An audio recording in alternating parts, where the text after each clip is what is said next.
more when I see silver and gold decorations on every Christmas tree.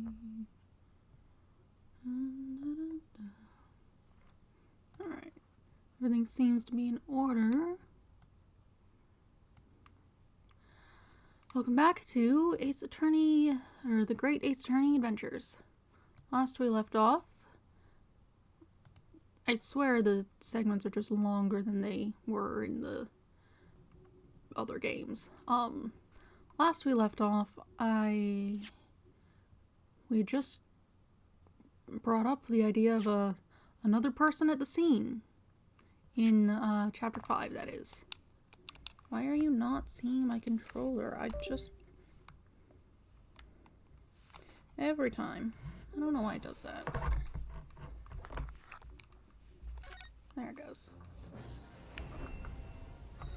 We just brought up the idea of another person at the scene.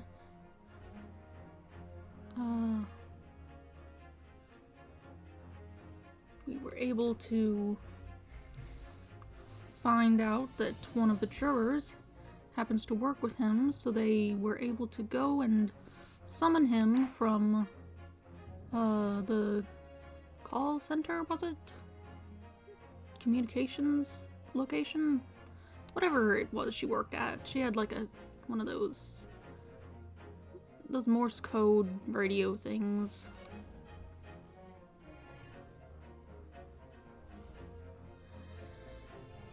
It's that weird pale guy who showed up early on in this episode. So, with that, we had to take a break while they went and got him. And with this, we should be getting back into the trial after a short scene out here, I suppose. Let's go. 17th of April, 12:41 p.m., the Old Bailey Defendant's Antechamber. Gina, how are you holding up? I'm starting to feel quite warmly toward her frequent cold shoulders now. Jenny! Are you alright? Why aren't you saying anything?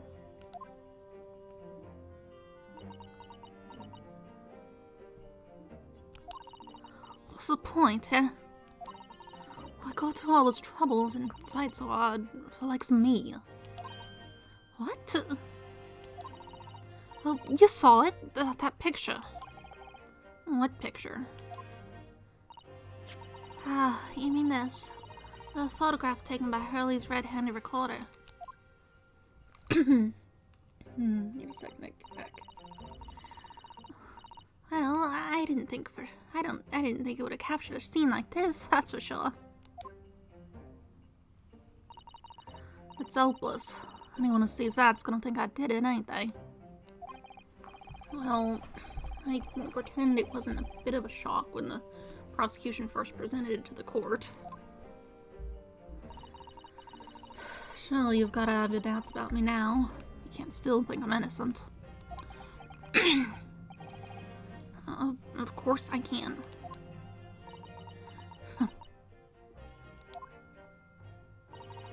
Jenny, why didn't you talk to us? Tell us what really happened that night. Rhodo's cleverly managed to piece together a lot of new information, but still, we'd really like to hear it from you. I don't feel like that was her voice. A little off. So tired this morning. I just need to go to bed earlier, I think is really the trouble. Maybe get some activity in the day, at least do some stretches or something, so that I am physically tired as well. That would probably help.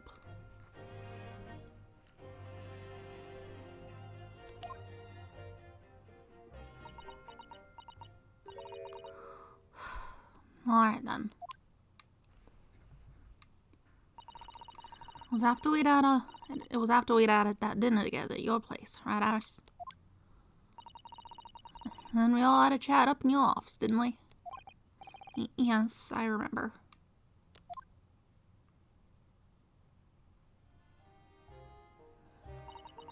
After that, I just couldn't get to sleep. So I slipped out and went down the street to the 2-to-1 to Windibank's place. I don't know if Iris' story was there or not. The Hound of the Baskervilles. I don't know what it is, and I don't know what it's about or nothing. But if you ask me, there's something in it that Sholmes don't like. Something what he don't want people reading. That's why he lied to Iris about sticking in the lug with Windibank for safekeeping. At least that's what I thought at the time. So you broke into Windibank's? I had to know if it was there or not. I mean, I had no idea all of that was gonna kick off, did I? I struck the lock and stuck inside. As dark as you'd like in there. So I gave the oil lamp on the counter a bit of a wick, and that's when... What do you think you're doing? Ah! I nearly died, I did. Next thing I knew... I had to grab the gun off the counter. I was waving it in the air like... I don't know what.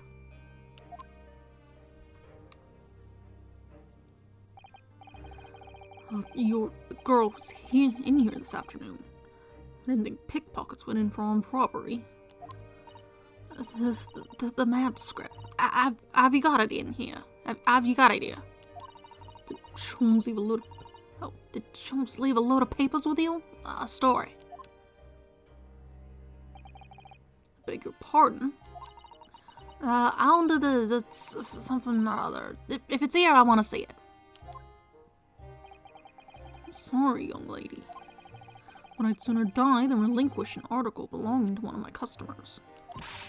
I don't want it. What would I do with it anyway? I just want to see it's here, that's all. Oh, you want to see it, do you? I want to know if Sholmes really pawned it or not. Please, just let me see it and I'll let go. Just let me see it and I'll go. Oh, very well then. For pity's sake, stop waving my gun around, would you?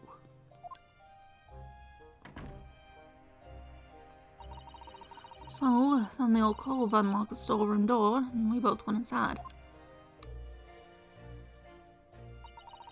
And it was there, alright. Manuscript. Sholmes weren't lying after all. You did all that just to check for me, Jenny. Anyway, then there was a bit of a kick-up out in the main bit of the shop. The Skulkin brothers arriving on the scene, yes. What's that noise? Someone's breaking in. Dear me, there's some burglars convention here tonight that I don't know about. I think I forgot to shut the door behind me. Sorry. I better go and take care of it. Could I possibly have my gun back? Oh, well, I'll come with you. Don't be foolish, young girl. You must stay right here. Don't leave this room under any circumstances. And with that, he took the gun out of my hand and walked back out into the shop. I hung back in the storeroom, like he said, straining me as I talked to hear what was going on. Sounded like they got into a bit of a scrap. I started to think I should help, see? So I was just about to go out in the storeroom myself, to go out the storeroom myself when... Real quick succession, those. I had a couple of shots go off. 2, I think. Almost at the same time. And there he was, right at my feet, lying face down on the floor. I was right next to the storeroom door, so I slammed it shut and locked it quick as you like.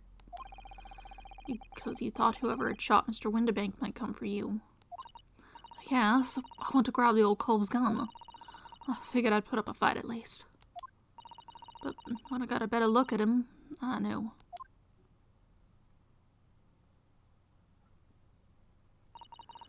Windibank was Where's it gone?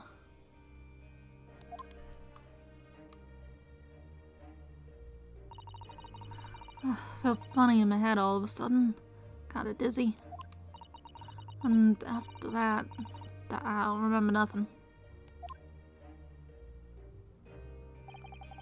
That must be when you passed out, Gina. If I hadn't done what I done, the old cove might still be alive. Did you tell the police everything you just told us? Of course I did. They didn't believe a word of it, did they? All they said was, if I kept telling lies, it'd make things even worse for me.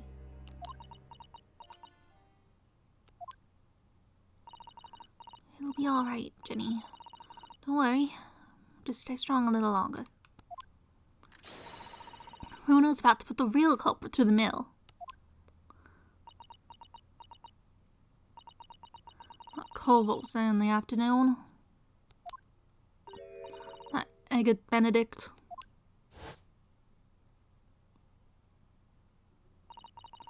I still remember how he looked at me, like I was nothing. It's flashing up stuff in the background.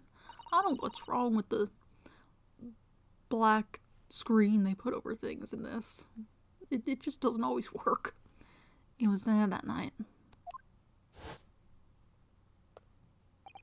We don't know his real name yet, but I'm convinced that he's involved somehow. Anyway, thank you for telling us what happened, Gina. I appreciate your honesty. What? You can leave it all in Bruno's capable hands now, Jenny.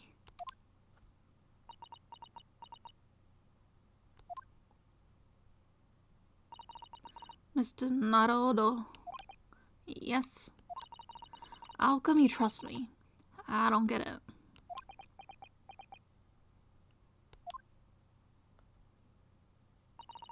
I mean, have you forgotten what happened here before? Come on, it was only 2 months ago. Me and McGilden, we told you a whole pack of lies. And you got the bog trotter off with him, even though he was a killer. No, I could never forget that. Oh. I did what I thought was best at the time. But the pain of that error of judgment doesn't get any easier to bear. Still, don't forget that I also made you a promise. I told you that I'd be on your side to the bitter end, no matter what. What if I'm lying? You could be working to get another kill off the hook for all you know.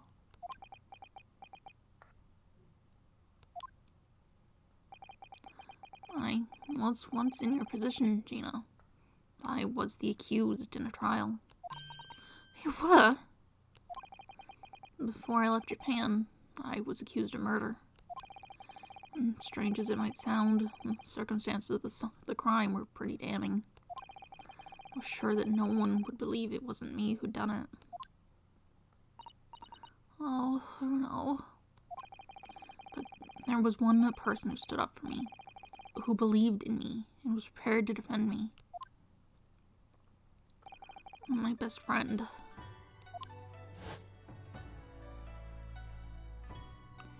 Ryunosuke, no one believes in you more than I do.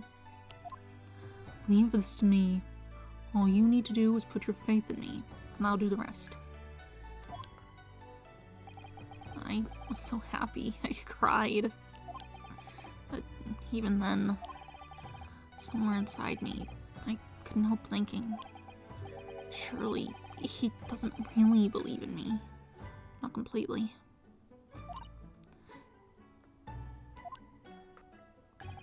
But I was wrong.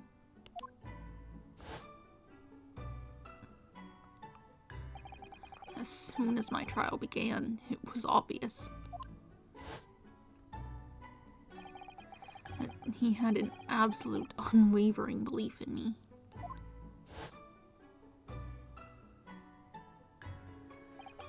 And in turn, I developed an absolute unwavering belief in him.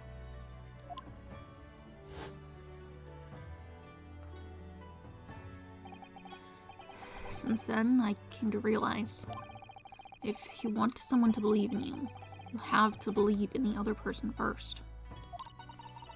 What are you saying? I promise you, Gina, that no matter what happens, I'll keep believing in you.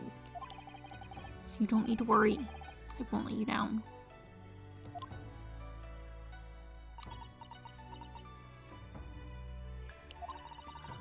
Even though I'm a Tava and a no-good liar, you're not like McGilded. I know that. That's right. You're our friend, Jenny. Iris. We know you better than you think. And we've come to the conclusion that you're someone we can trust. Yes. That's really all we need to know. Exactly. Mr. Naruto,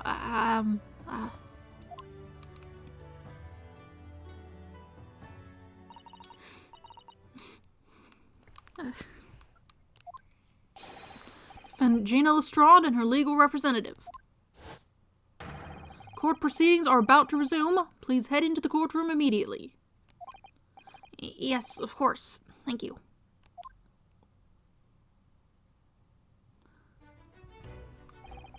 I'd been both a defendant and a defending lawyer in my time, so I knew only too well just how hard it was to put all your faith in another.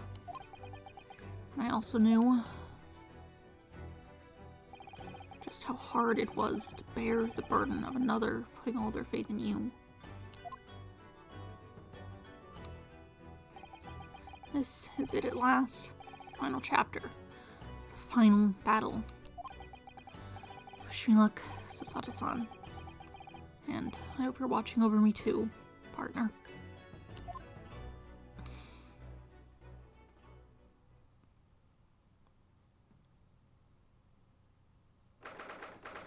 Seventeenth of April, 1:41 p.m. The Old Bailey courtroom.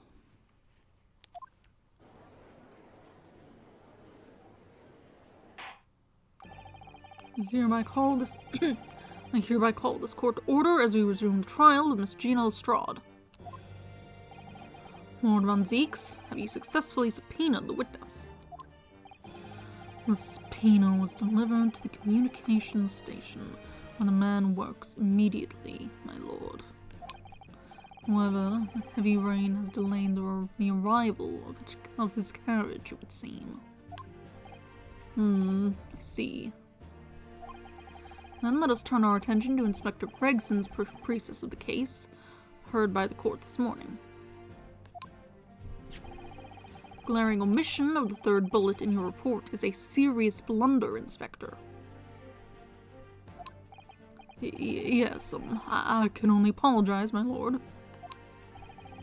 Although the defense's chemical analysis of the blood at the scene makes for compelling arguments, I cannot permit such untried methods to be used as evidence in my courtroom. That's a big mistake to cross Hurley and me. Very big mistake. My lord, the subpoenaed witness has just arrived in the building. Thank you, officer. Show him to the stand without delay. Mr. Eggert Benedict. I didn't expect to be crossing paths with him again so soon. And certainly not like this.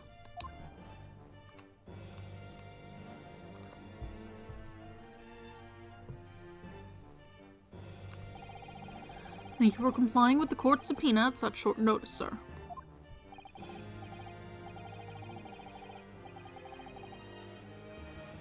I don't even remotely recall the voice I gave to him.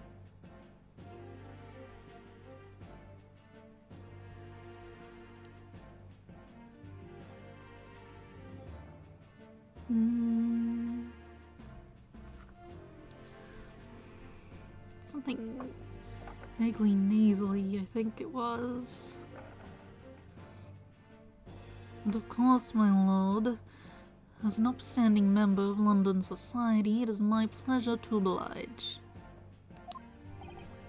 Now, kindly state your name and occupation for the record. Ashley Graydon, Communications Officer. Mr. Graydon and I both work at London Central Communication Station. Now, perhaps somebody would kindly explain what all this is about. You were apprised of the situation. You were apprised of the situation by the court officer on your way here, I presume. Yes, I was. Something to do with a murder that took place at pawnbrokers on Baker Street. Some nonsense about me having been there on the night in question. That is the accusation indeed. This really is beyond a joke, you know. Very well, without further delay, the court will hear your testimony now, Mr. Graydon. You will respond to the accusation made against you under oath. The accusation made against you under oath. Gladly, my lord, gladly. Witness testimony. The accusation. Naturally, I have occasion to make use of pawnbroking services from time to time. But are you seriously suggesting I colluded with these thugs to break into the place on the night of the murder? I have no intention of admitting to such an outrageous accusation. Even if certain parties here present claim that my blood was found at the scene. Some Scaramouche detective's homebrewed tincture can hardly be taken as serious evidence. So, you deny the accusation completely, do you? I must say, I am dismayed. For the highest court in the land to be swayed by the self-professed detective's toy. It was the will of the jury, and our great British justice system demands that the jury's will is upheld. It would seem that we have the misfortune of a most inept assembly of jurors today. Golly! How long am I expected to be detained here? If, following the defense's cross-examination, your involvement in this matter has not been established, you will be free to leave immediately. Good, and I shall be away in time for afternoon tea. Some small consolation, at least. Let us not hold up Mr. Graydon any longer than necessary, counsel. Proceed with the cross-examination. So, we meet again, Mr. Egbert Benedict. Or is it Mr. Graydon? My apologies, you are...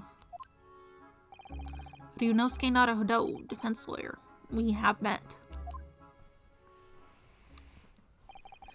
If you say so. Ashley Graydon, Jante. So... Ugh. I don't want your hat. I trust we can conclude this quickly. Ugh, but I'm not holding your flashy hat while we do.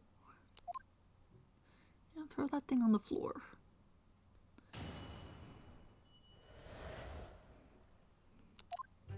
Dirty.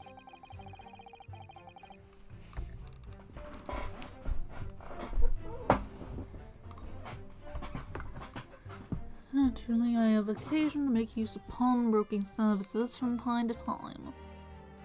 I don't know if this voice is any good.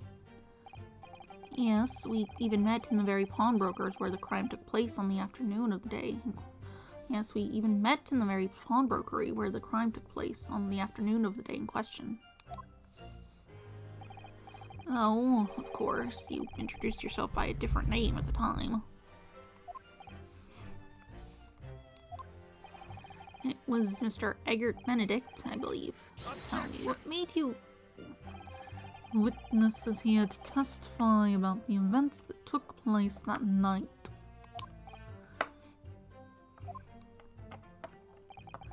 He is under no obligation to answer such unrelated questions. You can't be serious. Thank you, because I certainly do not feel inclined to answer such an inappropriate question. So, he's going to be evasive, is he? In an effort to not give anything away. This could be tricky.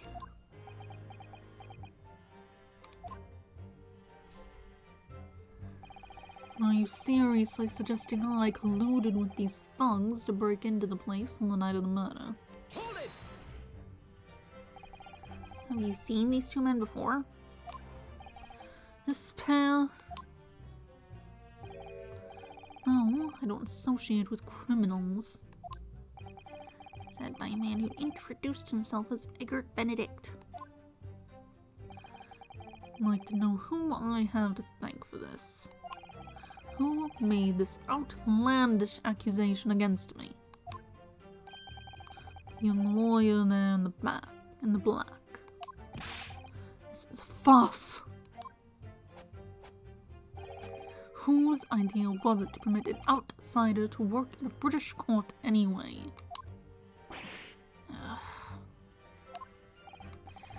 Well, needless to say, I have no intention of admitting to such an outrageous accusation. Hold it! Where were you at around 1 in the morning on the night in question, sir? This is past the hour at which I would normally retire. Certainly, I was not in the company of these rapscallions. You're able to prove that. Objection! Listen carefully, my learned Nipponese friend. You appear to be under a gross misapprehension on this point. What do you mean? The witness maintains he was not at the scene of the crime. He has no obligation to prove his absence. If your accusation is that the witness was present at the scene, the obligation lies with you to prove your assertion. You will fulfill that obligation before putting any more unreasonable questions to the witness.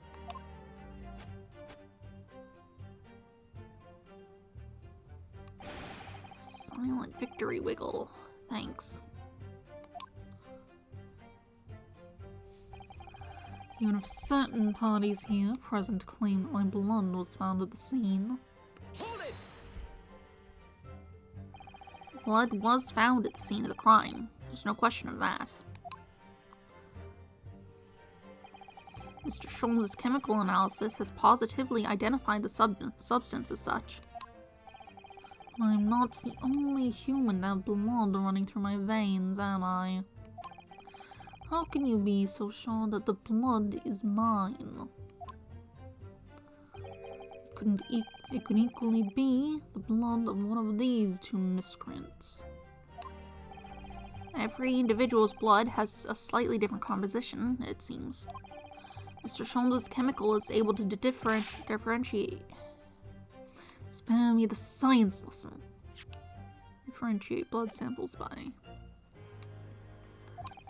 Who is this Sholmes character anyway? Oh, I assumed all Londoners would know the name. He's a great, well, a renowned detective. So even you, unable to bring yourself to saying great detective. Great detective, you say? Now we're in the realm of fairy tales, are we? Oh. Excuse me. Yeah, that's that guy you shot. Do you have something to say about that, Mr. Sulkin? Oh, me? No, the Mr. Skulkin next to you. Right, I've had it up here with this. How many times have I got to tell you? Yes, I know, you're not Big Bob Skulky. Mr. Nash Skulkin.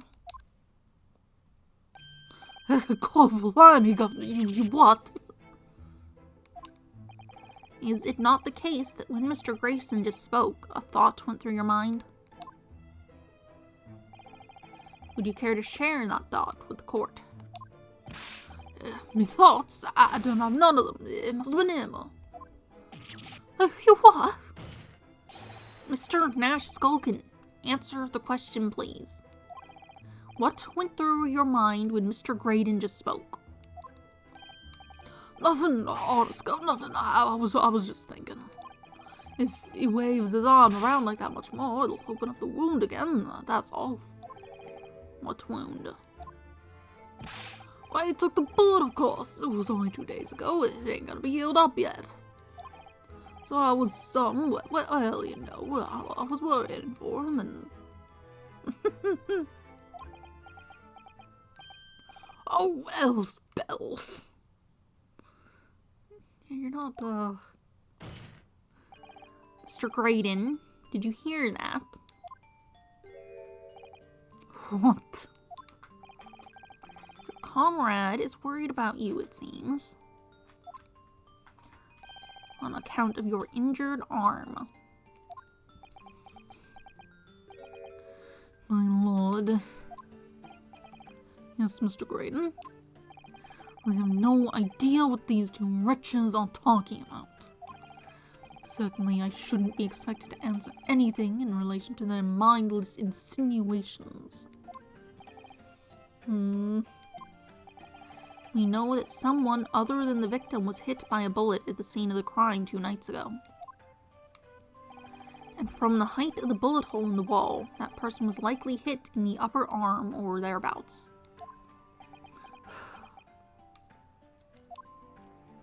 Perhaps you would allow a court official to examine your arm, sir. The left arm that you're currently clasping with your right hand as if in pain.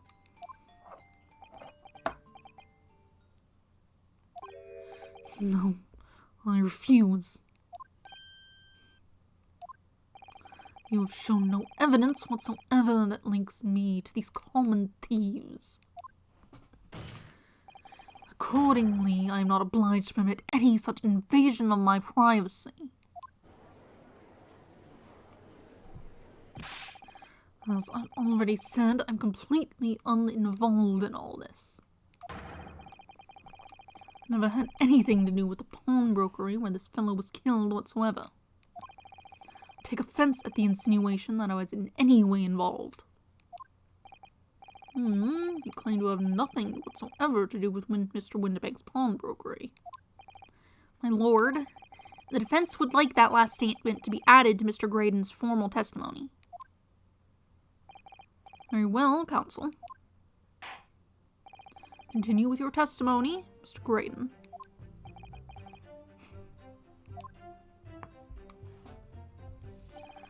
Bottom line is, I've never had anything to do with the pawnbrokery, with the pawnbroking establishment when the man was killed. That's not true. You were in there. We have you on camera. Never had anything to do with it. You forget that I was there, Mr. Graydon, on the very afternoon of the incident.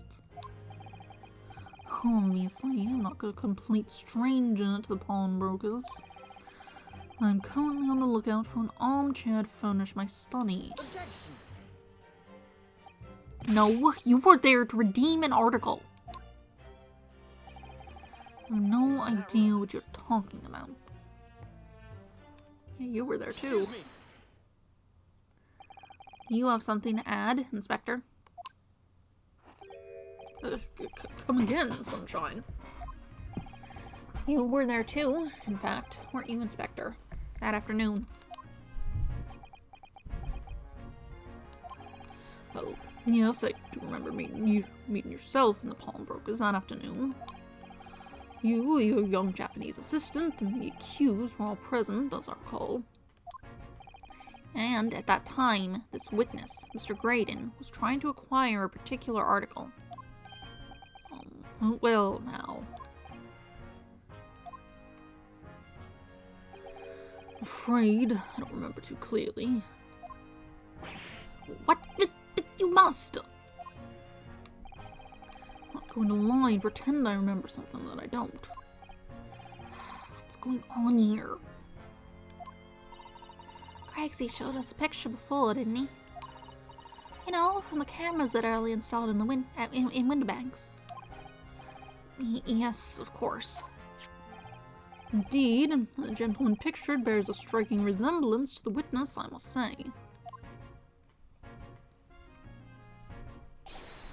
Exactly, which proves that Mr. Graydon was in the shop on the afternoon in question. At no point have I denied that fact. I merely entered the shop to peruse the articles on sale and have a word with the broker. Nothing more.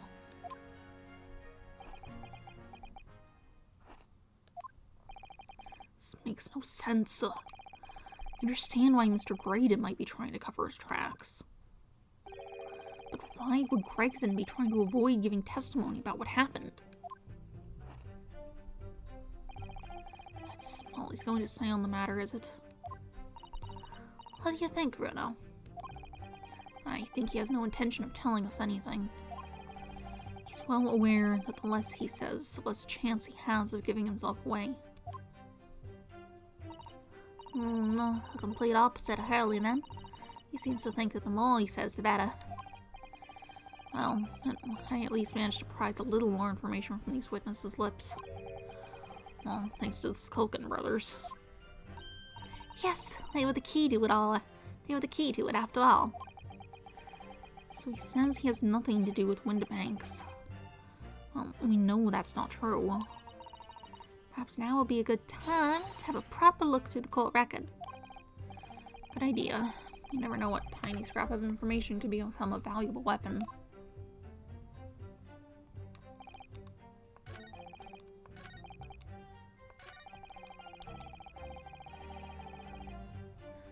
We skipped over this one. May as well. Some Scaramouche detectives' homebrewed tincture can hardly be taken as serious evidence. Hold it!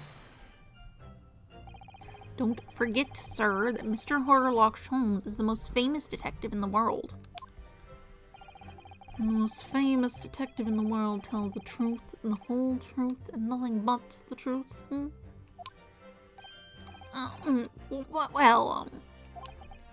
Oh no, I can't think of how to answer that. I once saw the world's most famous swindler thrown into jail. He allegedly told the truth, the whole truth, and nothing but what turned out to be a pack of lies.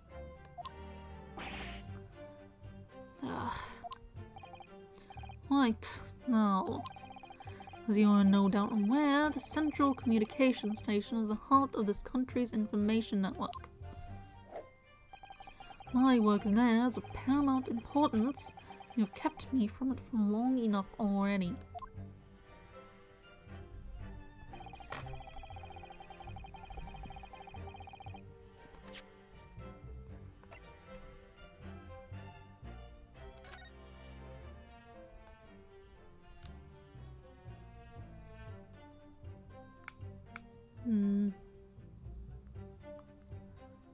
No real info on that. Representation papers. That doesn't seem very useful.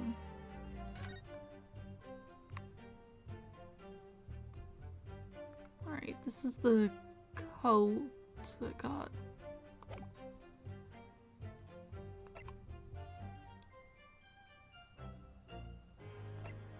That's not helpful. That's not gonna help us. A gilded case. That's not gonna help anything.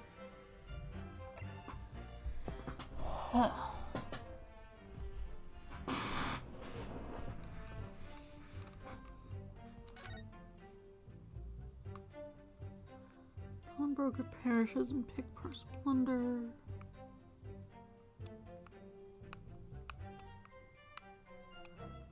And also, classified secrets may be leaked. Not super helpful for this right now. It's just an autopsy, photograph, floor plan, gun, other gun.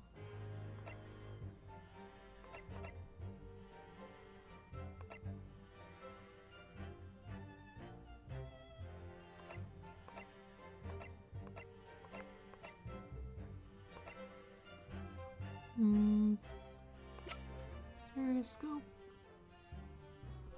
You wanted this thing.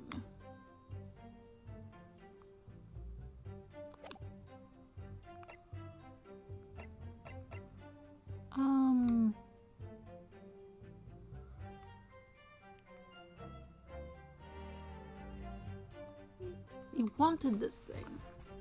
I could show that and maybe jog the other guy's memory. Just like, hey, this thing, remember? You took off with it. It's back here again because it's relevant, but... Objection! Yeah, okay. Have you ever seen this disc before, Mr. Grayson? Mr. Graydon? Why? Because it's supposed to mean something. This disc was, until the day of his murder, in pawn in Mr. Windibank's shop. It was redeemed by the defendant, Miss Gina Lestrade, that afternoon. However, somebody mysteriously appeared to try and take it from her. And that somebody was you, of course. Wasn't it, Mr. Graydon? As I have reiterated numerous times now, you are mistaken. That was not me. I've never seen that disc before in my life. It may have escaped your notice, but there is a small smear of blood on the disc. Yes, resulting from an abrasion of the thumb, perhaps. That's right. The surface of the disc is covered in hundreds of tiny metal bumps. In the skirmish to acquire the disc, the thumb of the person who tried to take it suffered minor lacerations.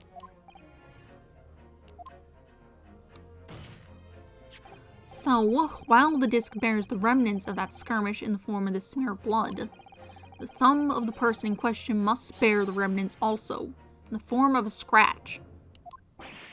Good gracious, indeed it must. Mr. Graydon, you refused to allow a court officer to examine your arm before. Are you now going to refuse to allow us to examine your thumb? Because I have no doubt that it bears a small scratch consistent with the smear of blood on this disc.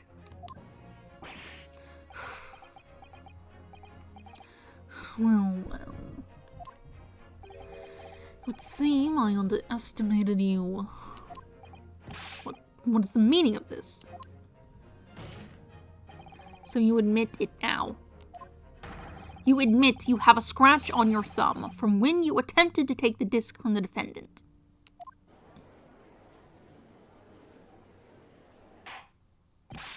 Order, order! Well, Miss Graydon. It appears there has been something of a misunderstanding here. I did not attempt to take the disc, as you put it. No, quite the reverse. What are you trying to say? It's really quite simple, you see. The disc was mine from the outset. Is there some crime in taking an item that you own out of pawn? What? It seems, Mr. Graydon, that in this piece of evidence, my learned friend has established a link between yourself and the incident. Accordingly, you will tell the court everything you know about this disc now. As you wish. I'm quite sure it has nothing whatsoever to do with the pawnbroker's murder.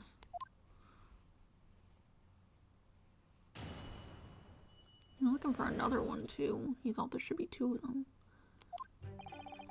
There's a note on the disc saying for McGilden, but the item belongs to me. A redemption ticket was stolen from me by the accused, that filthy guttling on the day in question. Proceeded at once to the shop in order to explain my situation and redeem my article. In the end, of course, the disc was taken by the police. In other words, I had absolutely no reason to break into the shop later that same night. Can I hear you correctly, sir? Gilded, you say? The famous London philanthropist.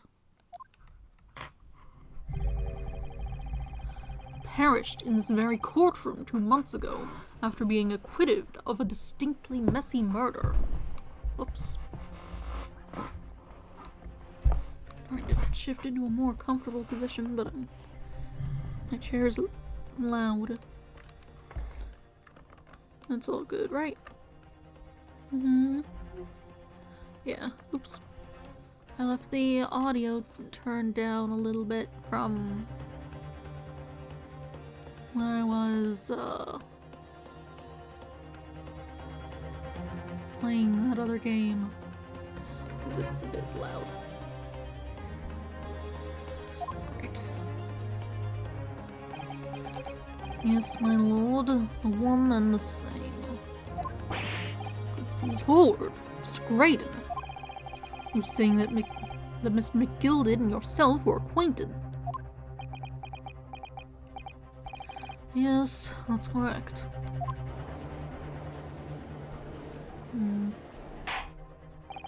Order. Well, I certainly didn't expect to hear that name uttered here in my courtroom again. According to what Gina told us, this disc was placed in pawn on that fateful night 2 months ago. Gilded himself gave instructions to deposit it at Windibanks. It's funny that Mr. Graydon here is claiming the disc belongs to him then, isn't it? In all likelihood, he's lying. So he appeared that afternoon at Windibanks in order to get his hands on McGilded's disc for some reason. Counsel, you will commence your cross-examination, please.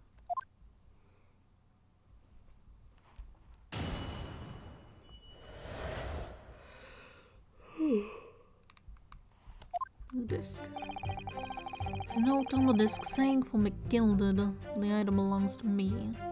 Hold it! Would you care to explain how this belongs to you?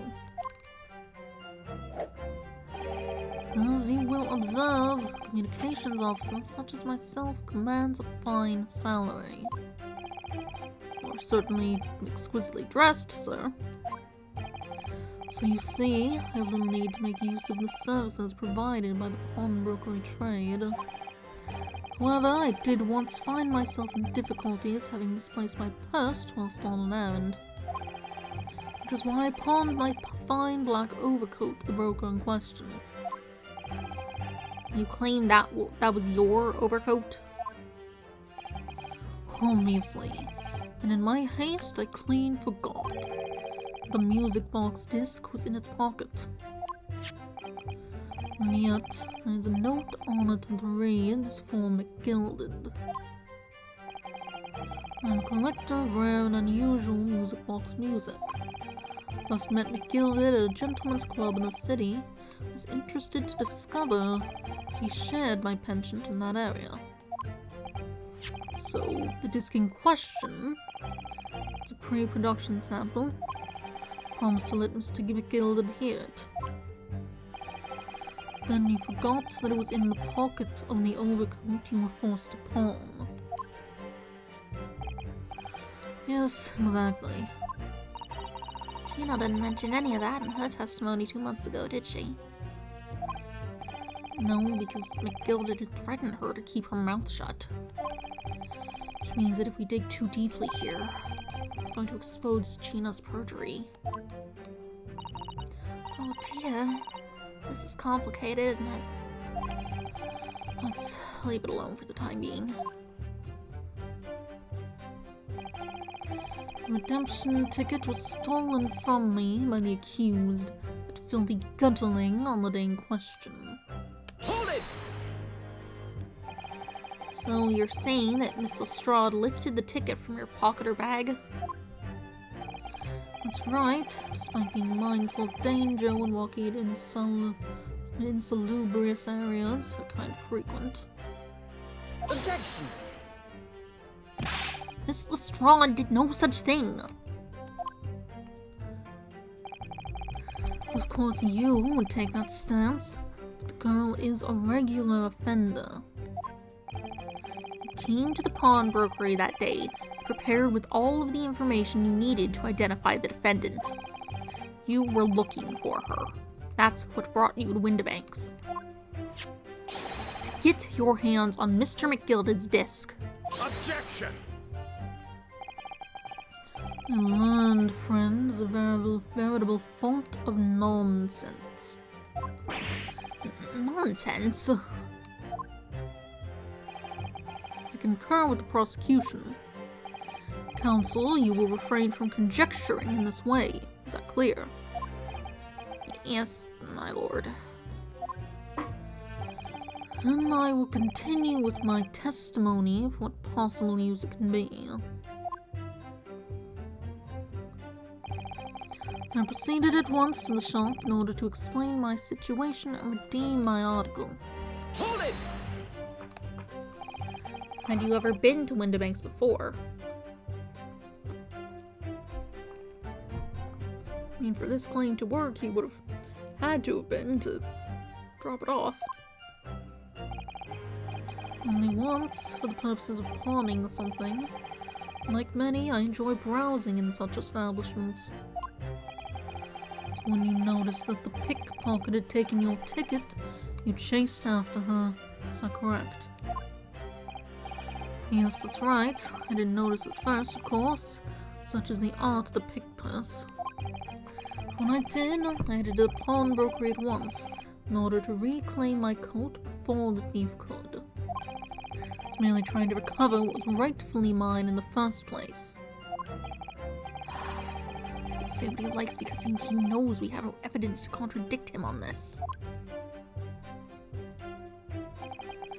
In the end, of course, the disc was taken by the police. Hold it! Yes, it was taken by Inspector Gregson here, wasn't it? That's right. This was the very man. Apparently, the police are collecting anything that has a connection to Mr. McGilded as evidence. Excuse me! What do you need it for? It's just... Is something wrong, Inspector? What do you mean? The last remark Mr. Graydon made in his testimony seemed to trouble you in some way. No, it didn't. This is nothing. Leave it alone. Let me ask you this, Inspector. Why is Scotland Yard gathering Mr. McGilded's possessions? I can't tell you something like that, Sunshine. What is it, Inspector? Investigative secrets. Yes, exactly. You should know all about that. Magnus McGilded, who died so unexpectedly after his trial 2 months ago. A man renowned throughout the capital for his great contributions to public life. Yet he had a dark side too. Where are you going with this? Where are you going with this, Van Zeeks? Suppose the police are dealing with the aftermath of his nefarious activities, are they? It's enough! Cops like me have duties to carry out that we're not at liberty to talk about. That's all you need to know. Duties conferred by Lord Strongheart, I presume. The Lord Chief Justice appears to have great faith in you, Inspector.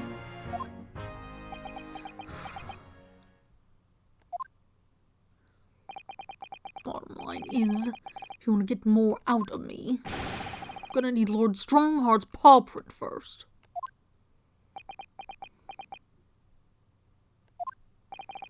What's all this about?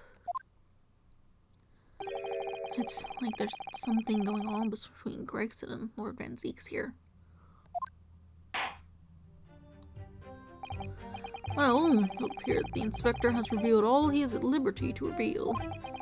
Mr. Graydon, let us return to your testimony. Gladly, my lord. In other words, I had absolutely no reason to break into the pawn shop later that same night. Hold it! But perhaps you'd seen something of value among the forfeited items? No, not at all. Oh. The valuer was brought in by the police to assess everything in the shop. Without exception, every article on the shelves was common or garden bric-a-brac. In that case, it's clear that you broke into the shop later that day in order to recover Mr. McGilded's disc. You've not been listening, man. Even if I had wanted to recover the disc, I may recall that it had been seized by the police that afternoon. It was no more in the shop that night than I. As I keep saying, I simply had no reason to break in. You mentioned you were looking for another one. You thought there might be two. There was nothing of McGilded's left in the shop that night. Nothing this man might have been after. I wonder if that's really true. Oh no, if you have some evidence, then let him have it. I'm tired to see that irritatingly assured expression of his crumble. McGilded slipped the disc into his coat pocket and had it deposited at Windibank's. Then, when he realized he was going to be arrested on suspicion of the omnibus murder, he threatened Gina and forced her to take the redemption ticket. There's no doubt about it. There's no doubt about it. The witness is lying through his pearly white teeth. The police were obviously after anything left behind by McGilded as well. That's why Inspector Gregson ended up taking the disc into custody that day. But Greg's is being very strange about all this. There must be a reason for that, I'm sure. I just don't know what it is. For now, I need to focus on exposing the fact that Mr. Graydon is lying in his testimony.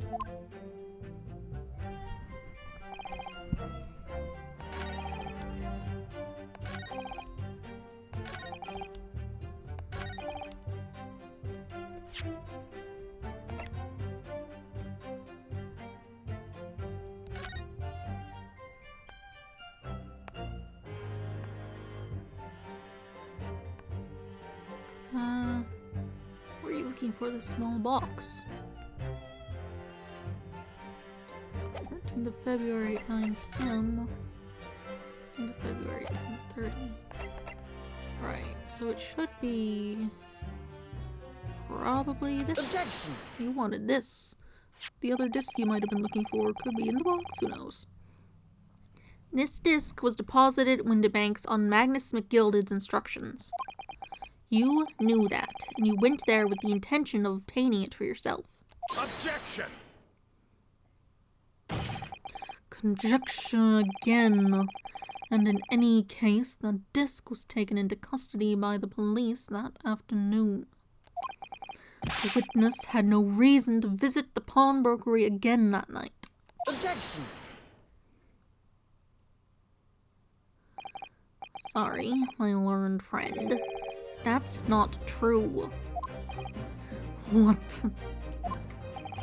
Mr. McGilded had another article in pawn at Windibank's, as this second pawnbroker's ticket proves.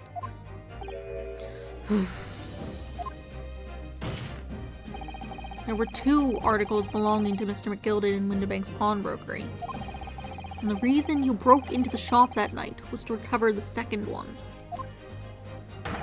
together with your two accomplices, the Skulkin brothers.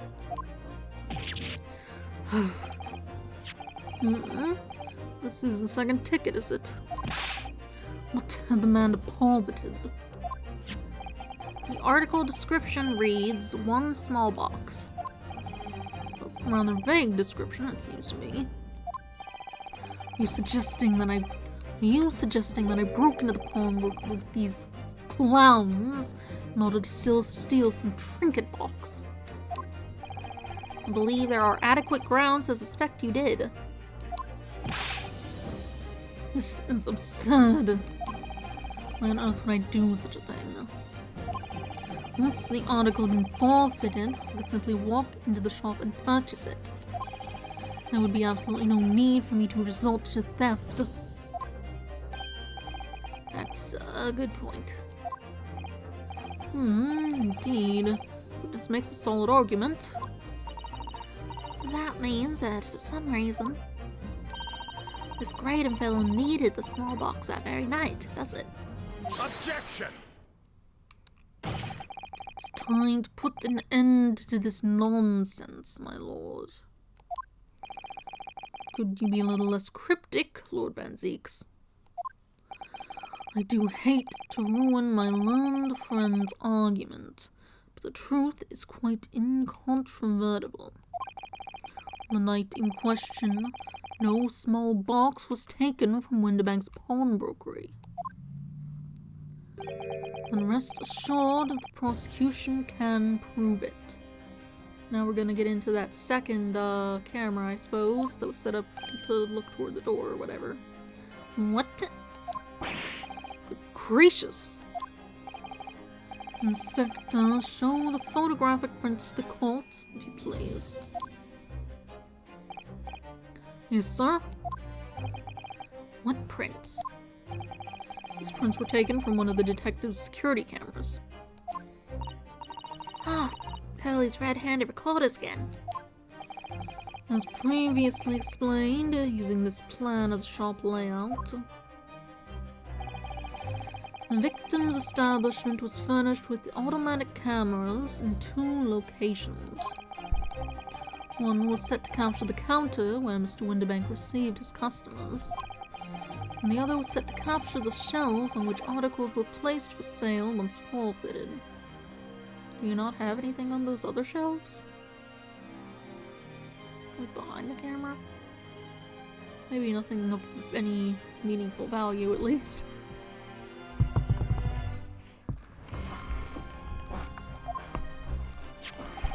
Old silverware and whatnot, probably.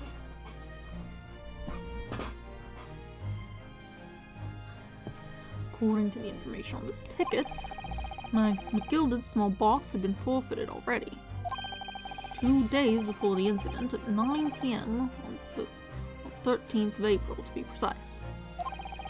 Which means it would have been on the shelves of the forfeited items in the shop front. Now what I have here is a print taken by one of the cameras about 2 hours before the incident. That's at 11 p.m. on the 15th of April. Sure. The victim certainly had a very full shop, it would appear. Great many things. And then here we have another print. This one was taken about 2 hours after the incident. Can I get a side-by-side on them? Let's see, so we have 2 pictures to compare. Yeah. I must say, placing them side by side leaves me cold. I probably meant to do that,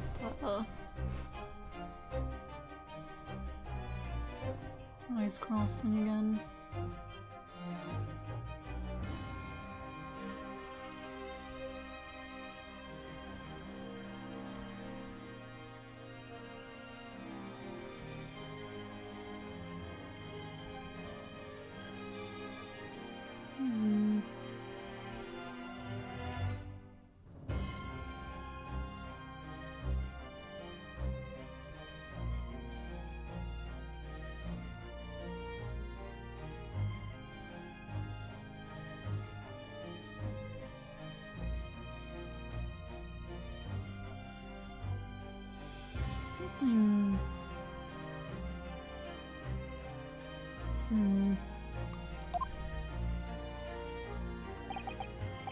To me, that's starting to make my head ache.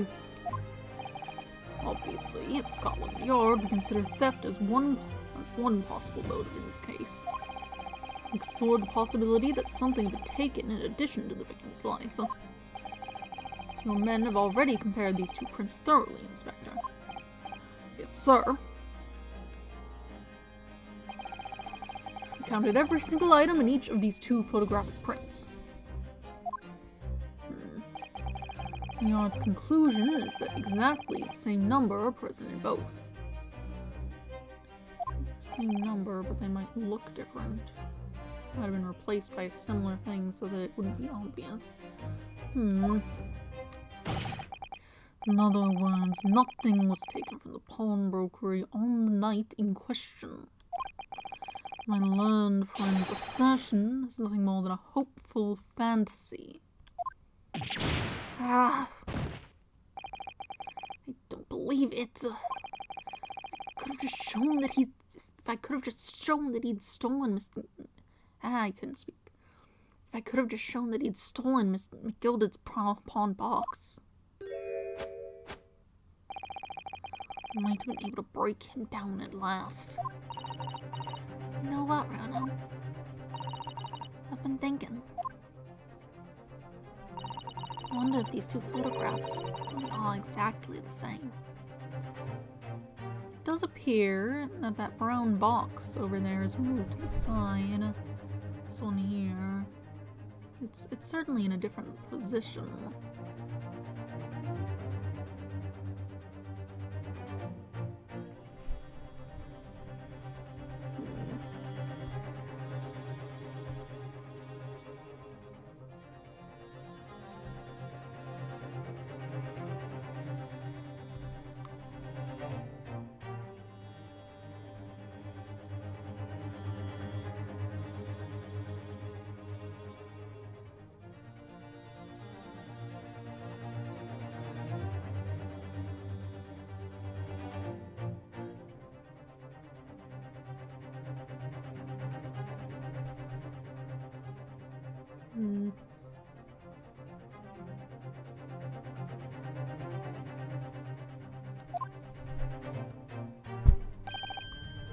What? So, counsel, in the light of the evidence put forward by the prosecution, what is your position? It seems that in fact, on the night in question, nothing was stolen from the victim's establishment. Do you accept the prosecution's assertion? I don't know. Could there be some hidden discrepancy in these two photographic prints somewhere? Since I see that it's been moved to the side there. Is anything else obviously off? I kept being drawn to this bit here, but I think that's just because it's like a brighter color than everything it's surrounded by. Because when I do that cross-eyed thing, I can't really... It does not focus. It's very fuzzy. I wasn't sure at first, but there's a clear discrepancy between these two prints. What? You must identify the location in question for the court, counsel. Indicate the precise location of the discrepancy of which you speak. Look at this box. Take that! Granted, these two prints are almost identical. However, there is one minor discrepancy between them. What? When you view the two pictures stereoscopically,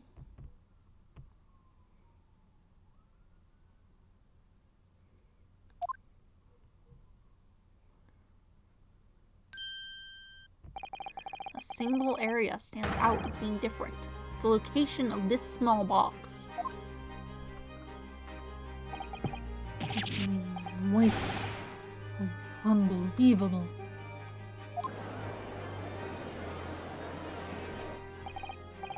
Joe, you're right. How extraordinary. What this tells us is very simple. Mr. McGilded's small box was indeed not stolen from Windibanks on the night in question. However, there can be no doubt that somebody picked up this particular box and then returned it to its place on the shelves. You're suggesting that the small box originally deposited by Mr. McGilded is in fact... Yes, the very same small box I just identified in those photographic prints. Objection! Mindless guesswork. What if it was? So a box was moved on the shelf. Nothing was stolen. Which means, quite simply, that nothing has changed. That may be true, but... Alright. McGilded's box wasn't stolen then. Doesn't the fact that it was moved like that change things? I already know he was looking for another disc. Could have fit in that box, maybe. I believe this changes everything about the case. How can that possibly be? The crucial point is the fact that what was moved was a small box. In other words, we have to consider what might have been inside that box. What are you suggesting?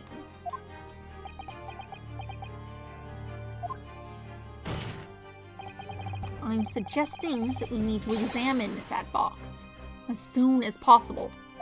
A vital piece of evidence is sitting on the shelves at Windibanks as we speak. Objection!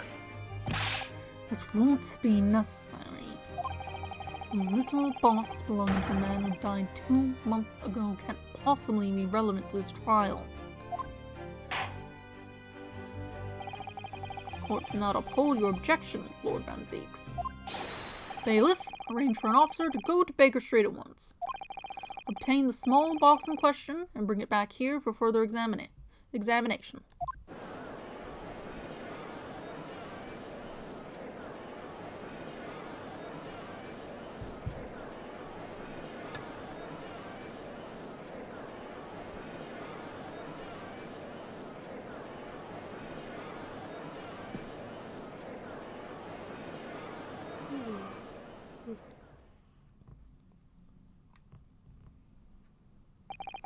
We should have a report within half an hour.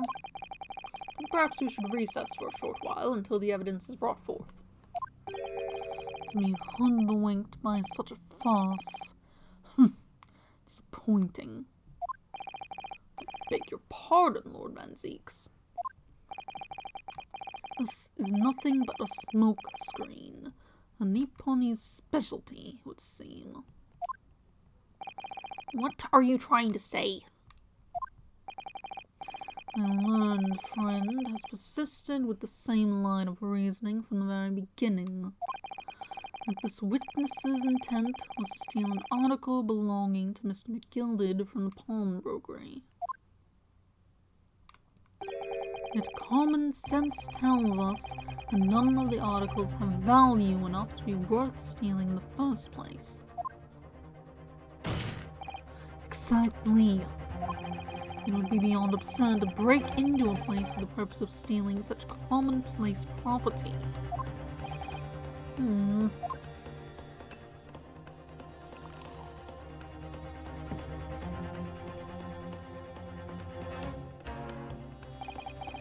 If your lordship recalls, Mr. McGilded perished 2 months ago, immediately after the conclusion of his trial. A trial in which he was found not guilty.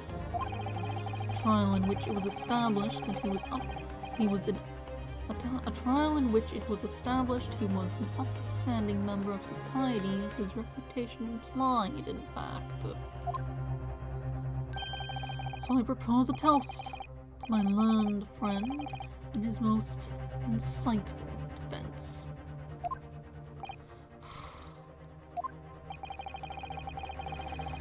The article, this upstanding member of society. The articles this upstanding member of society pawned were entirely ordinary. A black overcoat that just happened to have a music box disc in one of its pockets, and a small box. I assure you, I wouldn't accept even if the man tried to make a gift of such things to me.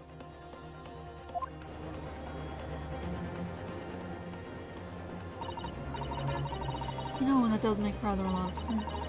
It's not as if it's gold or jewels, is it? But goodness knows McGilda was rich enough. You can't deposit cash in a pawnbroker, I'm certain of that. The prosecution's argument is undeniably compelling. It is incumbent on the defense now to bolster its argument. To explain what possible significance these commonplace articles pawned by this fine citizen could have. Well, counsel, is your argument in fact demonstrable? Are you able to show proof that the disc or the box are in any tangible way related to this case? Well,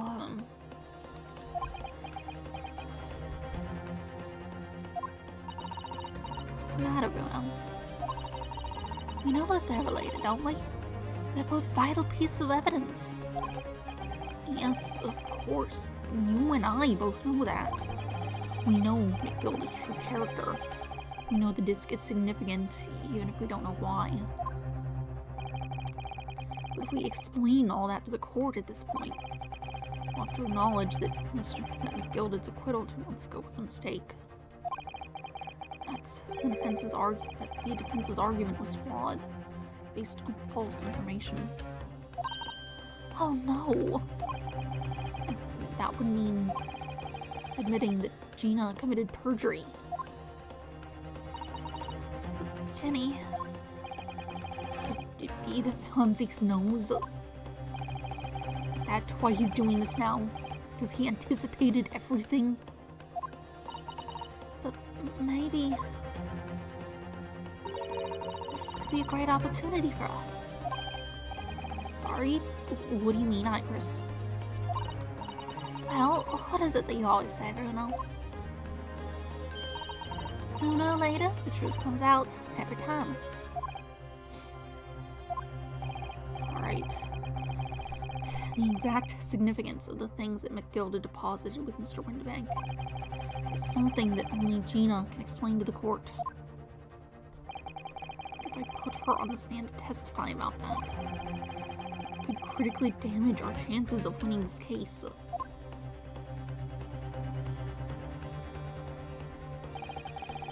What's the right thing to do here?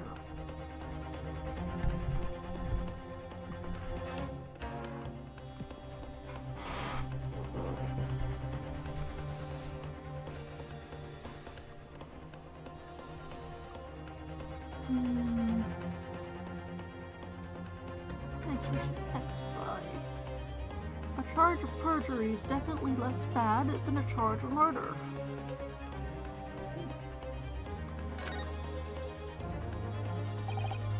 My lord, the defense would like to make a proposal. Oh, what proposal, counsel? While the court awaits the arrival of Mr. McGilda's small box, I would like to call the defendant, Miss Gina Lestrade, to the witness stand.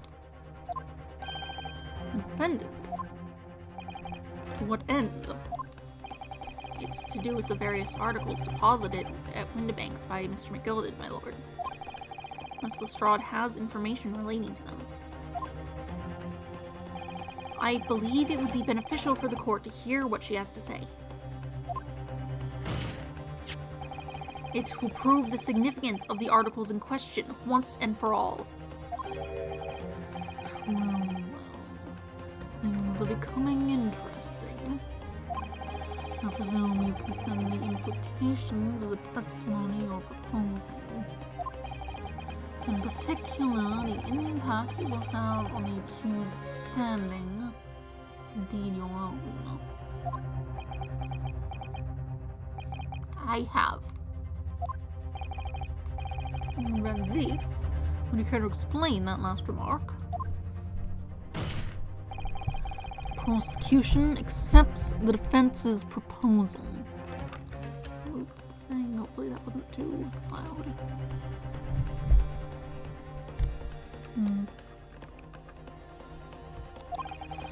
I move to interrupt the cross-examination of the current witness and hear from the accused herself. Very well, if you have no objection. So, the court will now hear the testimony of the defendant, Miss Gina Lestrade. You witnesses currently in the stand may step down until further notice.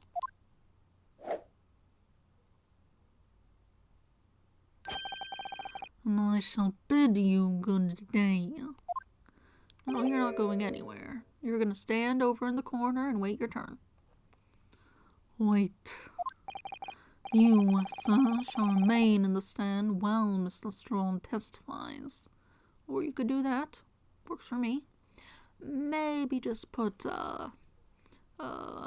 Grayson between them. Just for safety. As you wish. Alright then, Gina. It's time. I know this will be hard, but please, put your faith in me here. Good luck, Ronell.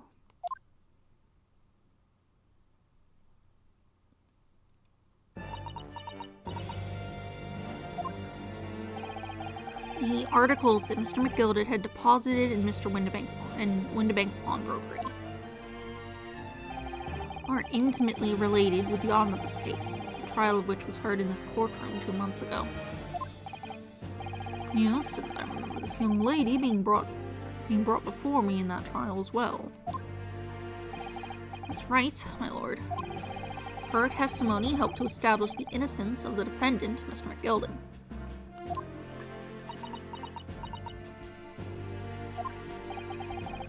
Omnibus case was intriguing, to say the least. Now, here we all are again, same players in that trial, facing each other once more. Twist of fate, perhaps, when Nipponi's friend.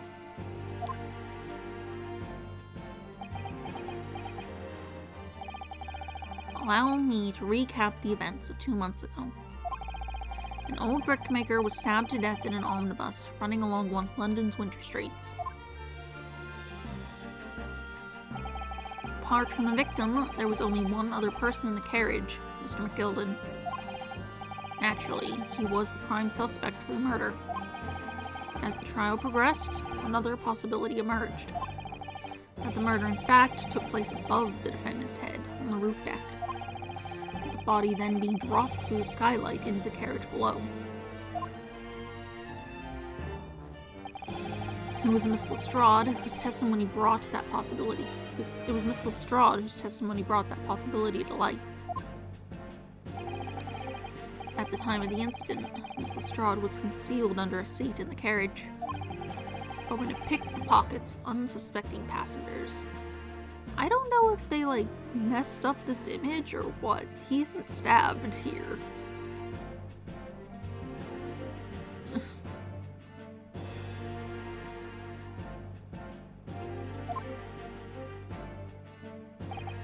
Then, immediately after the trial, having been acquitted of the murder, Mr. McGilded died in this very courtroom, in the most extraordinary of circumstances.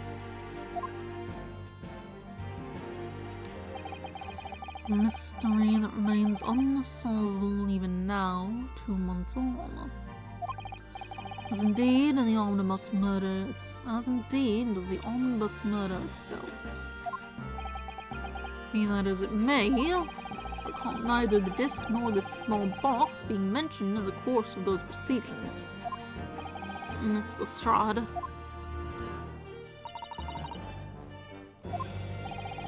Would you tell the court now, please?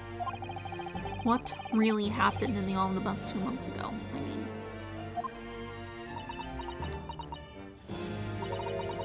I don't know what you mean. I said all I want to know. And what about everything you told us yesterday from inside your prison cell? Please, Miss Lestrade. This is extremely important. But... Remember, little girl, if it transpired that you willfully withheld information in the trial 2 months ago, the Home Office will seek to prosecute you for perjury.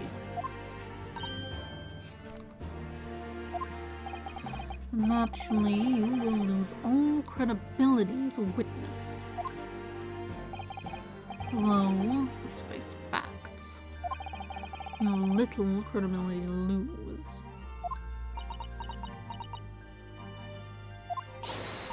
Ginny, don't listen to him. Please, you have to trust Runo now. Iris, we're on your side.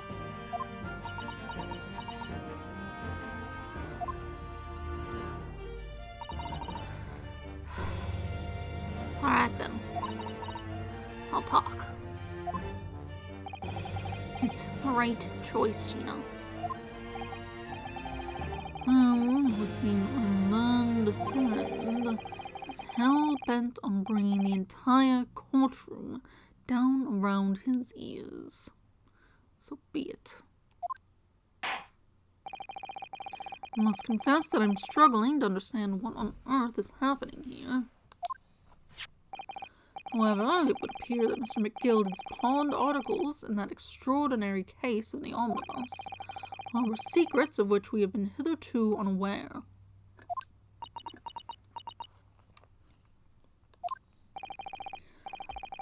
So, Miss Lestrade, you will now give your testimony before the court about the events 2 months ago. You will reveal the truth, a commodity sorely lacking in your original statements. This is it then. Everything's going to come out. Like Fonzie said, this could bring the whole courtroom down around my ears, but as a lawyer, I'm prepared to take that risk.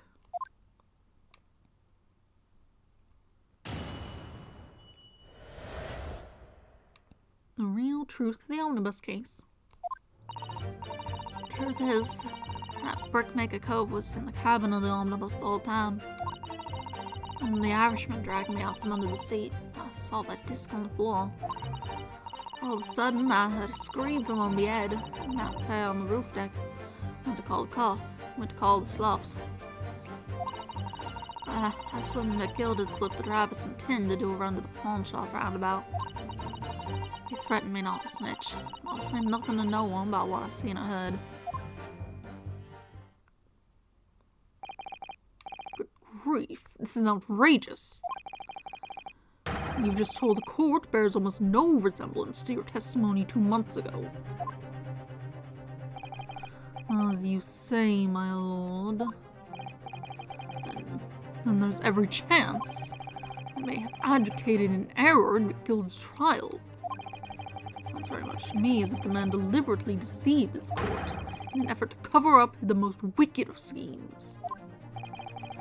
Without doubt, your lordship is correct. A great injustice was done in this courtroom 2 months ago. The actions of the accused in that trial, of this witness, and of my learned friend are entirely inexcusable. I don't believe it. The whole trial was a farce. It was all lies. The guilty fellows rotten to the core, just like that pickpocket. Like that lawyer from the East. They were all in on it together. You're wrong, a lot of them. Oh, yeah, man. You're wrong, a lot of you. Mr. Nato Doe, the lawyer there, he didn't know nothing about it.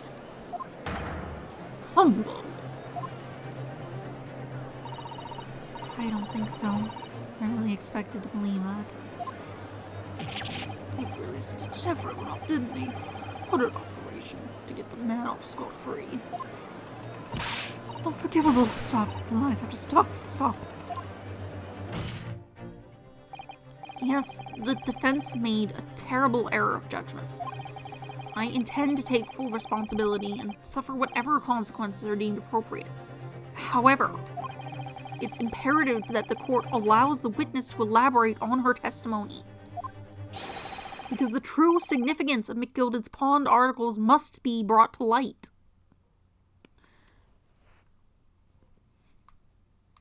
I don't think the lawyer gets in trouble if they prove someone innocent and then later the person is proven actually that's wrong.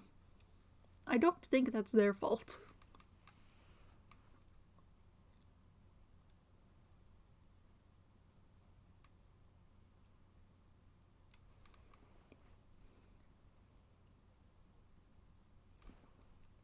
He wasn't even deliberately lying. He was just going with the information he got because he got there like 5 hours ago. I don't know how long the trial started. This was his first day in the entire country. He doesn't know what's happening.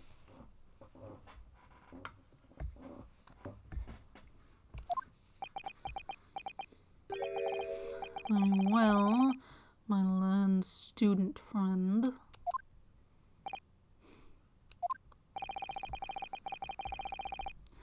Given the depths of calamity you have just plunged yourself into, this may well be worth hearing.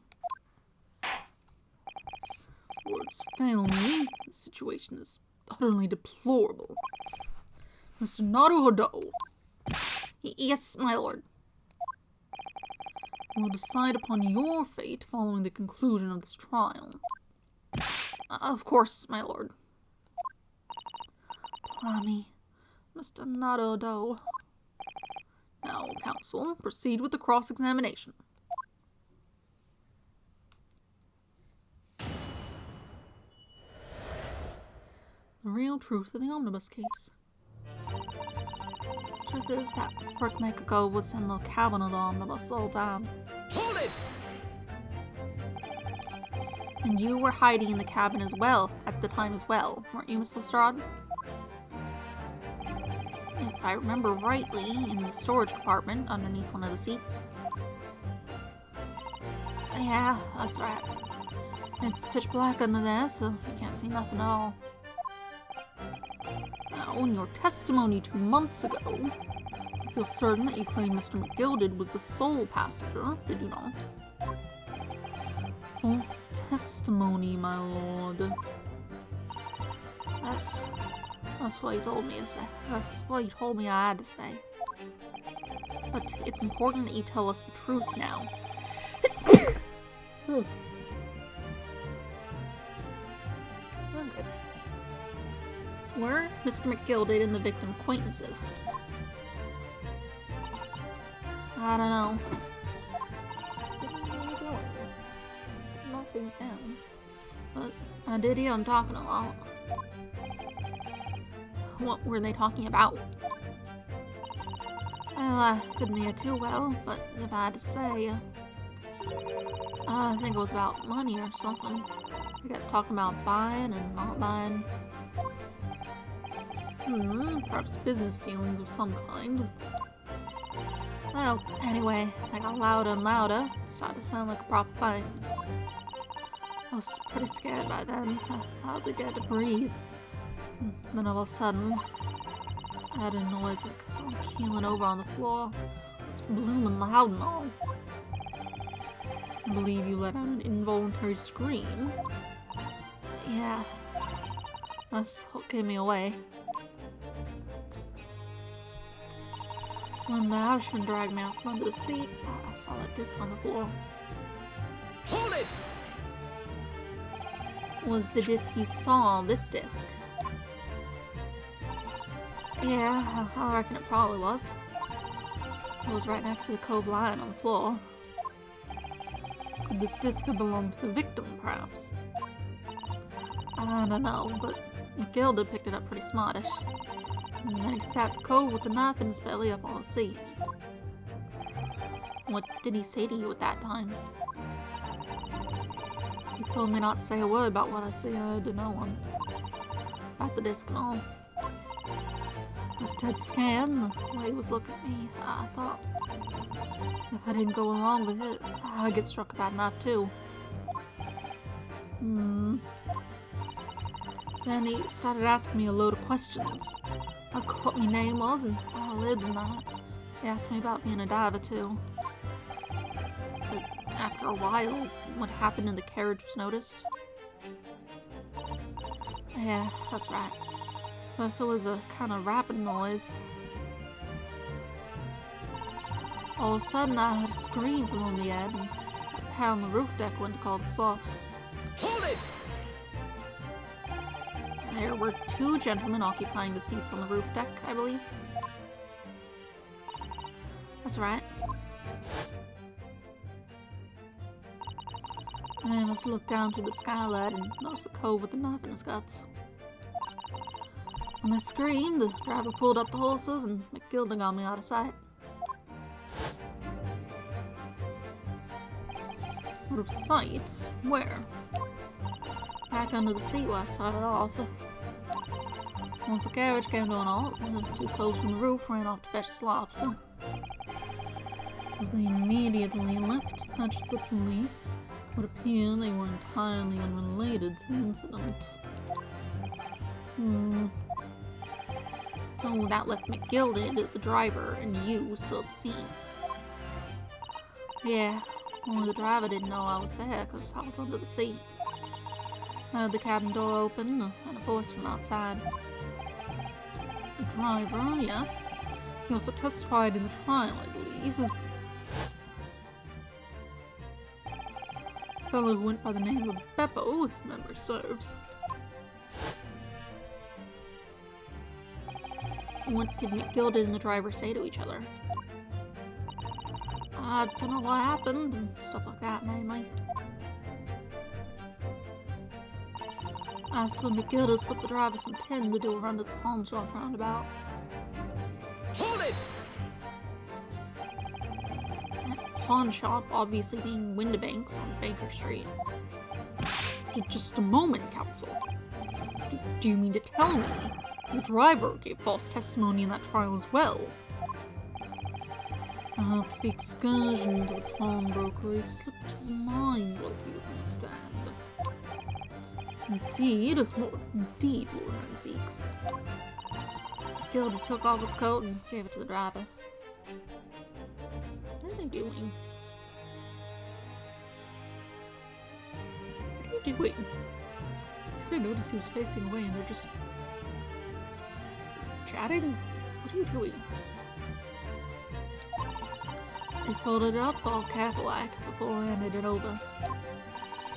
When I saw him do that, I remember thinking, that coat and what it's got, and what's in it has got to be worth a few bob.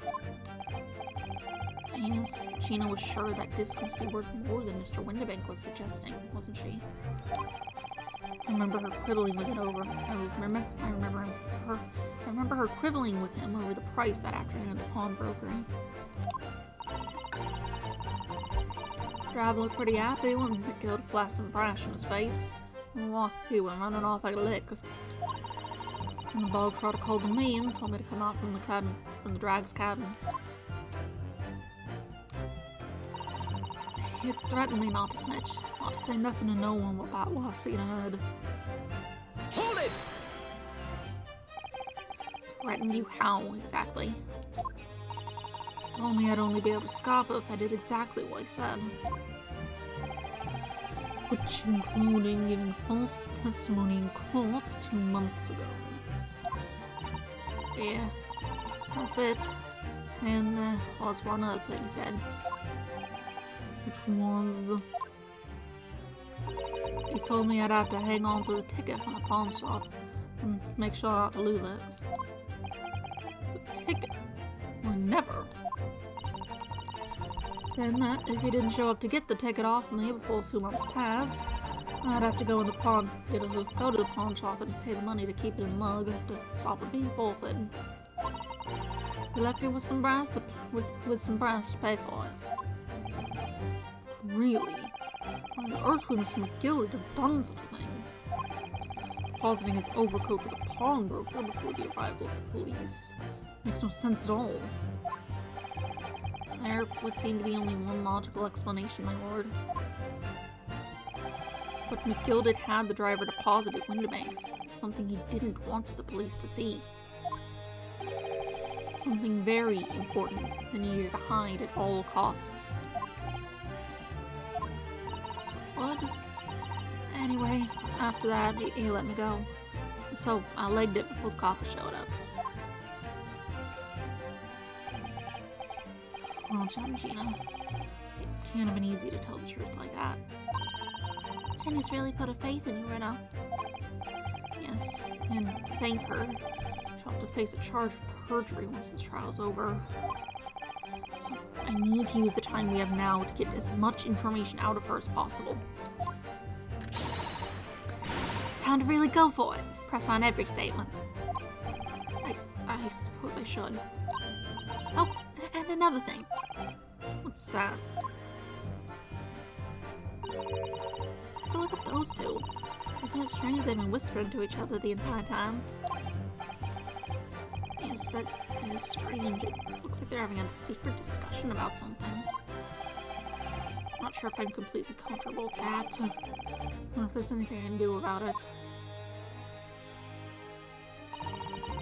Maybe if I press her on something and then just say, hey, the hell are you doing?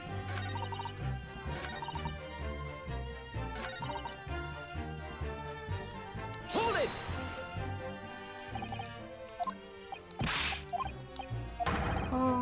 Shop. Maybe he's just dumb.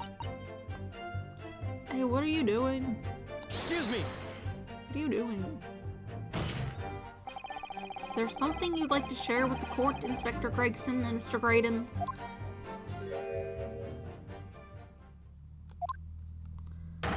Inspector! Mr. Graydon!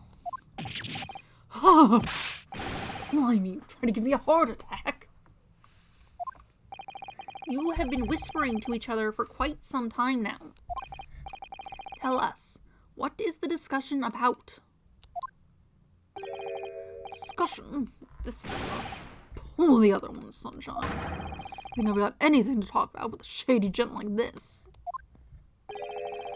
I have nothing to say to this uncouth detective after he deprived me of that disc that was rightfully mine. But they've clearly been talking the entire time I've been cross-examining Gina. It's as if they've been negotiating.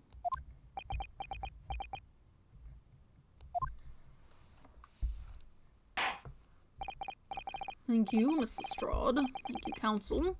Heard enough. I believe we now have a reasonable understanding of what actually transpired on the omnibus. It would appear that on that night 2 months ago, a negotiation was taking place on the omnibus. A negotiation concerning this disc. However, matters did not run smoothly. When the parties involved began to quarrel over price, McGilded took what he wanted by force, at the expense of the other man's life. Which proves my point. The disc is clearly extremely valuable in some way. Well, I don't understand why as yet. And 2 days ago, precisely 2 months after the omnibus incident, McGilded's coat and its contents were due to be forfeited. I didn't know what I should do with the ticket. I mean, the cove died right after his trial. I knew that. So you decided you would try to claim the articles as your own. Well, why not, eh? They're only going to be forfeited. Why shouldn't I have got them?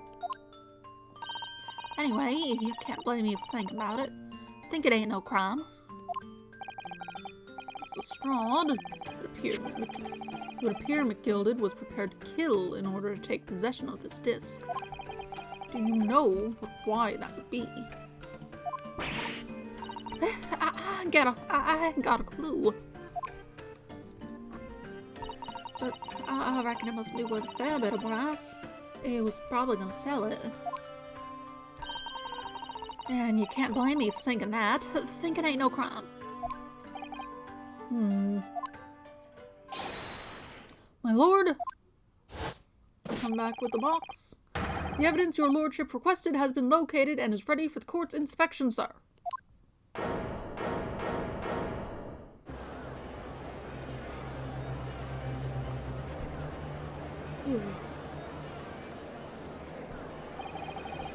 A mysterious little box deposited by Miss Gilded 2 months ago.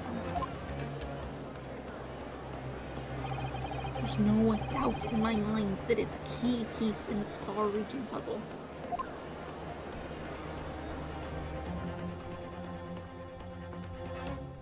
To be continued.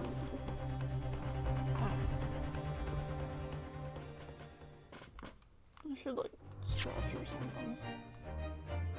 Say current progress? Yes. Oh, there's, like, some snow outside. Let's see.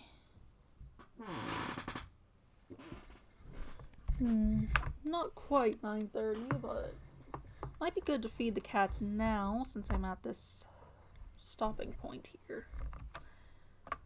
Yeah, I think I'll do that. I'll go and feed the cats, and then I will get back to the trial. Shouldn't be long. Loudest chair on the planet.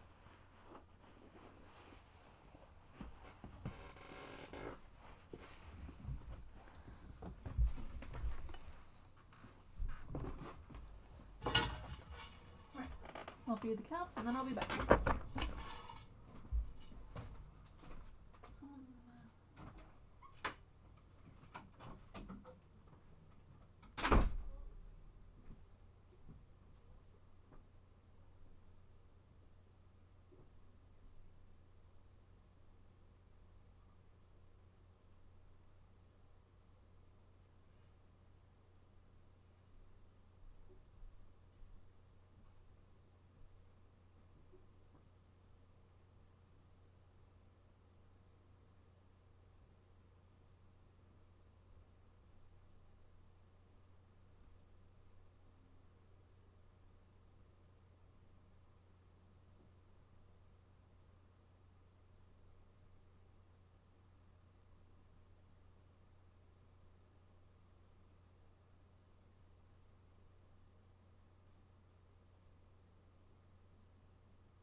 Hang on.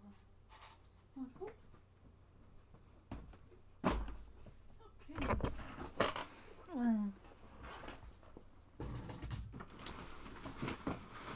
That should be moved somewhere sometime.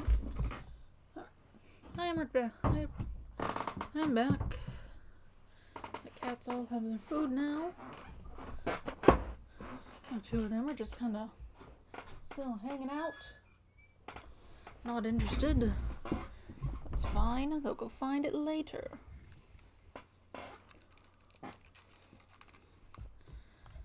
Alright. Let's get back into the trial then, shall we?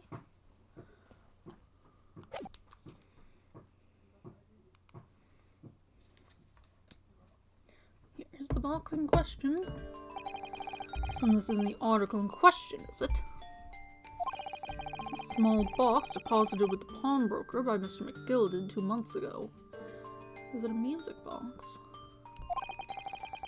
And on the night of Mr. Windibank's murder, the only item on the shelves that was touched by whoever broke into the shop. Quick, quick, let's open it and see what's inside.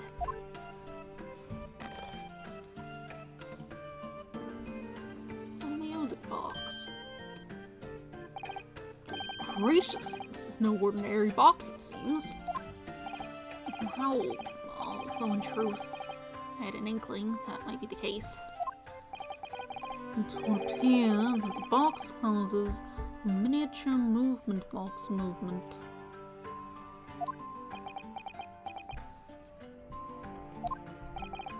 Then, is it too much respect? I think it would be reasonable to assume that it is a device for the playback of this disc, my lord. Well, let's test it out, see how it goes. So, here we have the means to play back Mr. McGilden's disc, deposited at Windibank's at much the same time. Not strictly correct, my lord. It was not McGilden's disc, but the disc of his victim, the omnibus. But why? But why, for heaven's sake? Are we to understand that the brickmaker was trying to sell this music box disc to Mr. McGilden?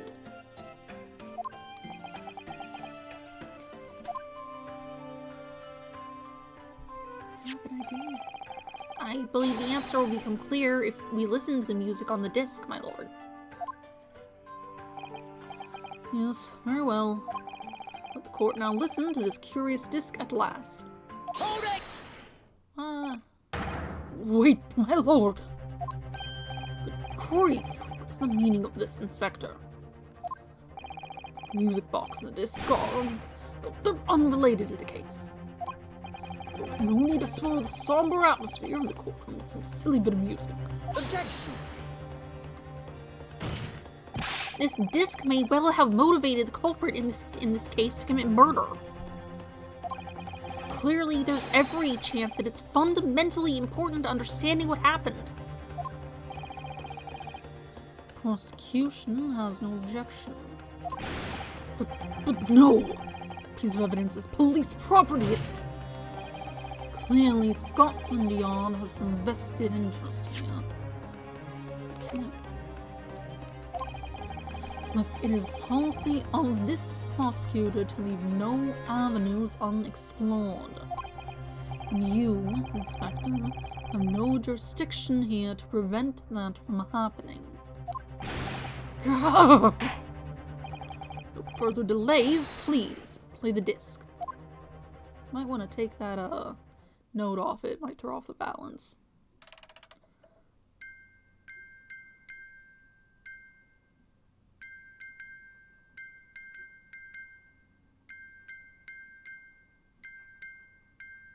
This sucks.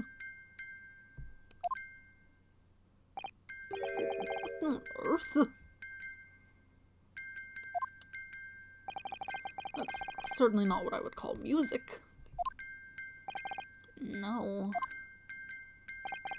It's just the same note playing over and over again in a regular sequence. Is it Morse? I don't know Morse.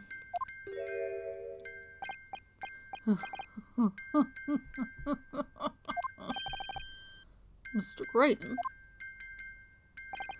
this really is priceless. Little dance. After all that, the music box is broken. Broken? It can't be, can it? Well, obviously, in fact, I wouldn't be surprised if the officer sent to fetch it didn't drop it on the way back to the courtroom. Well, with much regret, the court must accept that this music box offers little in the way of clues.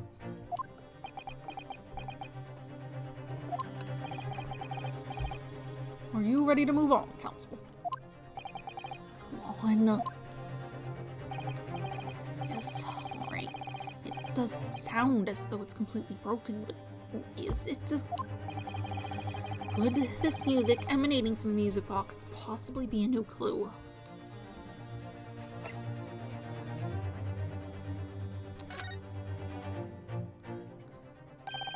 I believe that it could be relevant, my lord. Good lord, how can that be? It's an abomination, counsel. Noise. Fair to see how it can have any meaning whatsoever. It does sound strange, I agree.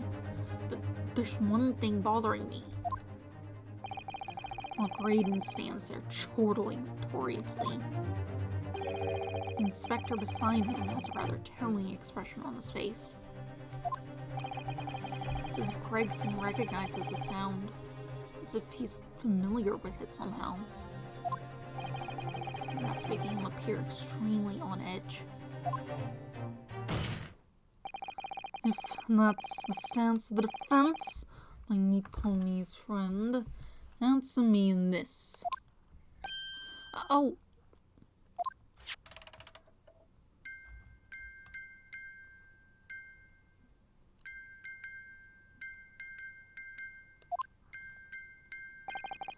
What relevance do you propose this woeful chiming has on this case?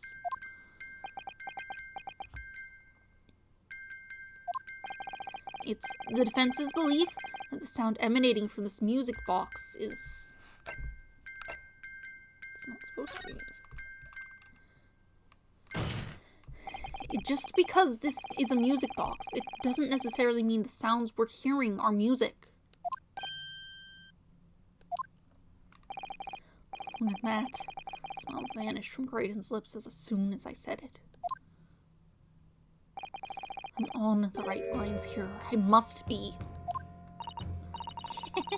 Making deductions based on how people react to what you say. You're acting just like Hurley, Runa. Objection! Sounds we're hearing aren't necessarily music.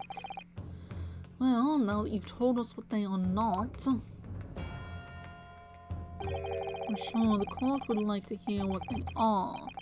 Do enlighten us, my neat pony's friend. Well, Surely you have an idea in mind, because if not,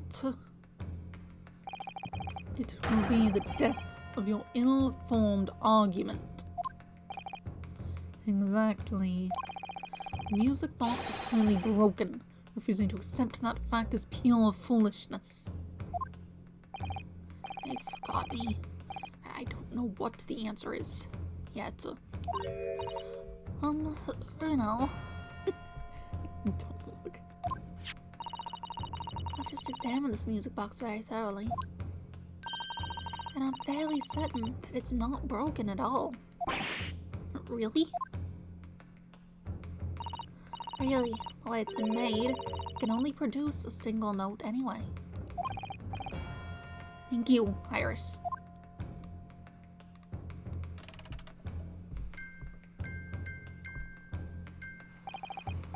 Alright, well, if the music box is broken, it must mean that the sounds it's producing have some significance that isn't musical.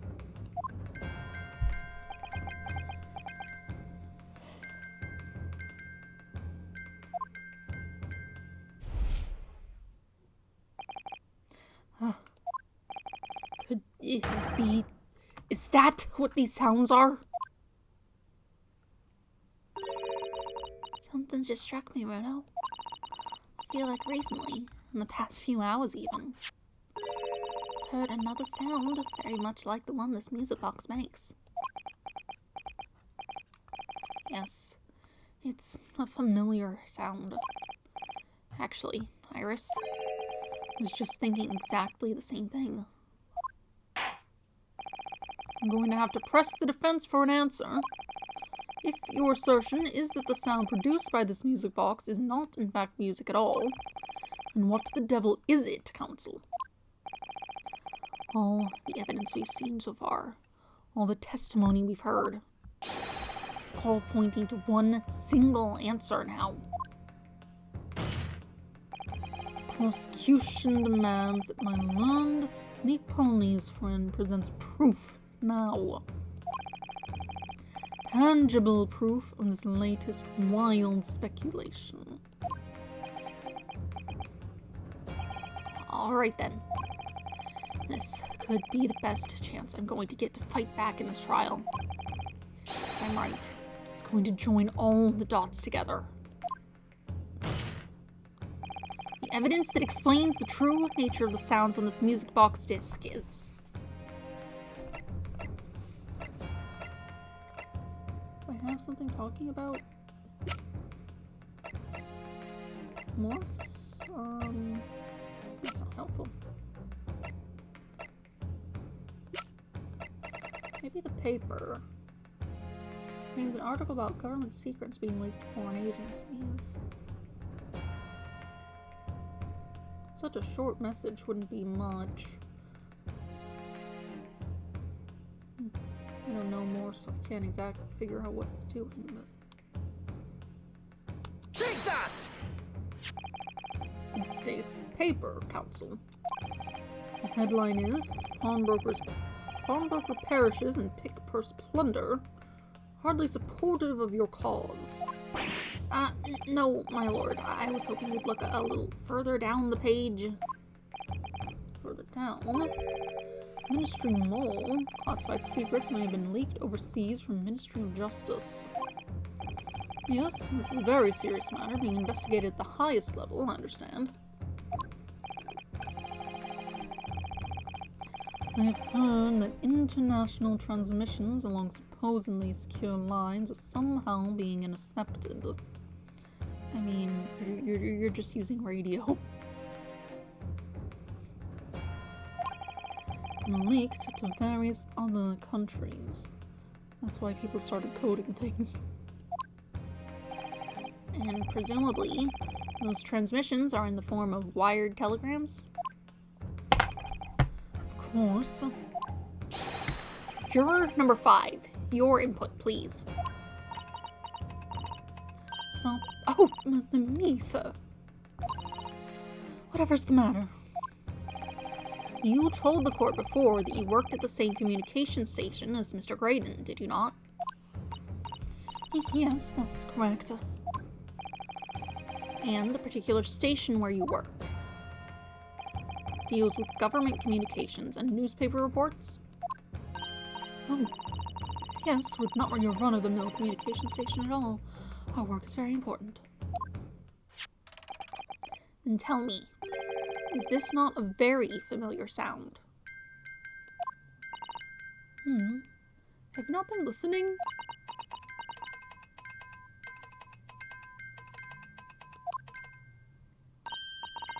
You told me to say it.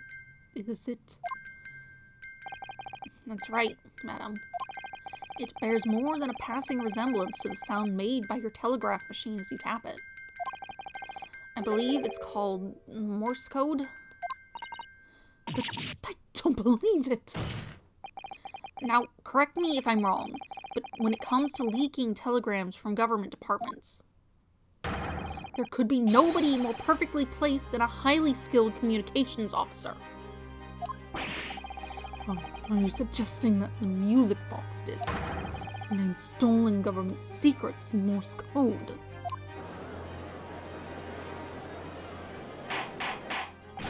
Order! Order! Please, everyone, order! This is high treason, Council. Deserving of capital punishment. So much new vocabulary. What is this treason? What's capital punishment? It's a word I'd half expect you to know. For our sovereign government, its confidential information, hostile nations would surely pay almost any price. Yes, and on that night 2 months ago, that was the very negotiation that was taking place inside the omnibus. But in the end, McGilded perished, and the all-important disc lay unclaimed in the pawnbrokery. My word! In which case, whoever stole that information in the first place must surely have been beside himself with worry. Because if the disc were to be discovered before it found its way out of the country, it would be an act of high treason, punishable by death. So the culprit had no choice but to retrieve it. In order to do that, he would have to gain entry to the pawnbrokery illegally in the middle of the night.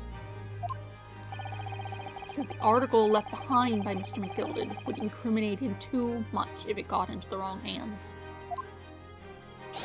Isn't that right, Mr. Graydon?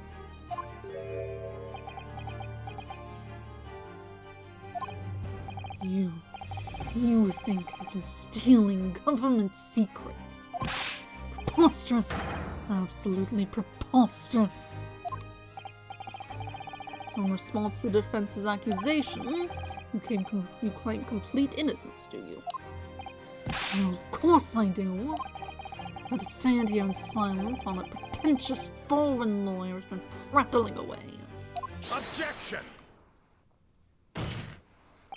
And by all means, counter the charges, sir. The prosecution demands the witness testifies in response to the accusations brought by the defense. To lighten, I'm sure. The witness is reminded that the crime under scrutiny in this trial is the murder of the pawnbroker, Mr. Windibank. Not being a most flagitious offense for which the law of this land sanctions a capital punishment. But the heinous act of high treason is no less serious a crime. I urge you to bear that in mind as you testify, Mr. Graydon.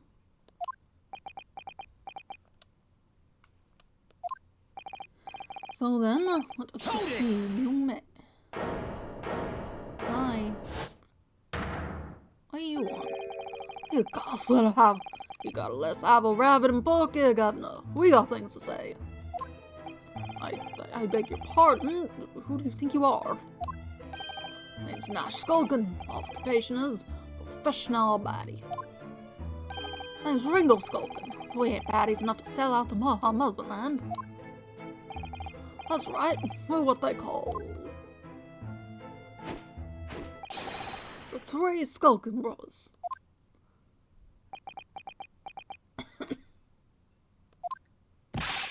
Bad timing, fellas. Very bad timing. I guess Jane has just left the stand. She went back over to wherever she sits in the meantime. Graydon's counter. Mere communications officer couldn't possibly steal confidential government information. Besides, the sounds produced by that music box aren't even Morse code. There's some low-class brickmaker negotiating with McGilded anyway, was it not? Have no relation to that man, to the man. Look, all we done was break into the cafe the other night like what he told us to do. If we'd known there was dodgy government secrets involved, we wouldn't have touched it.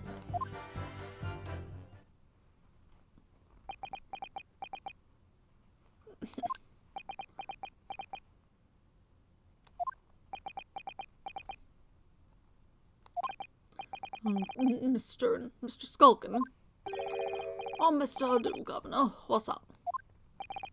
I take it that you now admit to the crime. That on the night in question, you did indeed gain entry to the premises illegally. And moreover, you did so as a party of 3, in collaboration with Mr. Graydon here.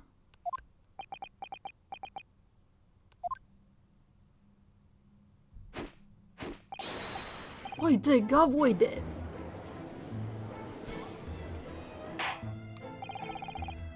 Write down, please. What say to that, Mr. Graydon? I have no idea what these 2 ruffians are referring to.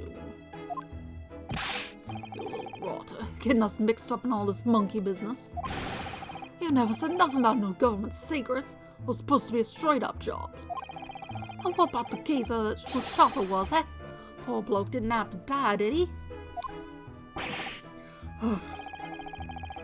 Nice to know who your friends are.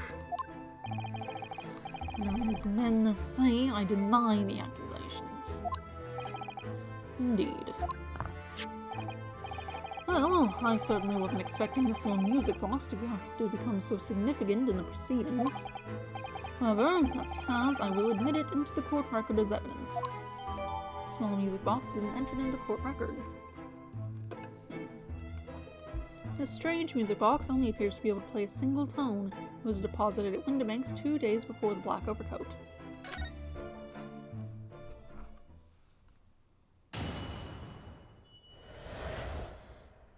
Graydon's counter. Mere communications officer can possibly steal confidential government information. Hold it! Why? So is this newspaper headline accurate? Government communications are being intercepted. How can I possibly know? And what do you mean by that? Any important government communications are handled by high-level officers, by specialists. General members of the staff in the station where I work would never be entrusted with sensitive information. Oh no, stop, must say something.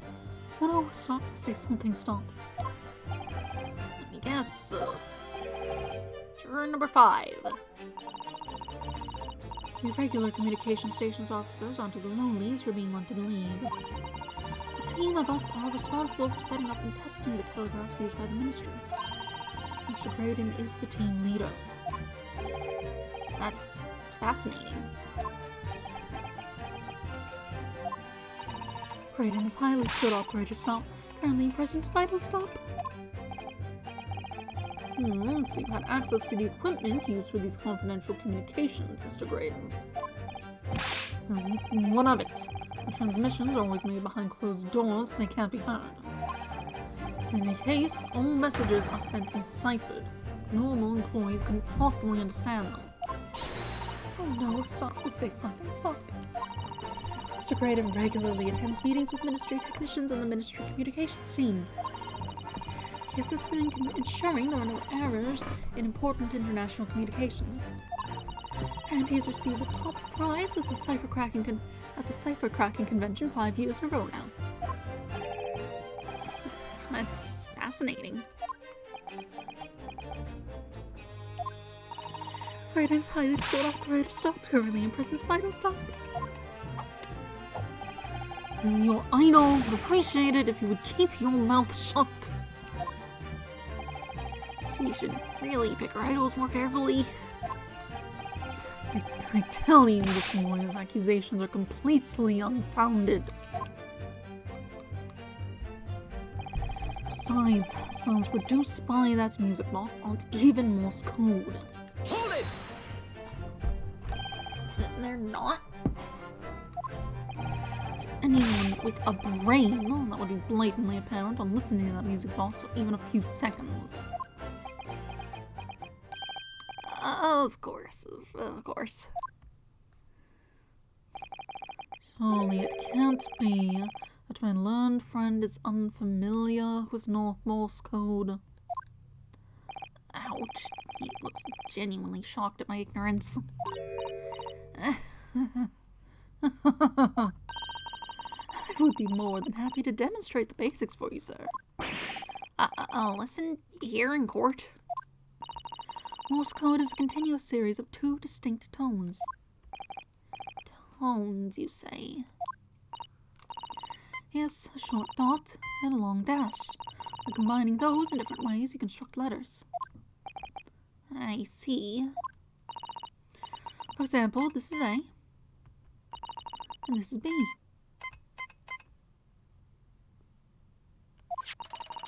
But when you listen to the sound produced by this music box, you only hear one tone, don't you?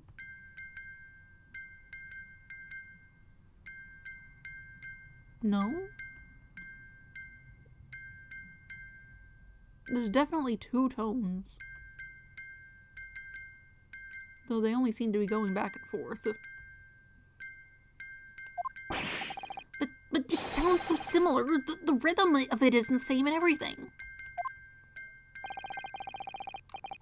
There's no discernible meaning to this apparently random sequence of sounds. So your assertion is fundamentally flawed. This is not Morse code. No!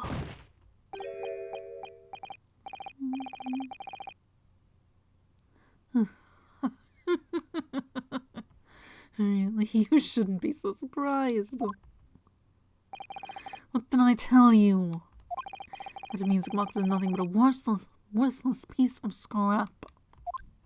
Perhaps you might consider studying your subject matter before casting aspersions in the future.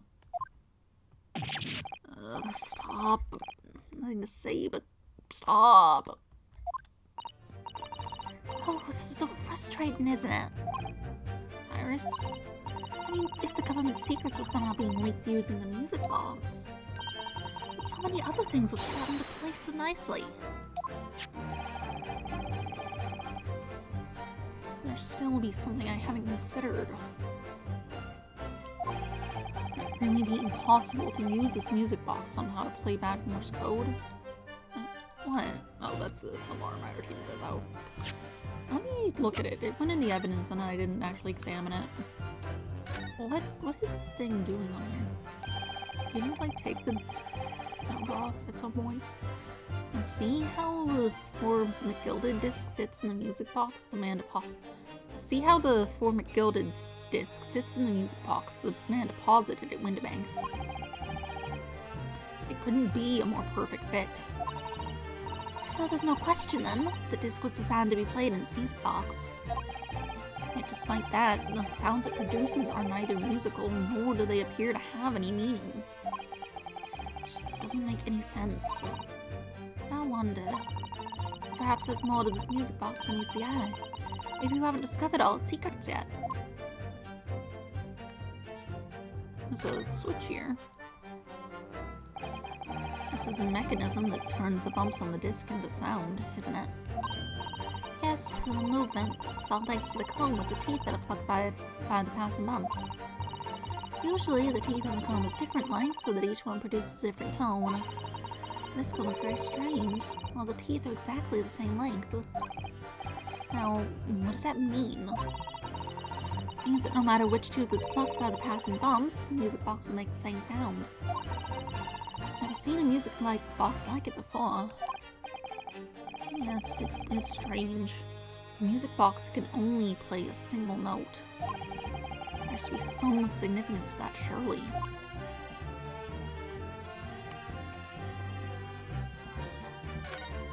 Open up the bottom. Oh! What is it, Rono? I've just noticed something about this music box. Looks like the bottom of it opens up as well. You're right! Oh, come on then. What are you waiting for? Let's open it. Alright then. Here goes. Look at that. There's another movement on the underside. So, does that mean you can set another disc to play back on this side? Yes, I think so. And it looks like the 2 movements are linked together. And linked. So if you had 2 discs, they would both put back at the same time.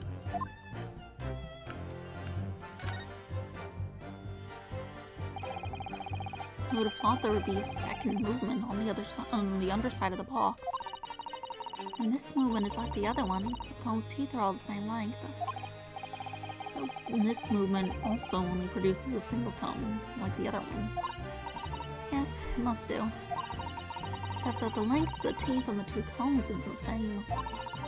So the single tone produced by this movement will be different to the single tone we've already heard. What? Basically, each movement can only produce a single note. But the notes they produce are different. A music box that can only play 2 tones. How would you make sure your discs are, like, synced properly?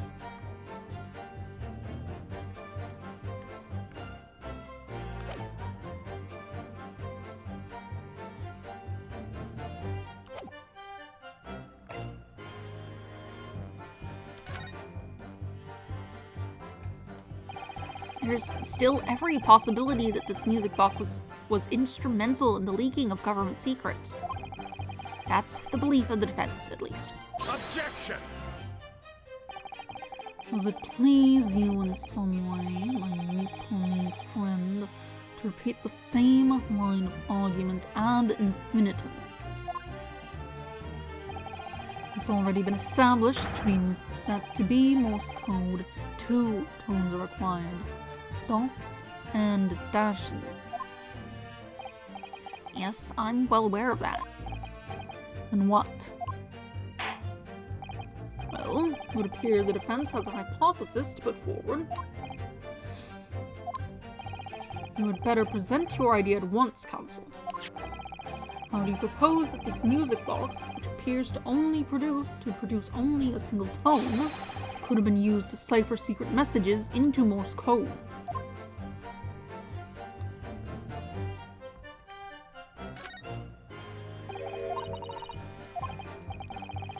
No, we know about this. I know. I literally just did this. I opened it. Yes, we did that. Just kind of hoping it'd be open still. Look at that. Look at that. Yes, hush. I just read this so you can chill. Surely just presenting the machinery here on the bottom should do it. Got it! Look at that. Gracious! What am I looking at here? Another movement on the underside of the music box. What? It appears, my lord, that the 2 movements are linked together. In other words, you can put 2 discs in this music box, and the sounds of both will play back at the same time. Good heavens! As the court has heard, Morse code comprises of 2 tones, a short dot and a long dash. With a second disc in place, this music box could be used to generate Morse code and convey a message.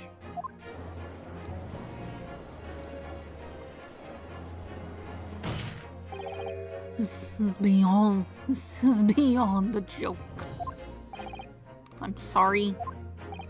This poor excuse for a lawyer has absolutely no evidence to support his claims. Of course, if my learned friend were able to present the court with the second disc, that would be another matter.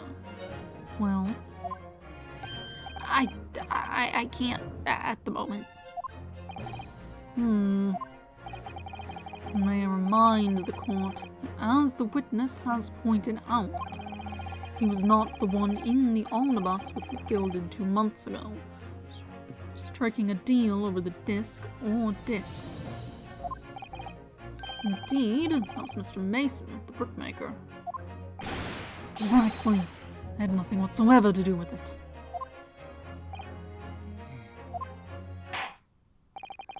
Though it has holes, I must admit that the argument presented by the defense has much promise. I believe the cross-examination should continue. The link between Graydon and the victim of the omnibus case must be there somewhere. But I haven't found it yet. Oh dear. Looks like you'll need to give your argument more strength, Bruno. You will reiterate your testimony if you please, Mr. Graydon. If I must, I maintain exactly what I did at the start of this pointless cross-examination. It was some low-class brickmaker negotiating with McGilded anyway, was it not? I have no relation to that man. Hold it! So, 2 months ago, in that omnibus, McGilded killed the brickmaker and stole the disc. Mr. Mason was a single man with almost nothing to his name. Seems he lived in an artisan quarter some years ago, but people there remember little about him.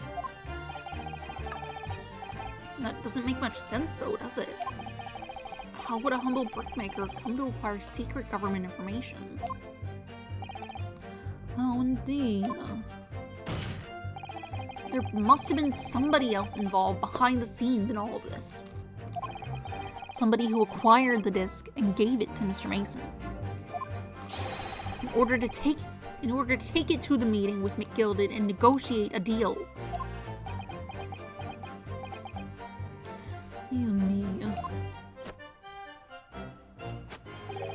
You may have it in for me. You may have it in for me, sir. And I assure you, have far more class than that. Old brickmaker from an artisan quarter, this well-to-do communications officer. If I could find some evidence to link the two of them together.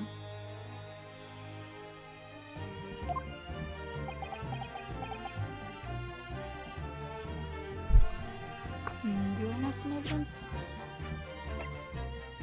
That's the thing, that's like a blood thing. Victim found deceased on last scheduled omnibus on the day of after a stab wound to the abdomen. Mason Milverton, male, brickmaker, East End of London.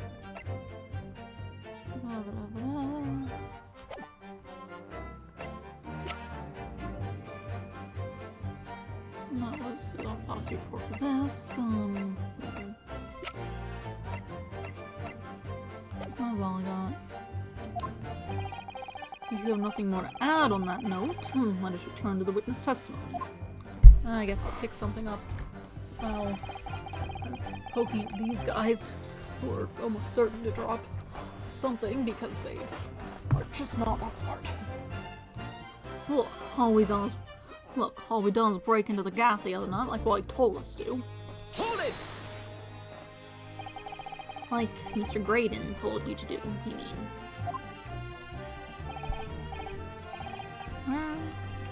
Where's the light on my microphone? There it is, okay. Move that bit. Didn't see the light, I was worried it might have gone out. It seems fine. That's it, yeah. Who else, eh? Some of me thought he was just popping off for a natter after all them years. Well, the rider had a dodgy job for us. Eh, Hash? You know him personally, not just as this one venture. Let me stop you there, Mr. Skulkin. After all them years, you say. Do you mean to tell me that Mr. Graydon is an acquaintance of yours? Well, the sociable kind of guys, you know? Sure, let's say the Graydon's an old china. Excuse me! What do you have to say about this? Is something wrong, Mr. Skulkin? No, the other Mr. Skulkin. Oh, me? When your brother was testifying just now, he said something that seemed to cause you to react. Oh, I was just remembering the old days, that's all. We used to have a right old laugh together way back when. Together? With Mr. Graydon, you mean? Well, with Ash, I mean, look at him now. His fancy whistle and flute, he wouldn't have Adam and Eve it. But when he was younger, it was from the poor part of town, just like us. Is that so? Well, he was always a leery one. He had the brains, he had the savvy. Always come up with smart ideas like what would never have gone on, well, like what would never have gone through our heads. Well, blimey, ain't that the truth? Remember Milverton and Skulkin's milk run? I was go eh? Save it until after the trial. Your reminiscing has no place in this courtroom. Neither does your fruit. Oh, the geezer asked us a question, didn't he? And we was answering. Geezer. We ain't done nothing wrong. Nevertheless, this court is not prepared to accompany you on your trip down memory lane. Counsel, can we turn our attention back to the testimony, please? I don't know. That sentimental story be relevant somehow?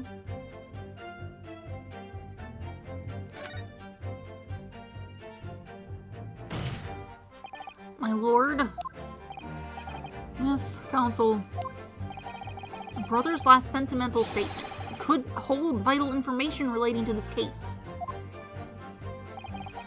Very well, counsel. I will permit the brothers to supplement their testimony with that detail. Briefly, I hasten to add. Say no more. Skulkin is never skulkin.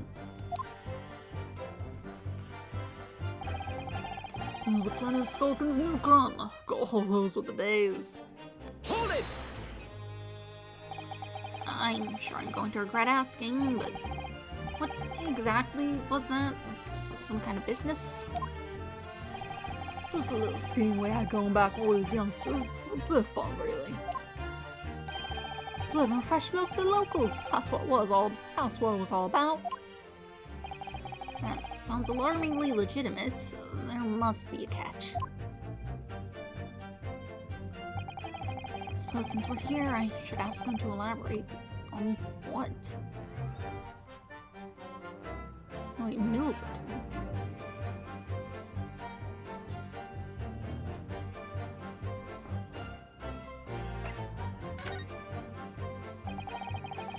So this business was just a bit of fun, you say?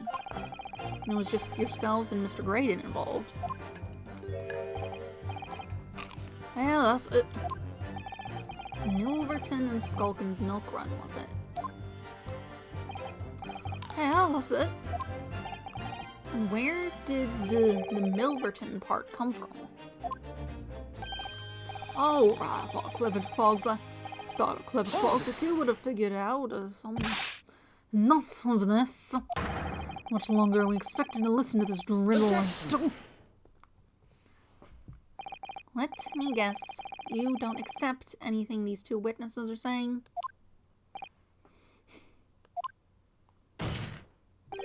Tell me, why is it that it was only at the mention of the name Milverton that you decided to interject? Because I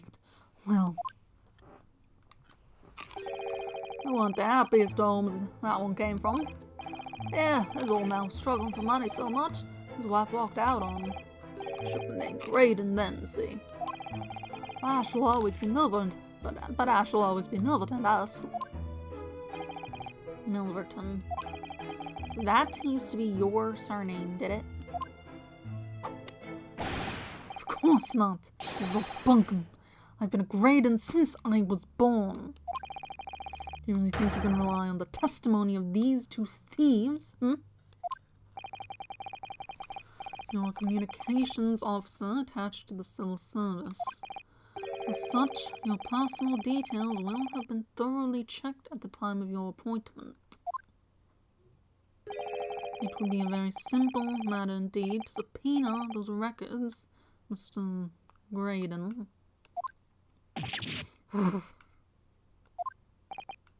Well, it would appear that Mr. and Mr. Skulkin's testimony has been reliable, for once. You were born Ashley Milverton, then. Is that correct? Well, yes. So Ashley Graydon was once Ashley Milverton. That information could change things, and could turn out to be extremely important. Personal profile has been updated. It was Milverton years ago. He's a childhood friend of the Skulkin brothers.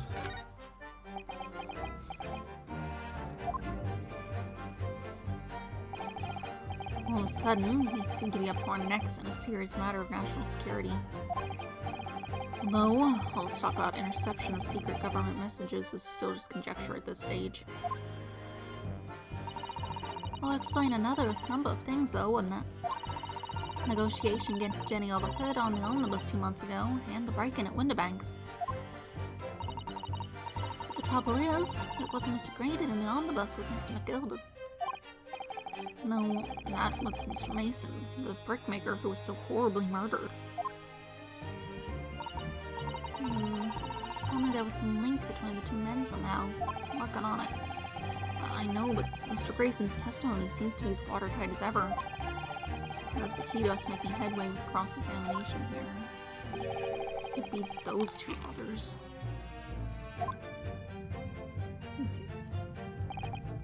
Communications officer, they got Morse code. You have no relation to that guy. It said something about evidence at the end of this, Hold it! this bit here last time. So now that we have some things changed, it might change that, and if not, I'll just present, something. The case notes from last time, maybe? So, 2 months ago in that omnibus, McGilded killed the brickmaker and stole the disc. Mr. Mason was a single man with almost nothing to his name. Seems he lived in an artisan quarter some years ago, but people there remember little about him. That doesn't make much sense though, does it? How would a humble brickmaker come to acquire secret government information? Oh, indeed. There must have been somebody else involved in this behind the scenes in all this. Somebody who acquired the disc and gave it to Mr. Mason. In order to take it to the meeting with Mr. McGilded and negotiate a deal. It doesn't say Mr. Me. You may have it in for me, sir, but I assure you I fall a class than that. No brickmaker from an artisan quarter, he's well-to-do communications officer. I need to find some evidence to link the two of them together. If you have nothing more to add on that note, let us return to the witness testimony. Okay. I guess I need to do,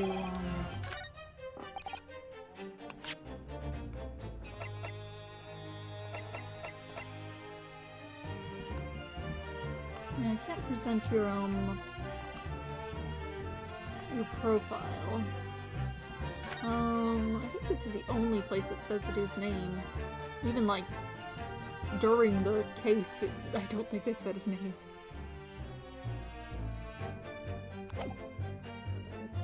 Look at this. Objection! Mr. Ashley Milverton. Tell me, why did you try to hide your former name from the court? Because I haven't gone by that name for years. It means nothing to me. No, I don't think that's a real explanation at all. The truth is, you had a reason to hide that name.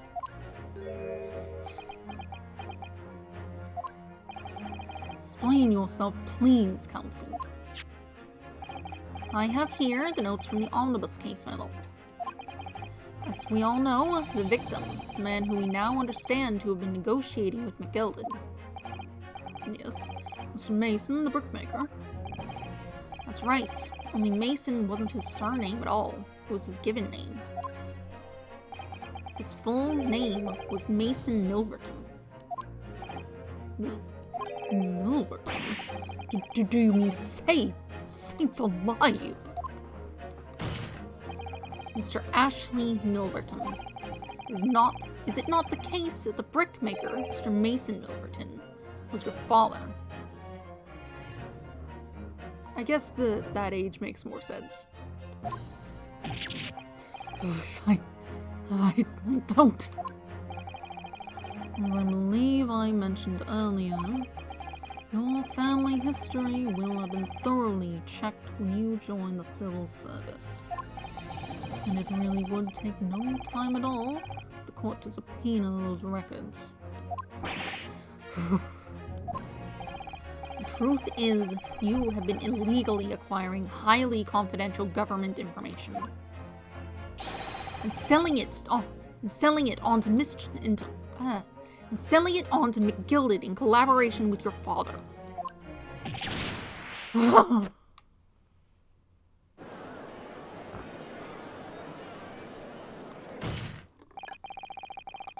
New facts and evidence unveiled by the cross-examination of this witness all come together to reveal the truth. The truth, you say? That you collaborated with your father, Mr. Mason Milverton, in illegal dealings with Magnus McGilded. Looked into this music box, you mean, counsel? Yes. Stealing information being sent in secret government communications and selling it on to McGilded.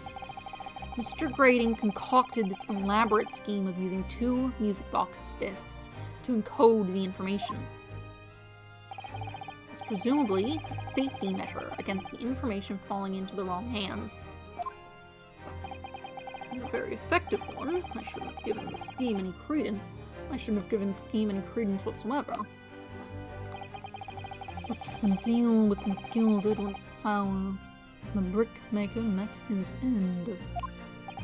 Yes, but before he was arrested, McGilded managed to temporarily dispose of the stolen disc at the pawnbroker.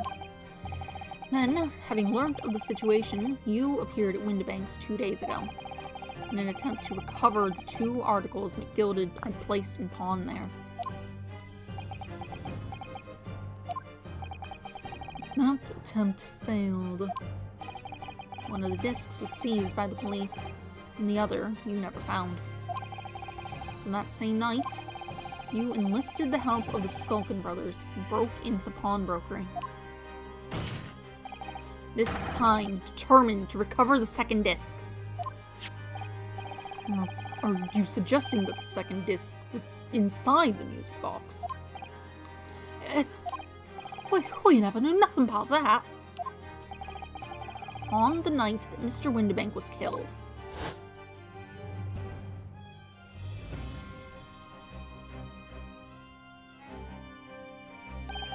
the intruder to the pawnbrokery touched one item and one item alone, the music box. It was rather ingeniously demonstrated by using the 2 prints from the security camera, indeed. So, the question that naturally begs answering is this. Why was only that one article disturbed? The answer is obvious, because it contained the second disc, which the intruder was desperate to retrieve. Still, if it were to fall into the hands of the police, it would be proof of high treason.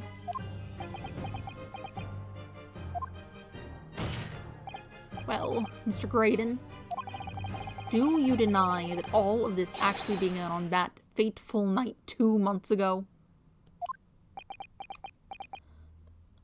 I feel like it's not that urgent that you couldn't, like, just buy the music box. I guess you didn't know where it was necessarily, but, like, you could have come in the next day and just kind of perused the place, found it there, and been like, I want the music box, thank you. Great, cool, goodbye. Like this seems unnecessary.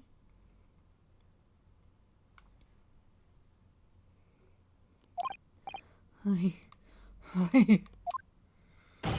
refuse to accept any of this nonsense.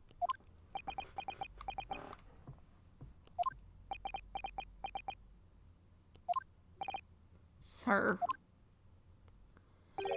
there appears to be blood seeping through the sleeve of your jacket. What? 2 nights ago, we know that 3 shots were fired at the scene of the crime in Windibank's pawnbrokery. One took the life of the pawnbroker himself. One struck the pouch around Mr. Sholmes' waist. And the final bullet struck the calendar on the wall of the shop and first pierced the arm of one of the intruders. Mr. Graydon, that wound on your arm that you seem to be trying to hide, it's a bullet wound, isn't it?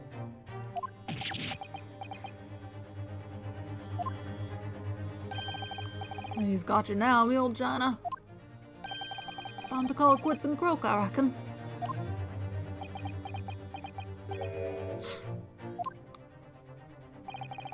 Don't acknowledge my presence under any circumstances whatsoever. Those were my terms, remember.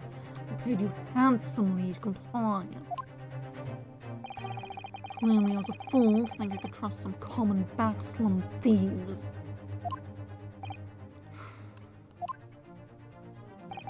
Fine, I admit it. I was there in Windibanks that night. I paid this pair 10 guineas to accompany me. And as you've noticed, I sustained an injury in the course of my adventures.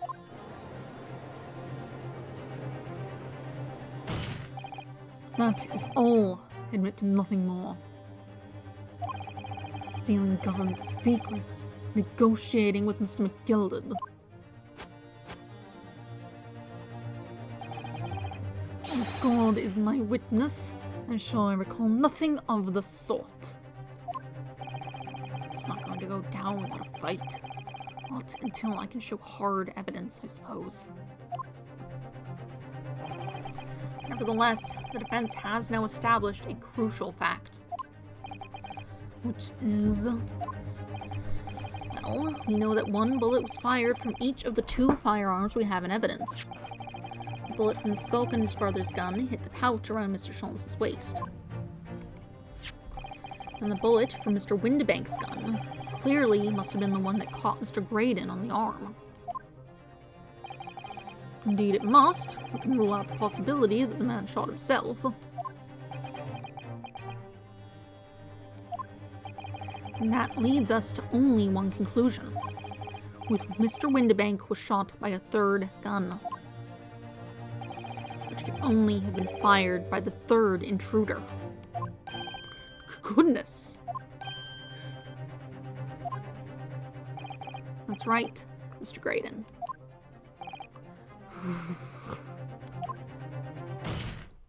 The only person who could have possibly shot Mr. Windibank that night is you.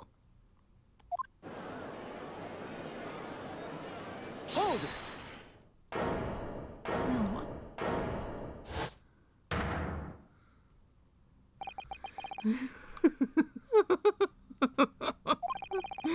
You little upstart. You made a grave mistake when you summoned me here. What's that supposed to mean? Yes, as you rightly say, I was there at the pawnbroker's. I did my best to hide the fact, naturally. I had no intention of ruining the distinguished career I had built for myself at the communication station. But did thoughts never cross your mind? Did you never consider the possibility? What do you mean? What thought? What possibility? The possibility that if I was there at the scene, I may have witnessed the crucial moment.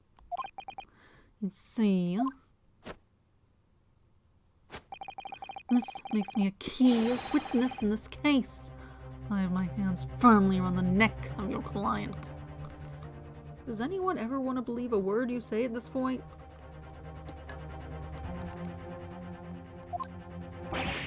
What? Are you suggesting? I saw it all. I saw the very moment that pickpocket girl pointed the gun at that poor defenseless pawnbroker and shot him. What?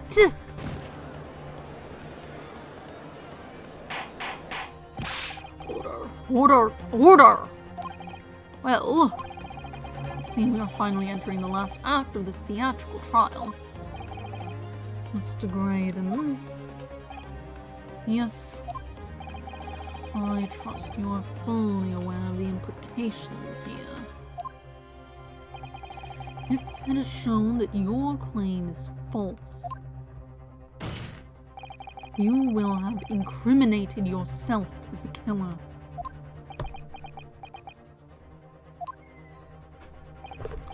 Oh, I understand fully. And I must ask you to give your formal testimony once more. You will explain to the court precisely what you saw at the moment the defendant allegedly shot the victim. Nothing would give me greater pleasure. Hello, hello. Witness testimony. The moment of the shooting. Hello, my holly paw. Do you need to pass by? I'll move my keyboard so you don't step on it. Please go.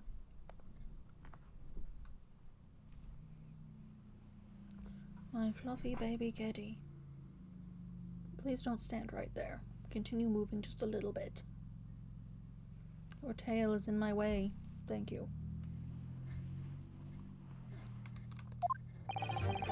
Well, these ruffians were jostling with the broker. I was still near the entrance to the shop. When Windibank threw Nash over the counter, I felt a sharp pain in my arm. I pursued the man, but he shut himself in the storeroom.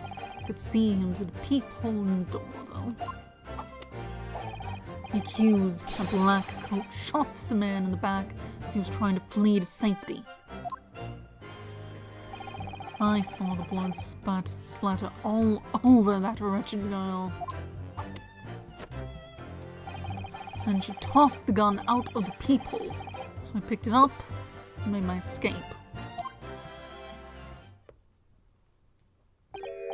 Good gracious! This is quite extraordinary testimony. You claim, sir, under oath, to have clearly seen the defendant pulling the trigger.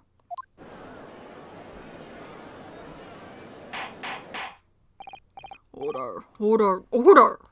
It wasn't my intention to testify in this way. Neither is it my intention to be found guilty of a murder I didn't commit.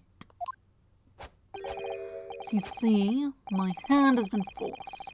I tell the truth now as an act of self-preservation.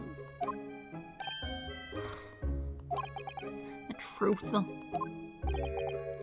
Until now, the prosecution was completely unaware of these details. Yes, well, I'm sorry about that. Having shot me in the arm, the pawnbroker was then shot in the back by the accused. And as I said, she was showered in his blood. You say the blood splattered over the accused's coat. Are you sure on that point? Oh yes, quite sure. All over the black overcoat that pickpocket girl was wearing at the time. Really? If her coat could somehow be shown to harbor vestiges of blood, that would be conclusive evidence here.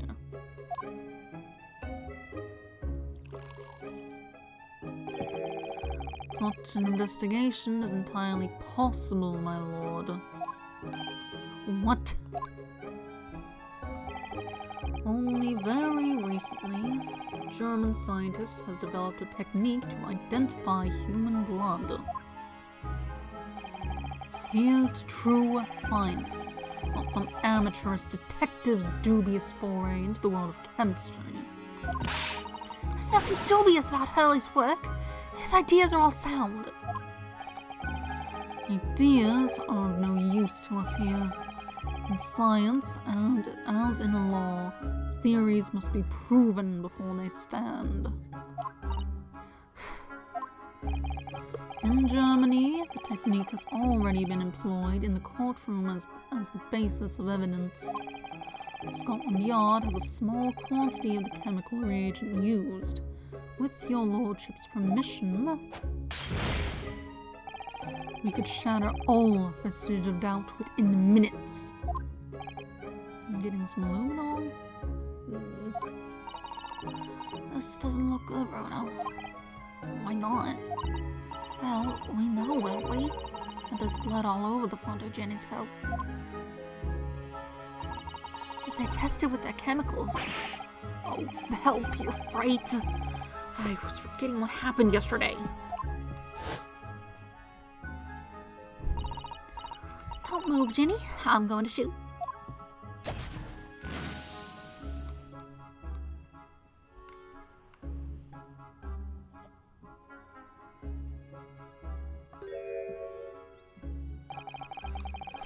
But that's not Mr. Windibank's blood. That stain is from 2 months ago. That's Mr. Mason's blood from when he was stabbed by McGilded, who was wearing the coat at the time. My lord, the defense objects to the test proposed by the prosecution. Overruled. Lord Van Zeeks, make it so at once. With pleasure, my lord. While we await the results, the defense may proceed with the cross-examination. Once they find that blood on the overcoat, Gina will be... Counsel? Yes, my lord. Your cross-examination. Of course, my lord. If this cross-examination doesn't go well, if I don't manage to uncover some decisive evidence or a really compelling clue now, I have a very bad feeling about the outcome of this trial.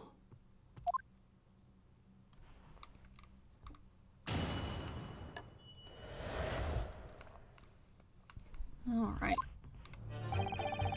When these ruffians were jostling with the broker, I was still near the entrance to the shop. Hold it! Mr. Windibank emerged from the storeroom, I believe. Ringo and Nash were scouring the counter when he suddenly appeared and flew at them. He already had the revolver in his hand. Fortunately, I wasn't too close. I've never been so scared in all my life. Yeah, we're just your regular madman with burglars, that's all. We didn't like violence. Says the pair who carry a gun. What do you mean when you say you were near the entrance to the shop? I was in the doorway, running my eyes over the shelves of forfeited items. Looking for the music box, of course. The broker went for Nash in the first place, and Ringo joined in, making it 2 against 1, so I assumed they could handle the situation. I was wrong. I was trying to help you, little bro, but the old geezer chucked me over the bloomin' counter. So I pulled my gun on the old fella, and that soon made him squawk, and that soon made him stop. A pair of you setting upon the poor defenseless pawnbroker together. Shame on you. So sorry, Cuff. Windibank threw Nash over the counter, felt a sharp pain in my arm. Hold it! You mean that's the moment you were shot? Yes, though I didn't immediately realize what had happened, of course. Things crashed to the floor from the counter as the 3 men were brawling. Well, it was at exactly that moment that it happened, so I didn't hear the gunshot. And that bullet went on to strike the calendar in the wall behind you. So it would appear. I looked at my arm, saw that it was bleeding badly, so I wrapped my handkerchief around it. Seeing as I couldn't explain what had happened to the doctor, I had no choice but to wait for it to heal. Didn't imagine it would still be bleeding 2 days later. Yeah, you maybe should see a doctor before you get an infection. Mr. Windibank intend to shoot you, do you think? Well, I don't imagine he even noticed I was there, to be honest. Perhaps the gun went off accidentally. Anyway, it didn't quite strike home. When I pulled my gun on him, he tried to shove me out of the way. And then he scampered through that door out back. At which point, what did you do? I pursued the man, but he shut himself in the storeroom. It seemed with a peephole door, though. Hold it! You mean you chased after him? I don't recall the reason why, but I ran after him to the back of the shop. And what about this peephole in the door you mentioned? Well, unsurprisingly, the storeroom door is a solid job, made of stout wood. And there's a small opening in it about head height that lets you see what's going on in there from the outside. Actually, I should know that, shouldn't I? I looked through it myself that night. No one's brought it up till now, which is why it's like, it means nothing that the gun was in the room. There's a big window in the room, even if they lock the door.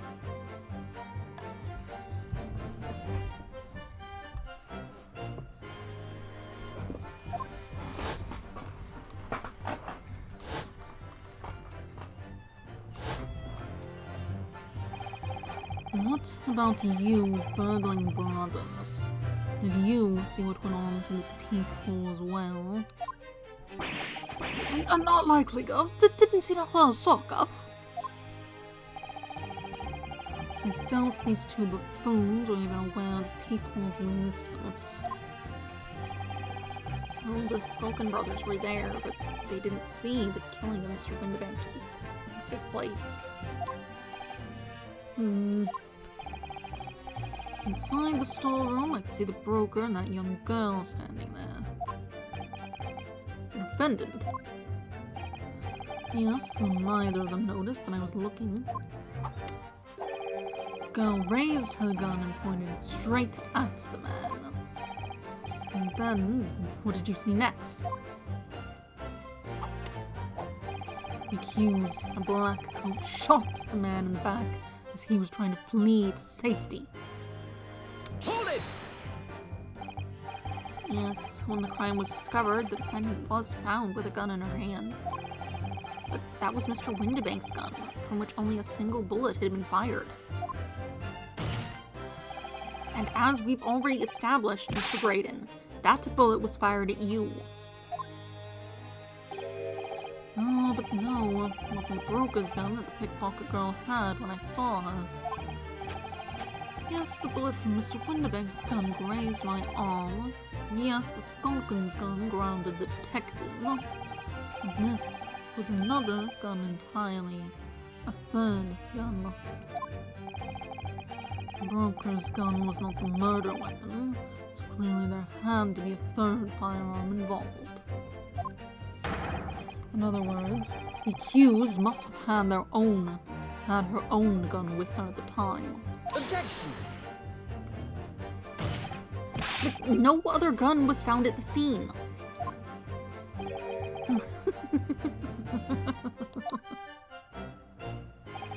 Calm yourself, counsel. Sorry.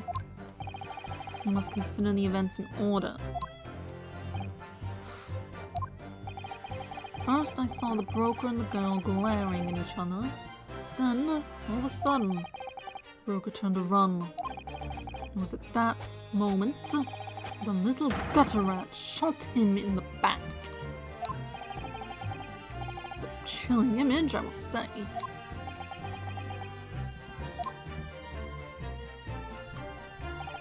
I saw the blood spatter all over that wretched girl. Hold it! All over her. Yes, through the peephole, I saw it clearly.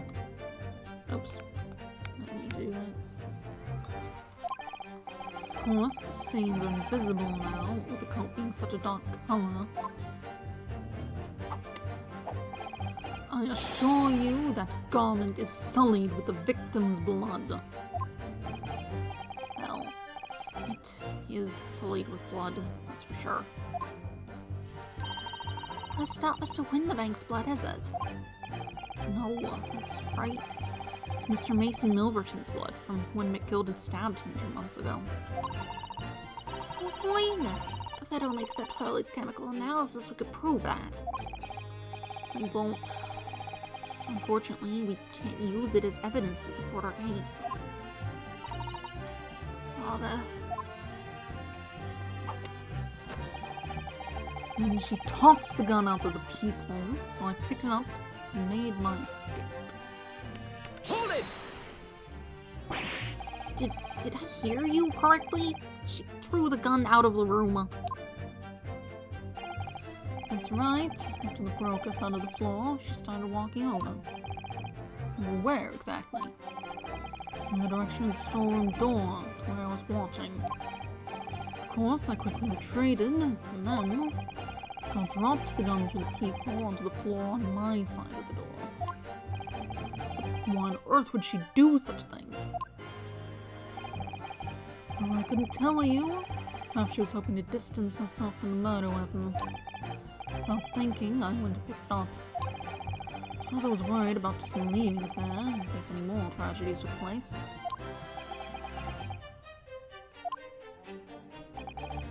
So it was you, in fact, who took the third gun from the scene of the crime. Yes, it was yours truly. I'll have to clear up to my lackeys and left. Clear up. We made a bit of a mess around the counter, so Mr. Whistle and Flutie here told us to tidy up. He thinks these are blue and mum sometimes. Well, I was paying you enough, my god. Ugh. Tell me, Mr. Graydon, when you left the pawnbrokery that night, was it by any chance with the second disc in your jacket pocket? You little toe rag! Gate on you. What are you doing? Excuse me! Gentlemen, Why is the dog barking? Someone's out there with him, so it's fine.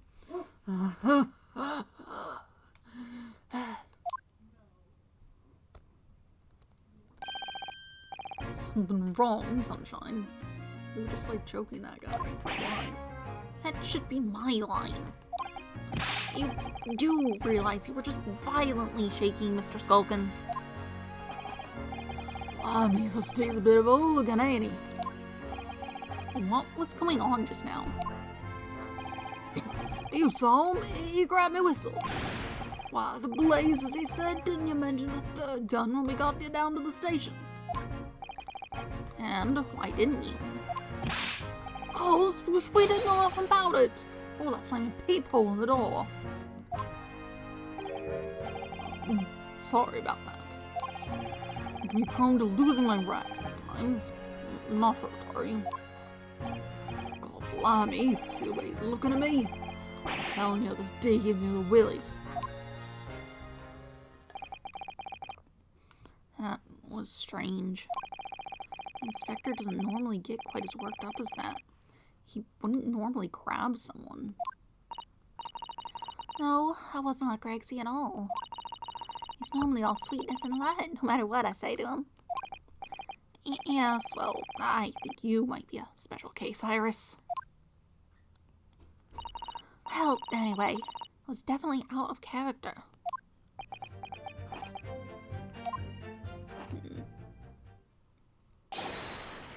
My lord, requesting your lordship's permission to interrupt the cross-examination. You returned with the stuff? Explain yourself, officer.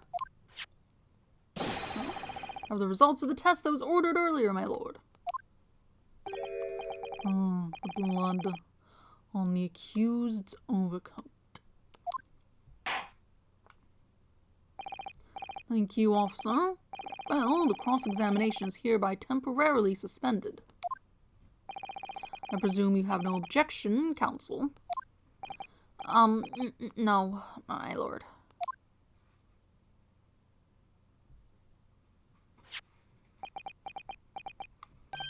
Well, there you have it. Report, please, Inspector. Yes, sir. Traces of human blood were found on the overcoat of the defendant, Miss Gina Lestrade. From the extent of the stains, it would appear that they were the result of spattering following a gunshot wound. End of report. Gunshot wound. Goodness me.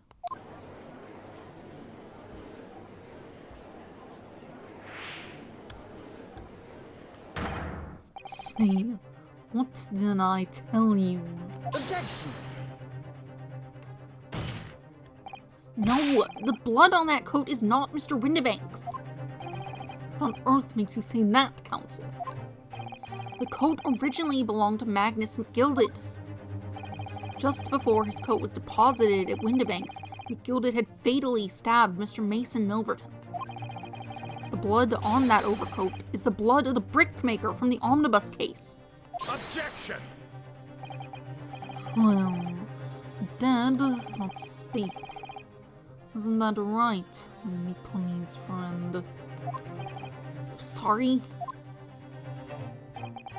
2 months ago, in this very courtroom, we do not argue fervently for McGilded's innocence.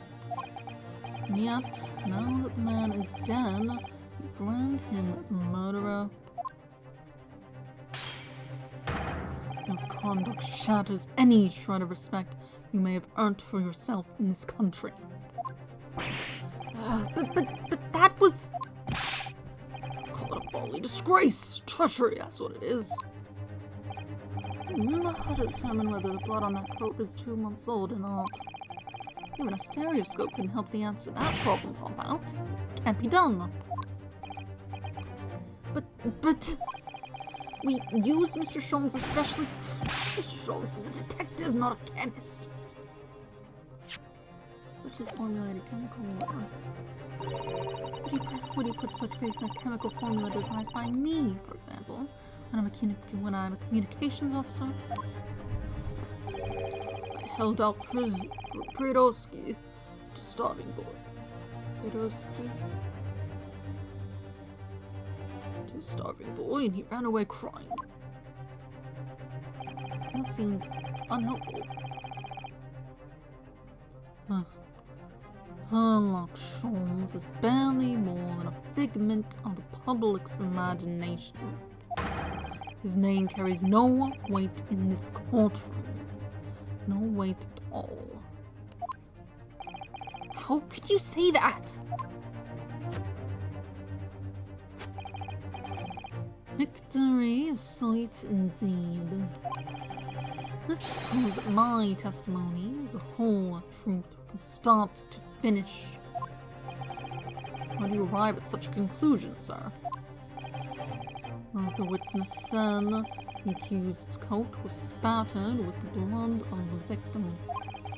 The only way Mr. Graydon could have possibly known that fact is if he saw it happen. Yeah, that sort of is my question, is how does he know there's blood on that thing? In other words, his testimony is solid, and the conclusion is singular. It was the accused who shot the victim in this case. That is the whole truth. Ah. My lord. Been a long battle, this one. This old warhorse has something to say now, if you please. Mr. Foreman. As of this moment, sir, the squadron has reached its final decision. Ready, men? All for one now. Sir. Guilty. Guilty. Guilty. Guilty. Guilty. Guilty.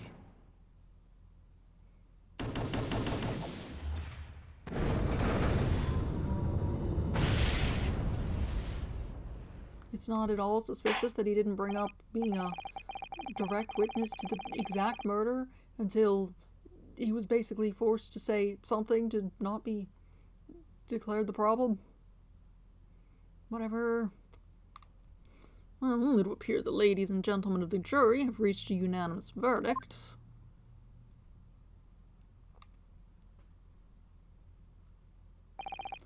The defense has consistently failed to unpick this witness's testimony. Here's to any attempt you may make at unpicking the jurors' decisions being equally successful. I don't believe it. After I've come so far. How is it all unraveling on me so fast?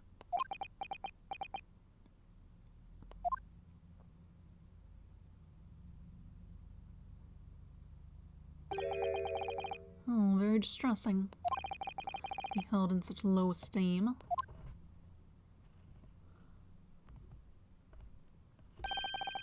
Wouldn't you agree, Mr. Naruhodo? Wouldn't you agree, Mr. Naruhodo? Officer, you've delivered the report now. That will be all, thank you. It occurs to me with some regularity, Mr. Naruhodo. I think this is probably Holmes, Sholmes, whatever. I don't know why he's doing this. But that... Ooh. Occurs to me with some regularity, Mr. Naruhodo. Scientific truths are determined not by science, but by none other than the human mind. I know that voice. Am I going mad? Ah!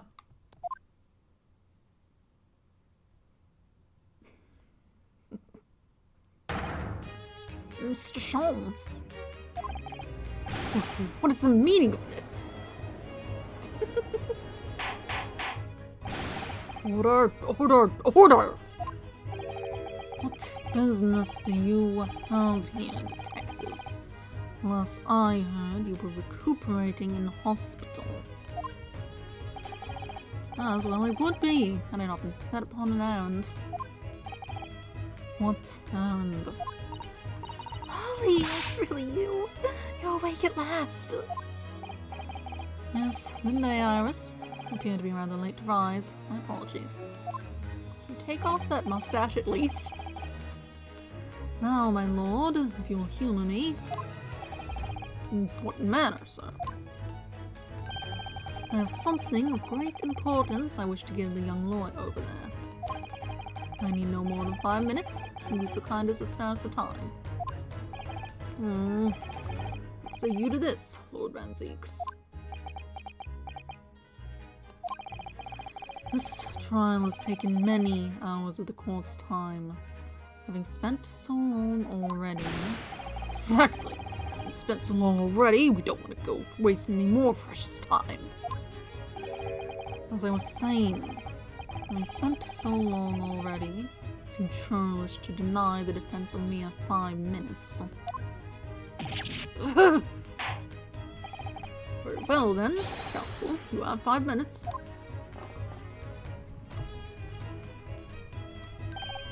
My dear fellow, I apologize for my tardy arrival. Mr. Sholmes, are you alright now? Alright, I'm all wrong. Sorry? Only just managed to summon the strike to stand man.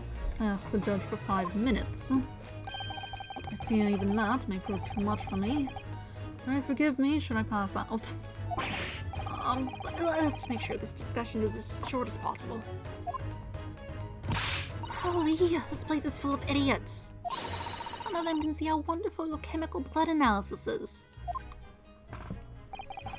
Ah, well, that concoction of mine was truly just a bit of sport to assist me in my investigations.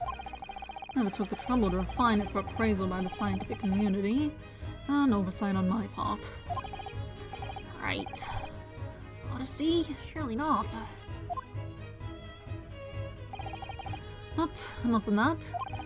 I'm here to give you this, my dear fellow. Oh, what's that? A lavender futoshiki wrapping. A leaving present from Sasato. From Miss Sasato? If possible, matters were to be settled without me giving you this.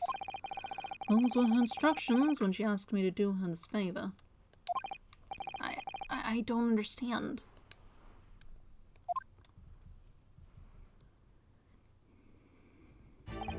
Miss Sato foresaw today's events, I believe.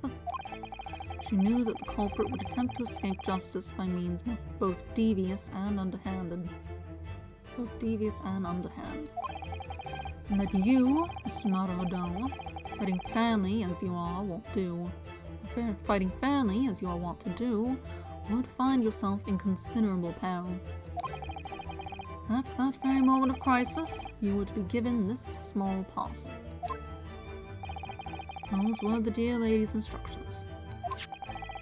A leaving present from Susato-san. Whatever could it be? What is this? Is that the cat door maker? Oh! It's the machine I made. Ah.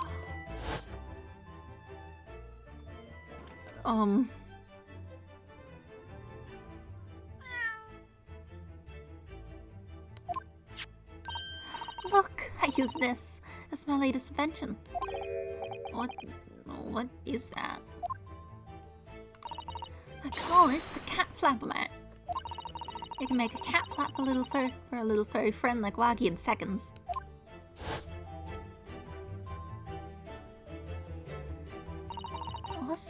What's Susie up to?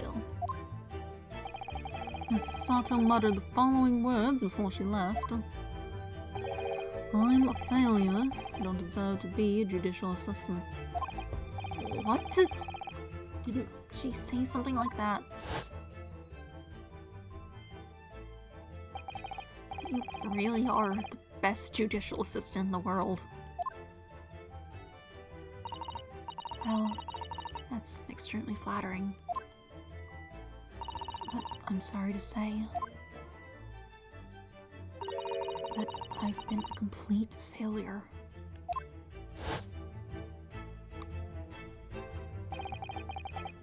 Whatever did she mean by that, Mr. Sholmes? At night, when you left Windibanks in pursuit of the thieves, Miss Sato made use of this contraption for a certain purpose. That is your answer, dear fellow. Not at all cryptic then. Sato-san used this cat flap-o-mat that night. Why?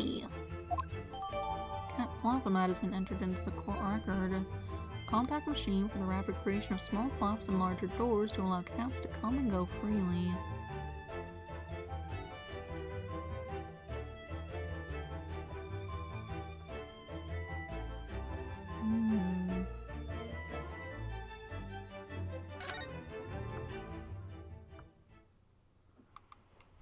Check something.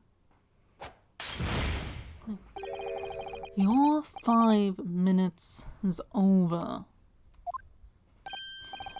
We're out of time already.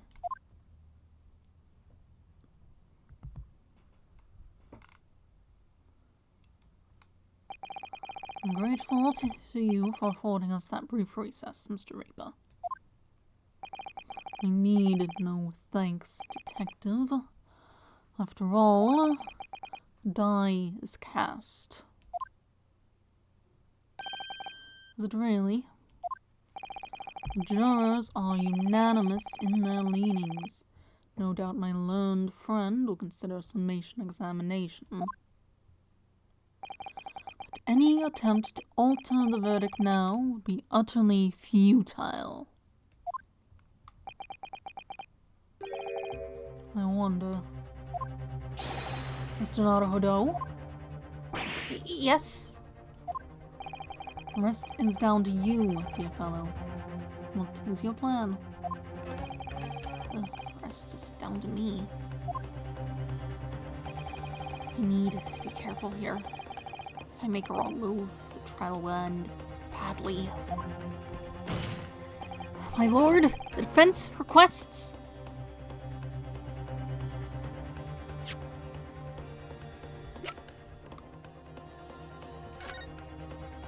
Let's take a look at this thing.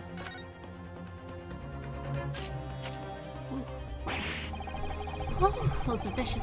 Oh. Wrong person. Ugh, those vicious teeth look like they could rip through almost anything. They're good, aren't they? They're made of a special alloy I developed just for this job. The cutter rotates 10 pounds per second, so it can get through any door in no time at all. And what are the two parts at the top here? Ah, those are for attaching hinges to the section of the door that gets cut out. Right, of course. Nothing can match this machine for power. It can make mincemeat of even the toughest doors. It sounds so charming and friendly when you say what it's for, but it feels like the reality of the cat flap in that is that it's a grim weapon of door destruction. Oh, that guy's so adorable. There's nothing I wouldn't do for him, even developing deadly weapons.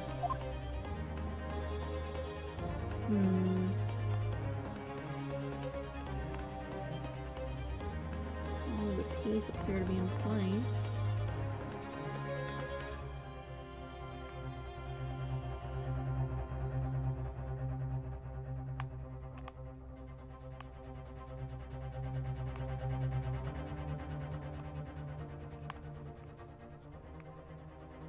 There's something else to look at on here, even the thing I had seen seems to be gone.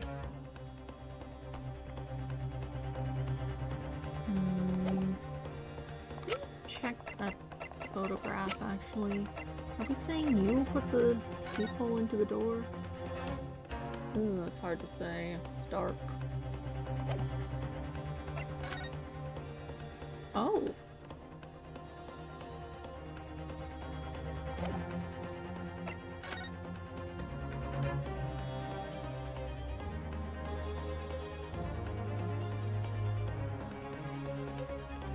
Okay, cool. Covers that.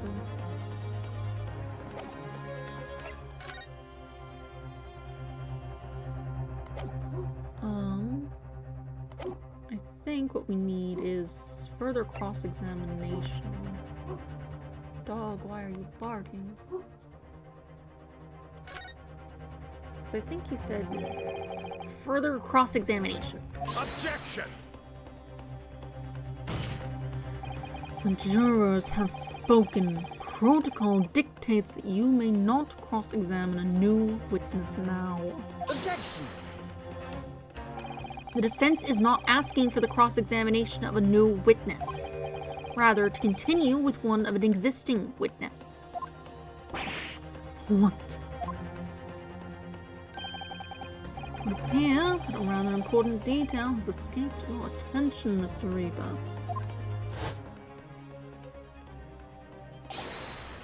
My lord, requesting your lordship's permission to interrupt the cross-examination. Thank you, officer. Very well. Cross-examination is hereby temporarily suspended. I presume you have no objection, counsel. No, my lord. So nobody can say anything then. Bruno asked to resume his cross-examination of Mr. Graydon. Court is obliged to allow it. This is absurd.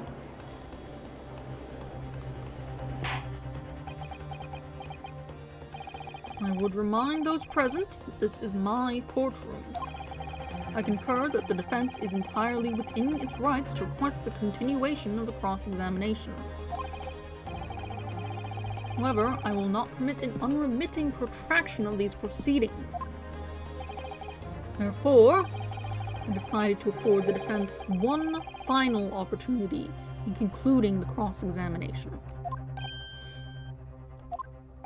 Counsel, you must choose but one statement from the witness's testimony, and but one piece of evidence to present in support of your argument against it. a single chance to present evidence. If, following that, the situation remains unchanged, I shall move to adjudication. Is that clear, counsels? You will not press the witness any further. My lord. Yes, my lord. Single statement and a single piece of evidence. Most generous. Well then, Mr. Naruhodo, it's high time I fell in a dead faint. Leave this in your capable hands. Okay, you don't need to flail around like that.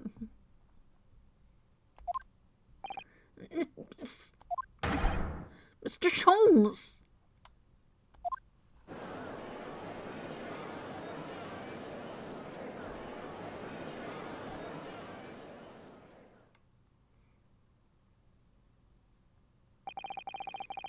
So insultantly, stand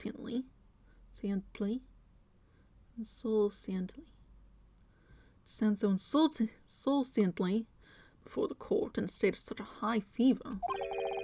And the man has extraordinary strength of mind or an extraordinary lack of feeling. I imagine he's feeling very little now. The detective is sleeping soundly in one of the antechambers. Strike a man when he's down, why don't you? Well then, counsel, are you fully prepared?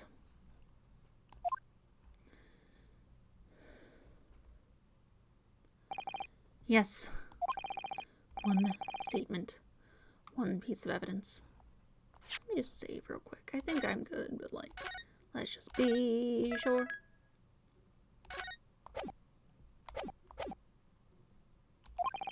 I won't let Mr. Sholmes down. Or Iris. And I won't waste this final chance that Susato-san has given me. This is going to decide the entire outcome of this trial. Very well then, under the terms I have outlined, you may resume the cross-examination. Alright. The moment of the shooting again. These ruffians were jostling with the broker. I was still near the entrance of the shop. Moving back through Nash over the counter, I felt a sharp pain in my arm. I was through the man to show himself in the storeroom. It seemed to be the people on the door now. He was in a black coat, shot the man in the back as he tried to play safety. And we need this. I'm not sure showing this is going to prove anything.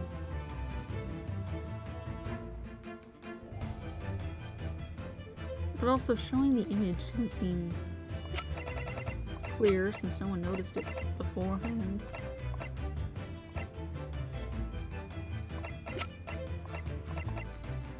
And this is the new evidence we have. Presumably I go, this thing, look at it, and then I'll show you pictures. Objection! What on earth is that eccentric contraption, counsel? Oh, it's my cat Flappermap, my lord. It makes a way for cats to get in and out of the room. It can cut through any door you can think of, and make a new little door in the middle of it. That's right, my lord. It's a device for creating so-called cat flaps. Small doors for cats to come and go as they please, without their owners having to open the main door. Sure, we can all work that out for ourselves. That cat lover's contrivance has no possible relevance to this case. Oh, really? Of course it doesn't. To start with, there was no cat flap in the pawnbroker's door. Not being a keeper of cats myself, I'm afraid I fail to see what this has to do with the matter at hand. Perhaps it would help if I described its function another way, then. This contraption is able to create a peephole in any door you can imagine, in practically no time at all. I beg your pardon, a peephole, you say? 2 nights ago, we arrived at the scene only minutes after the murder of Mr. Windibank had taken place. That's right. According to the paperwork at the yard, it's you, your Japanese assistant, and Sholmes. Yes, the 3 of us were together, and it's recently come to my attention that my assistant made use of this device at the time. Your assistant did what? There was a peephole in the storeroom door. I can attest to that. Because I looked through the peephole myself in order to see inside the locked storeroom. This is ludicrous. What are you trying to say? Of course there was a peephole in the door. I said as much in my testimony. Who else could I have witnessed the crime for pity's sake?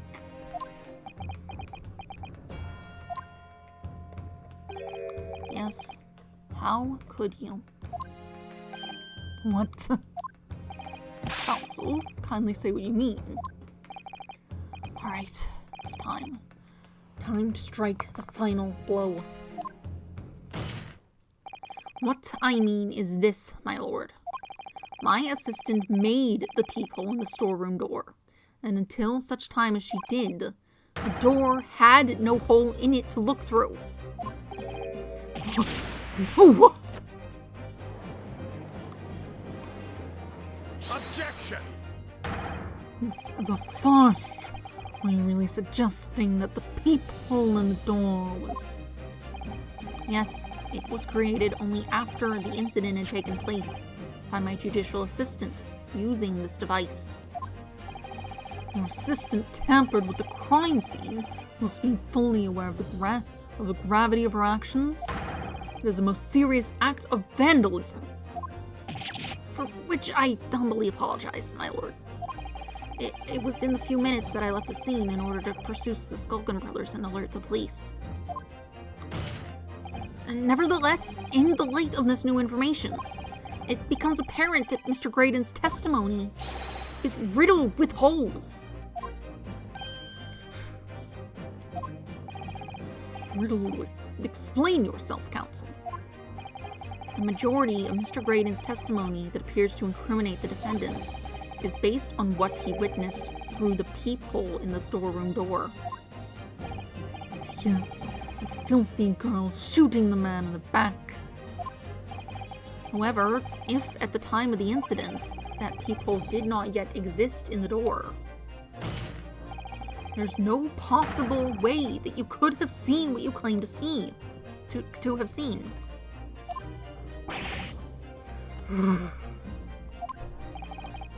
In short, your entire testimony is a pack of lies.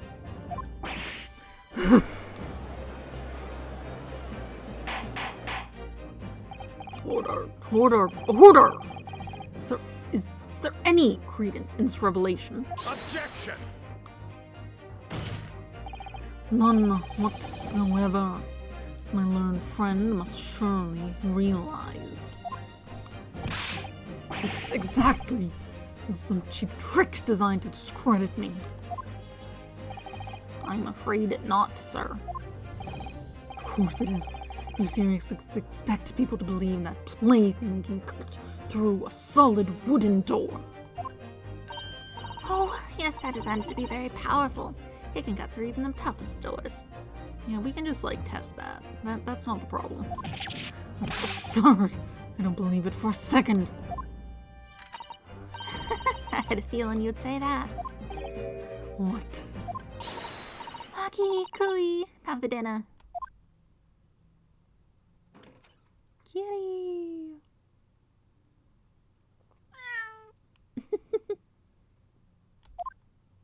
Why did you bring the cat to the courthouse? Well, Lady, this is the Old Bailey. Put on my cat flaps and the oak paneling at the Old Bailey. I'm not done yet, don't worry.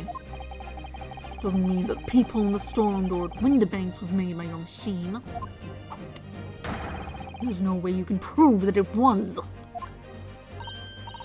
no, but it's easy. What? The cat flaps my cat flap-o-matic creates are of all of a big size. And the dimensions of the peephole at Windibanks are an exact match.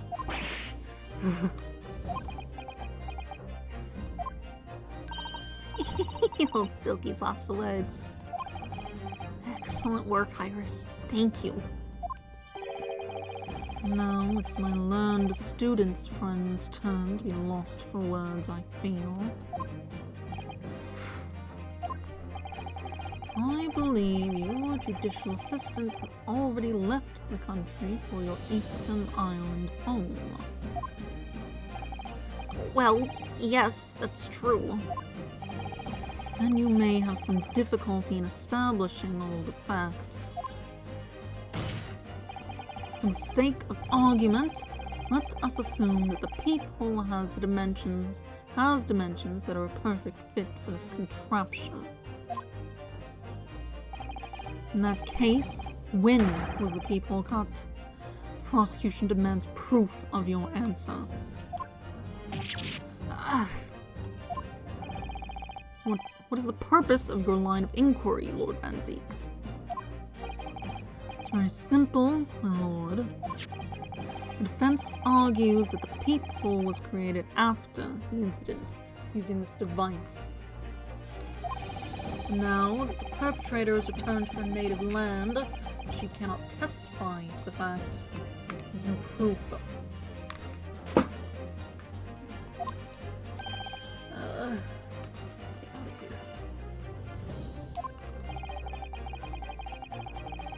And for as long as the defense remains unable to prove when the peephole was made, my learned friend's claims amount to nothing more than a baseless accusation. What? We have it. We have photographic evidence. Indeed, that is so, Lord Van Zieks. Well, counsel. Don't give up now, Bruno. This is the time to create your own opening and force your way through. I don't know if I can do this, but I do know one thing. Sato-san is the greatest judicial assistant in the world. Very well. Counsel for the defense will present evidence to support the claim made. Proof that the peephole in the door of Windibank's storeroom was created after the event and not before. That's pictures of a cat. And here's it not being there. Take that! What are you? A print from that detective's infernal cameras again. My judicial assistant, Miss Sato Mikotoba, is an extremely intelligent and capable woman, which is why I never had any cause to doubt that she would have considered this scenario and made sure I had the necessary proof. And the necessary proof is this photographic print, counsel.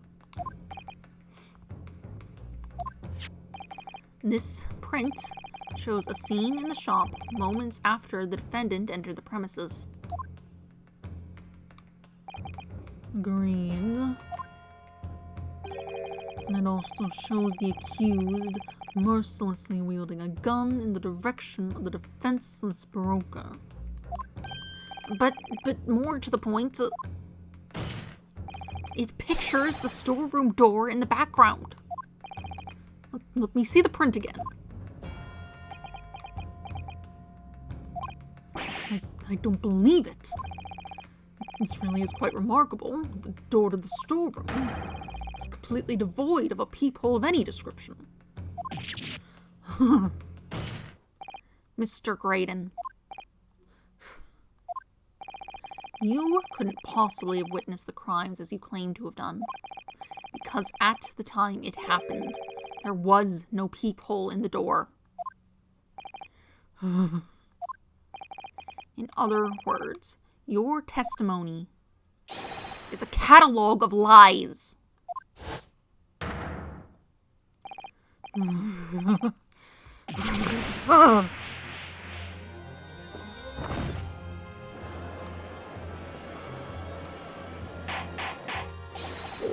Order! I am satisfied that the defense has substantiated its claim beyond all reasonable doubt. This witness's testimony was entirely fallacious.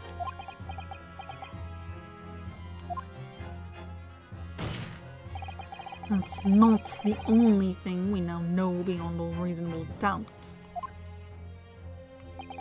My learned friend's assistant's guilt can no longer be denied.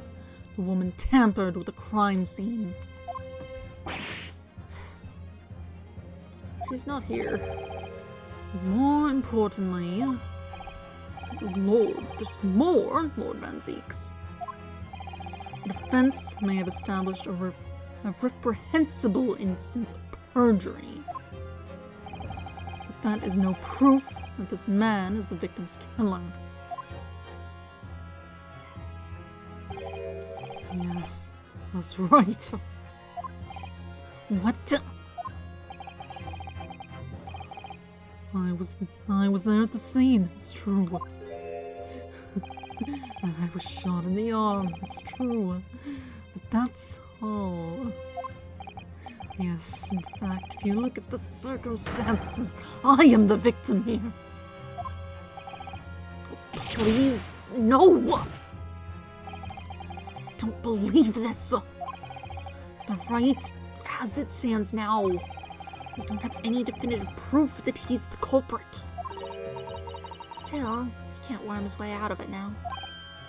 Iris, you know what they say. There's no point locking the cat's door after the cat has been after the cat is bolted. Isn't that right, Bruno?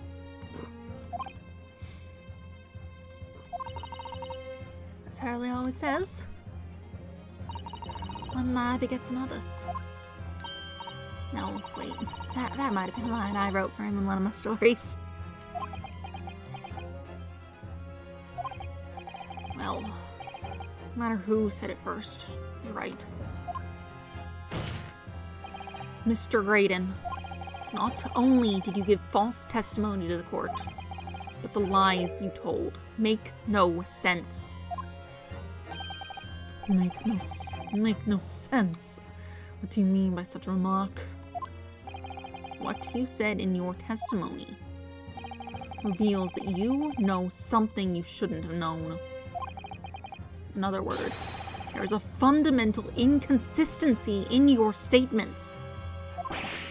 What? Objection! This is provocative talk, counsel. Won't you enlighten the court? Explain this alleged inconsistency. Iris was right. One lie begets another. The inconsistency is revealed by the lies in the witnesses' statements. They show that Mr. Graydon had knowledge of something he shouldn't have known anything about. Namely, and the bloodstains on the coat, you can't see that stuff. That bothered me when he said it. The bloodstains that were present on Miss Lestrade's coat.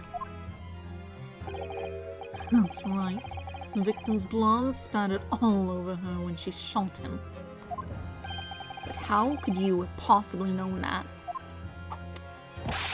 Obviously, because I saw her do it through the peephole in the...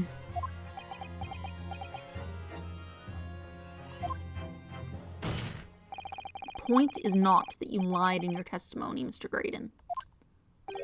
It's the nature of the lie you concocted that is so revealing. You are not making any sense. And let me ask you a simple question. How is it, Mr. Graydon, that you knew of the existence of the peephole in the storeroom door? What? Well, obviously, The cat got your tongue, witness. The peephole in the door was made after the incident occurred. And once I returned to the shop, having failed to catch the two burglars, Scotland Yard's investigators arrived immediately. Since that time, the police have been at Windibanks constantly, carrying out their investigation. Isn't that right, Inspector Gregson? Oh, well, yes, of course. The place is chock full of Holland articles, and my lads have to thoroughly examine them all. So I gave the order to have officers working around the clock in shifts so we get through it all. And, consequently, there's no way that you, Mr. Graydon, could have gained access to the shop.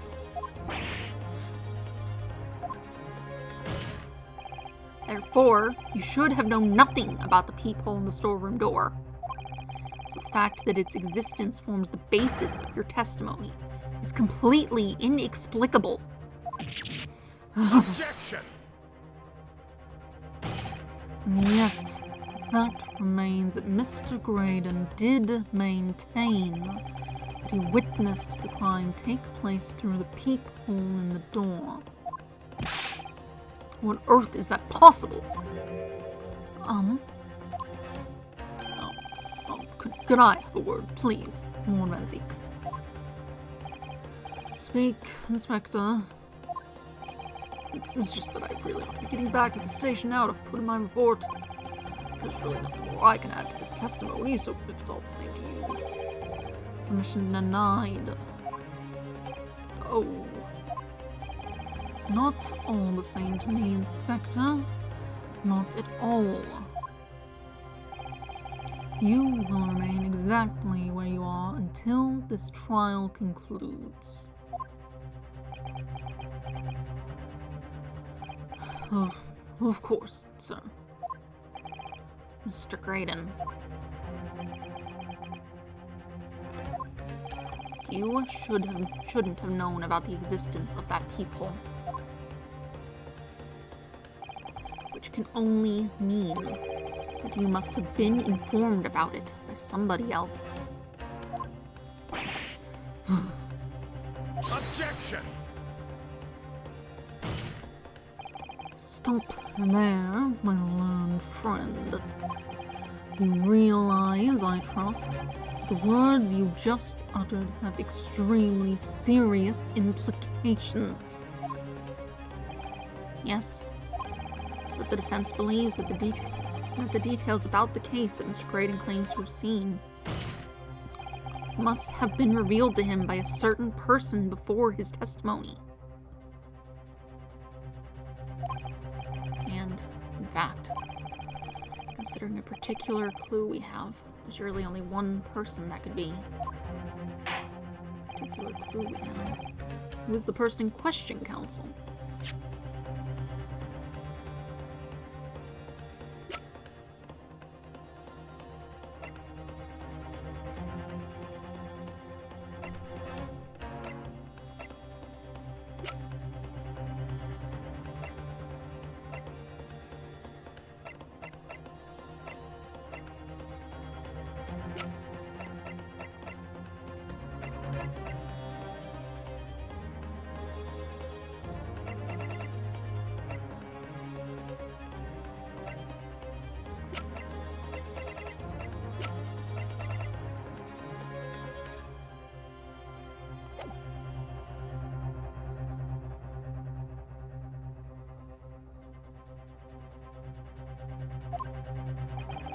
Who gave this witness details of the crime scene to facilitate his false testimony?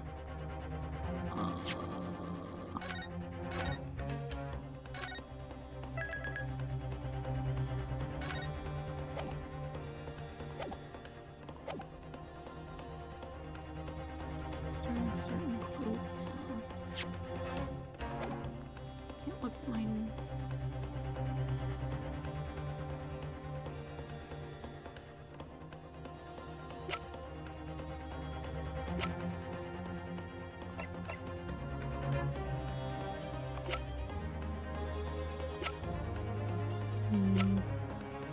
Maybe just to the side like I'm trying to do. I didn't know.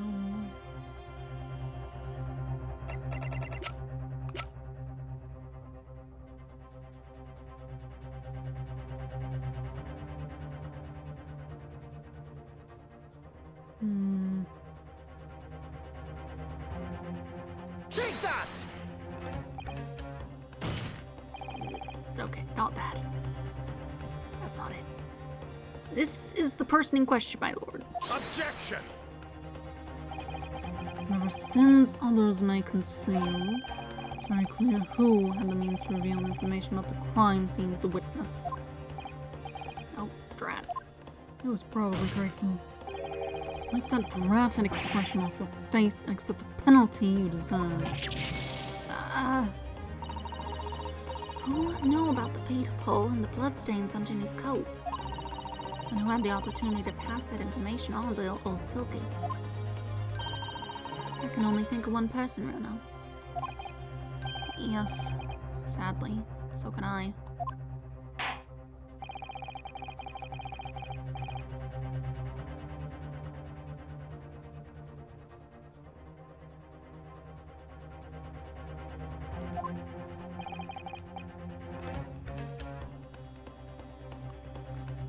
Who did know about the bloodstains on her coat?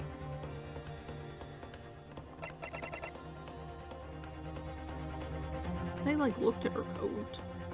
And surely would have seen the little bit we saw on the sleeves at least.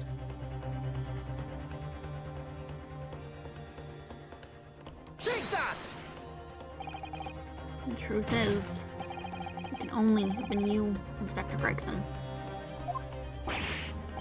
Me! Objection! You would better have some proof to substantiate the rash claim, my learned friend. Consider the fact that we have only been aware of Mr. Ashley Grayson's identity for the last few hours. We learned of it only during the course of the trial today. Indeed, preparations for his testimony were made with great urgency during our hour-long recess. While the police executed the subpoena and brought this man here from the communication station. And until that time, Mr. Graydon would have no idea. No inkling that he would suddenly be required to appear in court. You're suggesting that until such a time as he was summoned. Yes, my lord. Until then, it's reasonable to assume he knew nothing of the people. It was only once Mr. Graydon was in the stand that he realized his position. That he would have to defend himself against the accusation that he was the third intruder. You're suggesting to the court that it was while this trial was in progress that he received the information, so that he could commit perjury in order to save his skin. Exactly. And the only person with knowledge of the investigation that he had any contact with is you, Inspector Gregson. This blooming outrage! Why would I be giving away the details of our investigations to this fellow, eh? Summoned to his lordship's chambers during the recess, in any case, if you've forgotten that. Yeah, we were, whispering while someone was talking. Quite true, I had a number of questions regarding the events that transpired at the pawnbrokery. Which means... the first time these two laid eyes on each other was after proceedings resumed following the recess. Since then, they've been in full view of the stand, where such illicit discussions couldn't possibly have occurred. Oh, I just remembered something, Runo. What is it, Iris? There was one time before, wasn't there? I think it was when Ginny was testifying. Oh, yes, now that you mention it. When the bailiff was dispatched to retrieve McGilded's music box from the scene of the crime. That's it! It was during that testimony. I remember finding it strange at the time.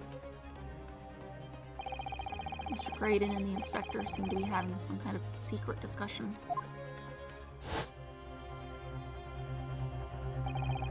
It would have been possible for you to give Mr. Graydon the information he needed then. It was a tow rag. I'm making this all up. I'm making all this up. I'm a respectable Scotland Yard inspector, for crying out loud. Why would I do something like that? Why would I be giving away confidential details to the likes of this bloke?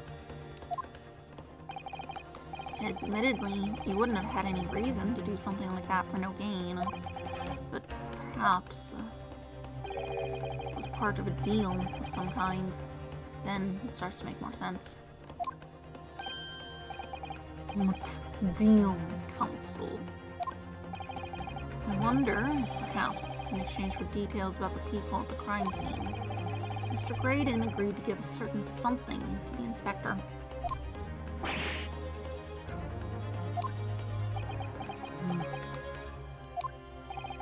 I'm sure I need not remind the inspector that, if found to be true, striking a deal of any kind with a witness would be considered a gross case of malfeasance. Well, Objection! it's becoming clear that jumping in with accusations is this Nepalese student's specialty. I don't do that! But with the stakes so high, prosecution is not prepared to listen to baseless charges. It is incumbent on the defense now to present evidence in support of this diabolical claim. Evidence? Just what are you proposing the inspector demanded of the witness in return? A second disc? Court must see proof of this alleged deal. If Inspector Gregson really did strike a deal with Mr. Graydon, then logically, there's only one thing he could have asked for. That must be it. Oh no. What do you think it could be? Yes. It's the missing link that would join all the dots together in this puzzle. I must press you for an answer now, Counsel. What evidence explains the nature of the alleged deal that Inspector Gregson made with the witness? Disc? Music box? I'm gonna say the disc and you can be like, oh no. It says it has two. Look, two of them. Discs. Take that! Inspector Gregson. Besides this murder, is it not true that you've been working on another very important case? What are you getting at now, Sunshine? Is it possible that this other top secret case is what's alluded to in this newspaper article here? The classified secrets being leaked overseas from the Ministry of Justice. How in the bleeding Nora could you? We discovered, during the course of this trial, the music box deposited at Windibanks by Magnus McGilded. A special music box designed to play 2 discs at once. It would seem very likely now that encoded on the pair of discs that were in McGilded's possession are the leaked classified secrets.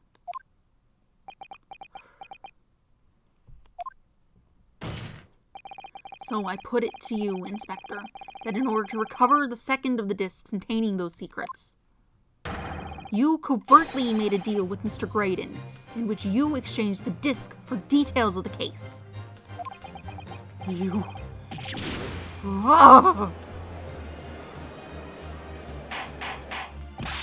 Order! On the day of the incident, when we met you at Windibanks, you said this. I'll be taking that whatever it is of McGilded's down to the yard, thank you very much. Hand it over. No, don't give it to him. It's mine, that is, mine. Sorry, miss. Anything belonging to McGilded has to be taken in as evidence now. Scotland Yard already knew at that time, isn't that right? that Magnus McGilded was involved in the stealing of government secrets.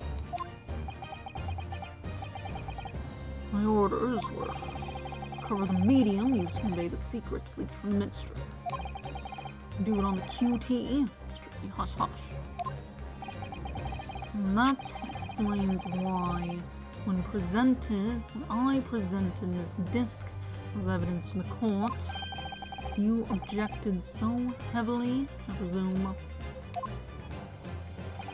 because you knew that it contained highly confidential information. Blimey, not likely. I mean, I wasn't that sure of it myself. I realized there was a possibility, that's all. Inspector, surely you're not saying that in order to acquire the second of these music box discs, you did indeed reveal confidential details of the crime scene to the witness. To aid and abet this man in giving false testimony. There's no other way Mr. Graydon could have known of the existence of the people. It's the only explanation. A deal was struck between these two men. Oh! Objection! If, and I stress if, this sobering assertion turns out to be founded in truth, it would mean that the second disc is, as we speak, here in this very courtroom. Wait, what? In this room? How could you possibly make a claim like that? Because Inspector Gregson, the Scotland Yard detective. What? What's that supposed to mean, eh? As a seasoned policeman, the inspector will have approached this alleged deal with caution. Certainly, he would not have accepted a gentleman's agreement in this matter. No, he would have insisted on having the article agreed upon in the palm of his hand. Good gracious, then, you mean to say Inspector Gregson already has the item in question in his possession? He has the second disc actually on his person. Yes! The defense demands that the inspector is searched at once. Definitely. I could only have struck a deal with each other when Ginny was testifying before. And Gregsley hasn't moved from the witness stand since. My lord, please, order an examination of his personal effects immediately. Well, Inspector?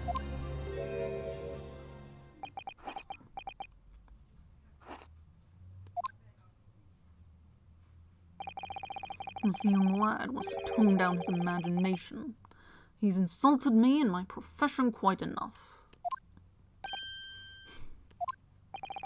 However, if it'll put this matter to bed and dispel any doubts about my involvement, I'll happily submit to a body search. What? He's going to agree to it? I presume you're aware of the precipice on which you now teeter, my learned student friend. You've made a most serious allegation against Scotland Yard here. If, following the search of the inspector's personal effects, no disc is found, you will be deemed unfit for court service. This trial will end, and my country's government will formally demand of yours that you are severely reprimanded. That sounds serious. Indeed, to a visiting student make such defamatory remarks about our country's most senior police force is not something Her Majesty's government will be able to overlook. You're just threatening Runo because you're scared. The accusation is beyond serious.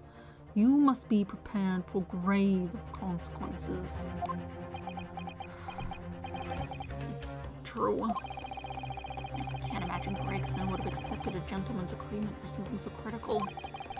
The disc must have physically changed hands, which means the inspector should have it. Somehow.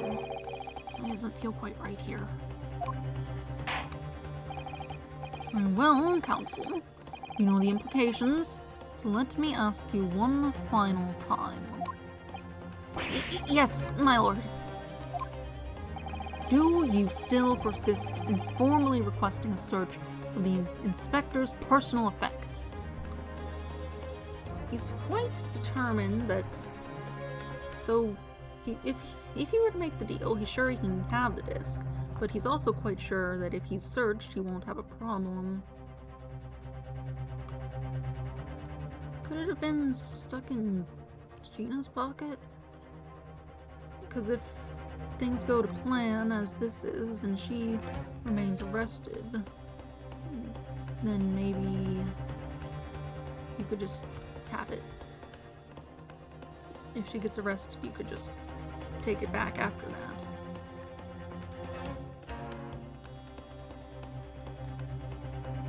So he's quite sure that searching him won't be a problem. Have a new plan.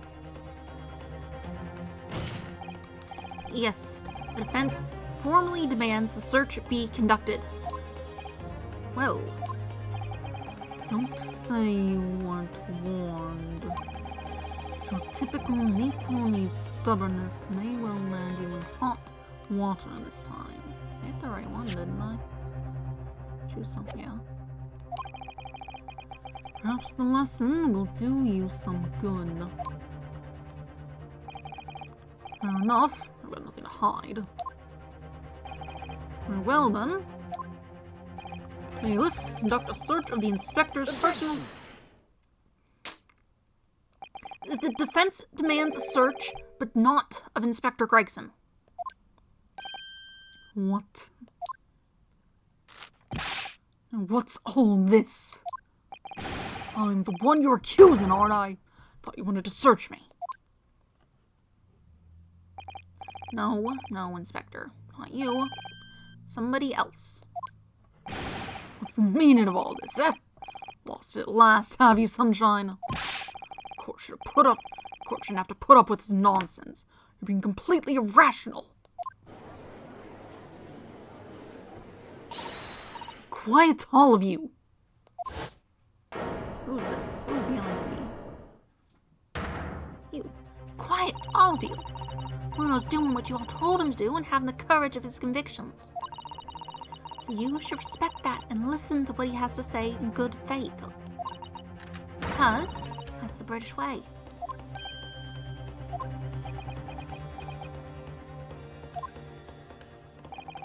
Well said, young lady. Indeed, this court is in awe of the defense counsel's conviction and eagerly awaits his next words. What?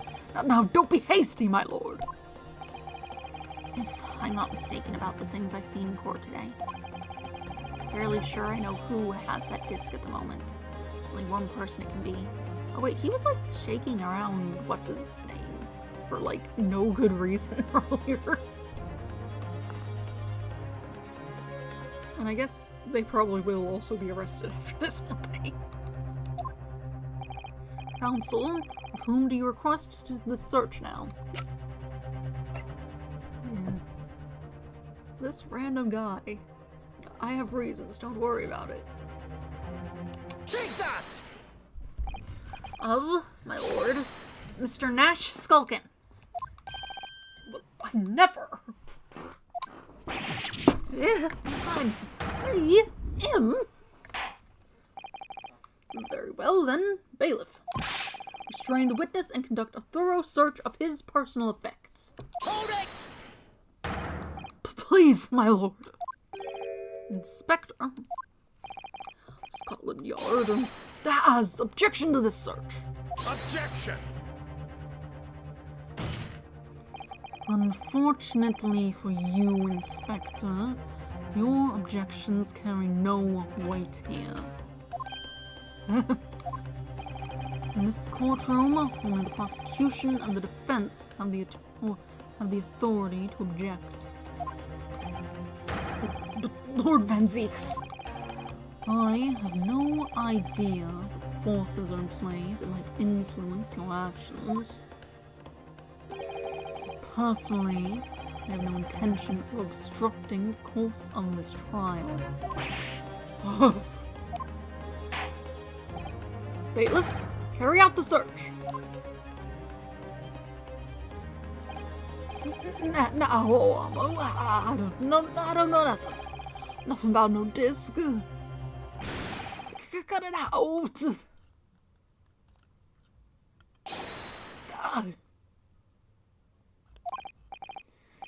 Here, my lord, in the witness's pocket. I found this. Good lord, that's Another music box disc. I don't know nothing about it. Nothing.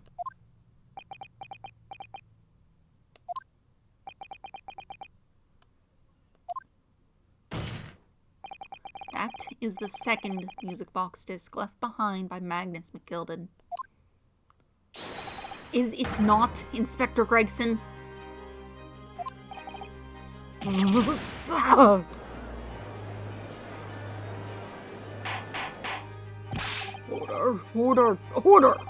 Mr. Skulkin, what have you to say for yourself? Gordon Bennett, just Gordon Flaming Bennett. I swear I didn't know nothing about that disc, honest to God. Counsel, would you please explain what exactly is going on here? The alleged deal that was struck was between this witness and this detective, no? Without question, my lord. Then, for pity's sake, why on earth was this man in possession of the disc that the inspector traded for information? Inspector Gregson is a shrewd, calculating man who rarely loses his composure. But at one particular point in this trial, he exhibited some unusual behavior for a brief moment. I don't recall what unusual behavior. It was, yes, during my cross-examination of Mr. Graydon. Tell me, Mr. Graydon, when you left the pawnbrokery that night, was it by any chance with the second disc in your jacket pocket? I admit to nothing of the sort. While Mr. Graydon answered my questions, the inspector appeared to have grabbed Nash Skulkin by his coat and was shaking him violently. Yeah, he did that and all. Thought me noggin was gonna fall clean off of it. I was wishing I'd been born his big brother, I was. And what exactly happened to make the detective attack you like that? I ain't got a clue. He just suddenly turned and grabbed me, whistle like that, and started shaking me. Oh, the blazes, didn't you mention the third gun when we got you down to the station? That's what he said. Held it right down my ear, he did. My head's still throbbing now. The way the detective behaved then was extremely out of character. Looking back now, it must have been then that he did it. That was the opportunity Inspector Gregson created for himself, in order to hide the disc. Bless my wig, he hid it! You... But I'm afraid I failed to comprehend the motive here. If the detective had acquired the disc he was after, why on earth would he then proceed to hide it in another man's pocket? This is a court of law. He could have submitted the item as evidence. It would appear, my lord, that the inspector was not at liberty to do that. However, not. As the man himself revealed earlier, his current assignment has some special conditions. My orders were. Car the medium used to convey the secrets leaked from the ministry. Do it on the QT. Strictly hush-hush. Hush-hush. Top secret assignment, is it? As far as we're aware, the information stolen comes from confidential government communications. It would seem that if that information were to be revealed in court as evidence, it would be problematic. Does that sum up the situation, Inspector? I'm operating under direct orders from the Ministry. I'm afraid I'm not at liberty to answer that question. So, realizing there was a chance that you may be searched here in court, you took steps to hide the disc that you had acquired from the witness. Does This mean he only pretended to attack Mr. Skulkin in order to get it close enough to him, to slip the second disc into his pocket. so it was all a pretense?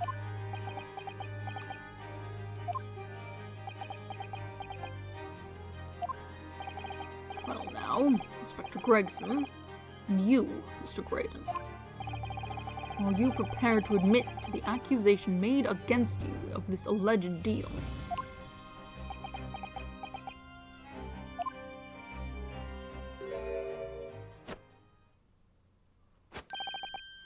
Admit to it. Yours truly, please. Mr. Graydon, Clearly our eastern visitor has an uncommonly active imagination. However, there's no proof that I passed that disc to the inspector. Objection! but then, how do you explain the reason why you knew about the peephole? I'm under no obligation to explain. What? Yes, I lied in my testimony. That, I admit, so sentence me accordingly. But that is all, I admit. Murder, taking government secrets, striking a deal with the detective. All of it is this young Eastern man's fancy. I have no idea what any of that is about. You... What?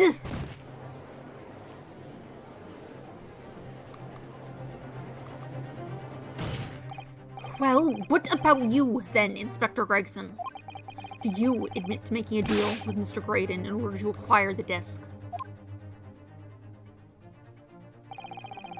Ladies and gents of the jury, Scotland Yard Inspector, I will declare this and nothing more.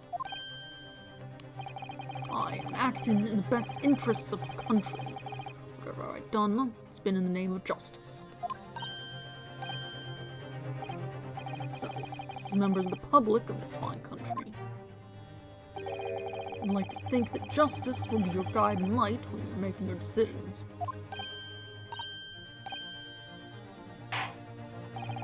This is quite a quandary indeed.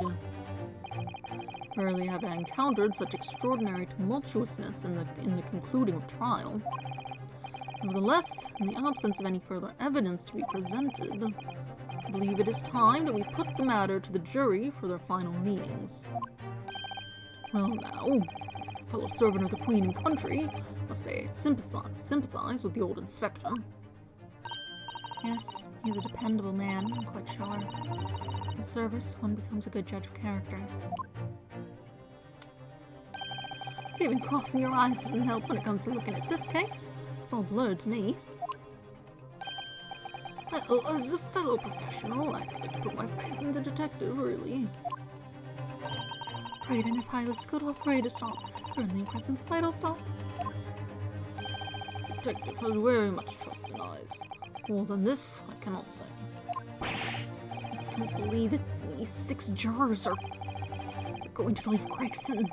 They declare their decision now. Is Jenny going to be found guilty? If I don't manage to produce some definitive evidence right now, then we're going to lose. Either some proof that Graydon killed Mr. Windibank or stole those government secrets. Or some evidence to force Gregson into admitting that he struck a deal with the witness. Well then, counsel, I think it's time I imposed on the jurors to declare their final decisions. No? That is, unless you have some compelling evidence you have thus far not presented to the court. If I let the judge call on the jurors to announce their leanings, Gina will be found guilty. So there's no choice then, Runo. You have to throw some more evidence at them. This is it now. It all comes down to this.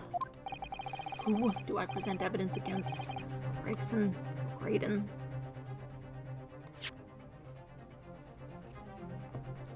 What are we presenting here?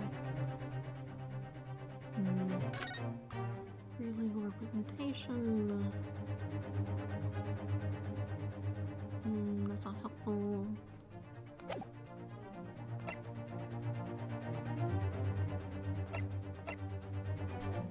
I haven't used this for anything. It's just kind of here.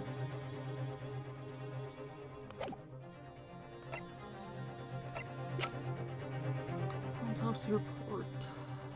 Trauma. Floor plan.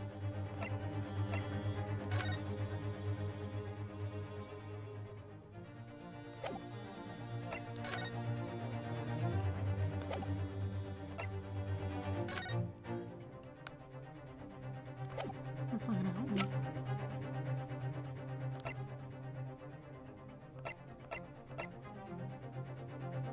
I need to present one of them with evidence.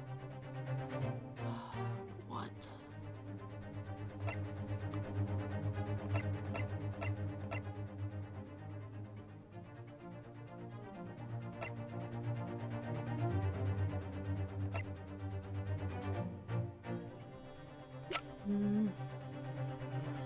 Autopsy report.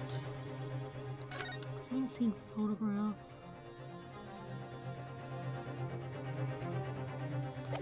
Need either proof of the deal. Hard to come by. Unless there's something on the disc, but it didn't look like it. Proof of stealing secrets, or proof of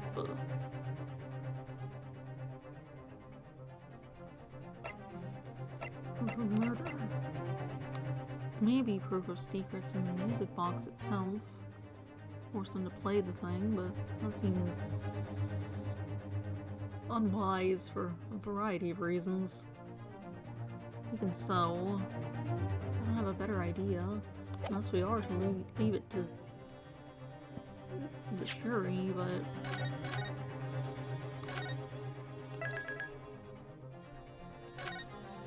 I feel like more what he was saying was that he was justified in making the deal, more than that he didn't. Even so,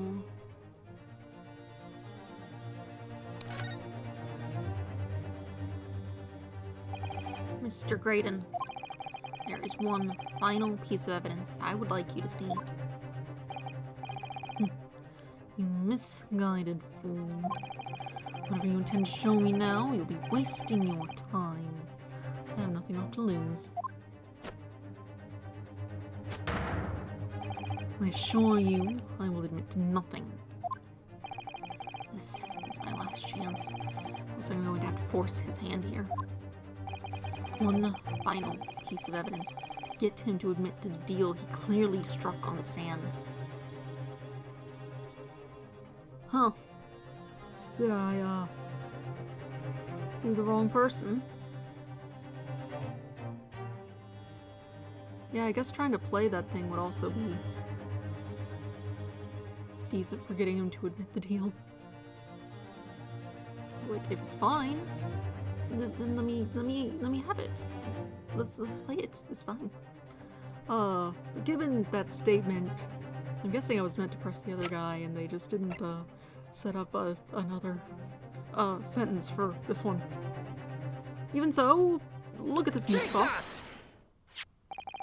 Isn't that Mr. McGilda's peculiar music box, Counsel? Yes, with the disc already in place, ready to play. I think perhaps now would be a good time to listen to the sound produced by the music box again. Only this time, with the second disc we've just discovered set in place as well. Goodness, this disc, Council. Hold it! No, wait! I can't let you do that! Why not? Because, well... Because it's got nothing to do with this case, that's why. Objection! Why do you care? Not true, Inspector. The defense has already proposed that the sounds heard by the court earlier from this music box were part of a Morse code message. We know that Morse code comprises of 2 distinct tones. The defense believes that the second disc contains the second tone needed to complete the message. Now we have a chance to confirm that theory. Crying out loud, Sunshine! We're talking about state secrets here! If you go letting the whole courtroom hear confidential information like that, it's treason! Then do you admit the charge that in order to protect those state secrets, you engaged in unlawful dealings with the witness? You're mad! If you let that secret information out into the public domain, you'll be making an enemy of the entire British government, you idiot! Objection! Let's not forget, Inspector, that you, a Scotland Yard officer, leaked confidential case details to a witness. That you continue to lie to the court. And all because by fair means or foul, you're determined to do your duty. Well, by fair means or foul, I'm prepared to do mine. Don't you dare! I will stop at nothing to protect my clients. I don't care who I make an enemy of.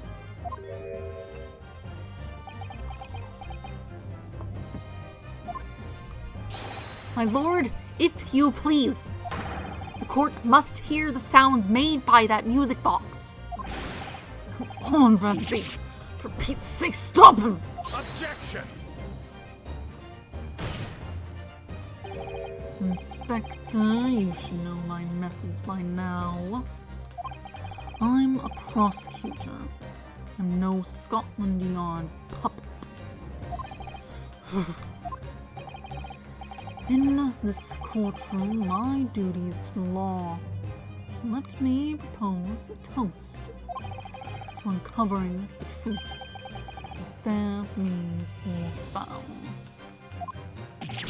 No!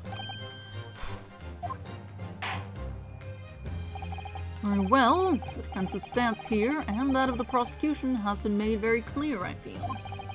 Therefore, in accordance with the defense's request, the court will now listen to this music box as this music box is set in operation once more.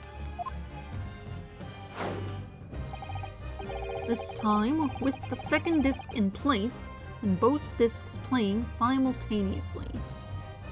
How do you match them up? Also, there's a seam texture right here. It's cut off. Also, it's weird up here. They did something wrong with the disc.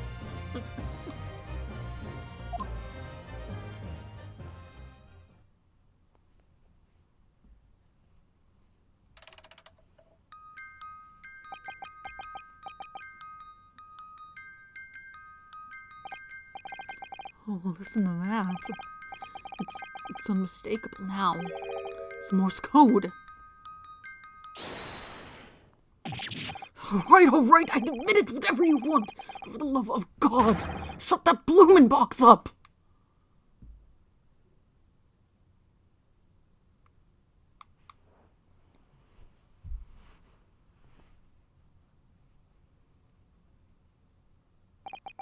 Let me ask you again then, Inspector Gregson. Did you or did you not strike a deal with the witness next to you in the stand, Mr. Ashley Graydon? Specifically, did you furnish the witness with confidential case details in exchange for this music box disc? Did you reveal the existence of the peephole in the pawnbroker's storeroom and storeroom door, Inspector.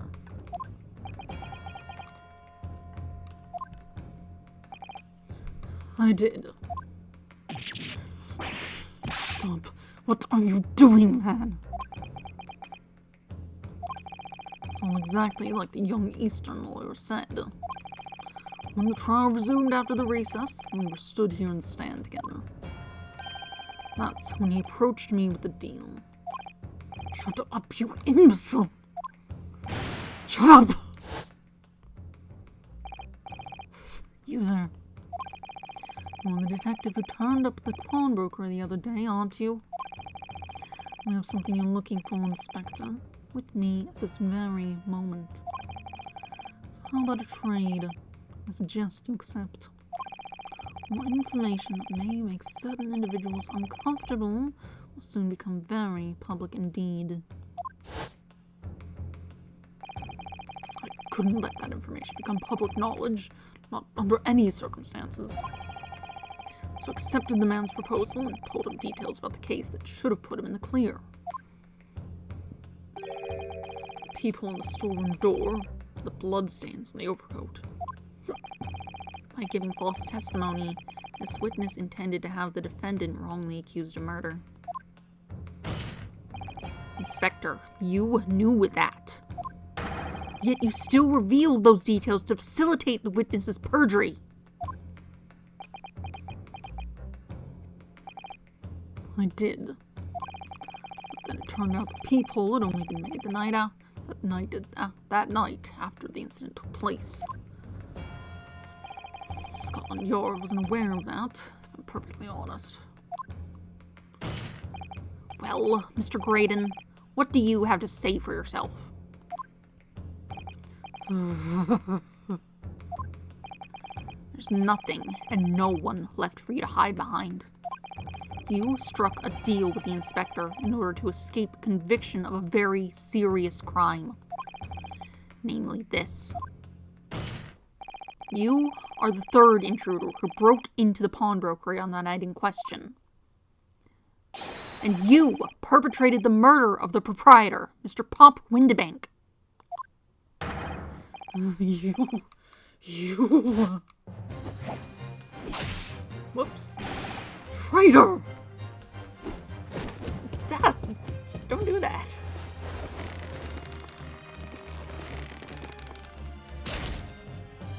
Ouch. The bailiff, restrain that man. At once.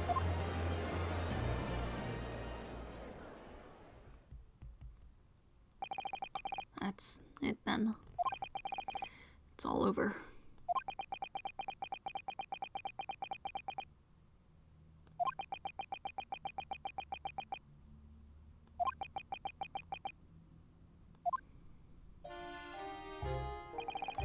I despised my life growing up. I despised my life growing up. Those slums are vile places. I was cursed from birth, born into poverty. Oh no. It is. I despise my life growing up. Those slums are vile places. I was cursed from birth, born into poverty, the son of a penniless artisan. My parents did nothing but quarrel all day long. What little money they had was never spent on me. Oh no, this guy, this man. I'm very good at telling who should be speaking at any given time. Despised my life growing up. Sons were vile places. I was cursed from birth, born into poverty, the son of a penniless artisan. My parents did nothing but quarrel all day long. What little money they had was never spent on me. So I set about studying, to better myself, to one day escape from that hellhole. And you eventually became a communications officer. I admire your determination. Then you decided to try to sell government secrets. Why?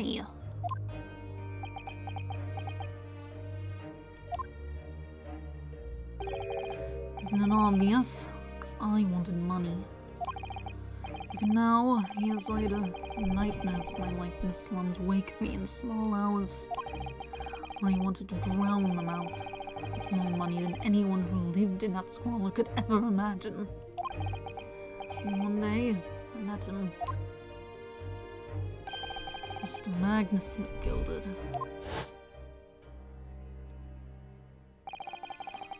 You're a fiend with a queer talent, you are. I've money to throw your way if you're interested. All you need to do is go along with me little plan now.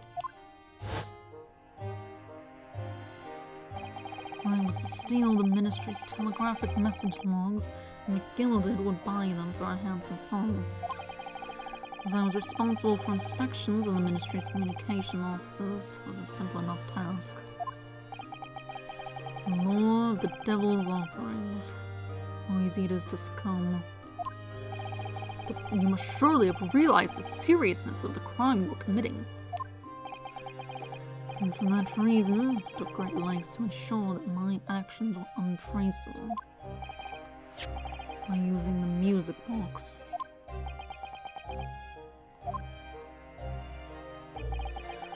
My father was a brickmaker. My mother divorced him when I was still a child. Yes, Mr. Mason Milverton. That's right. He was very skilled with his hands. He'd once been a music box maker's apprentice. Imagine his skills would be sufficient to create a machine that could generate Morse code. So I sought out my father again, to employ his services. It was the first time I'd seen him since I left the slums 10 years earlier.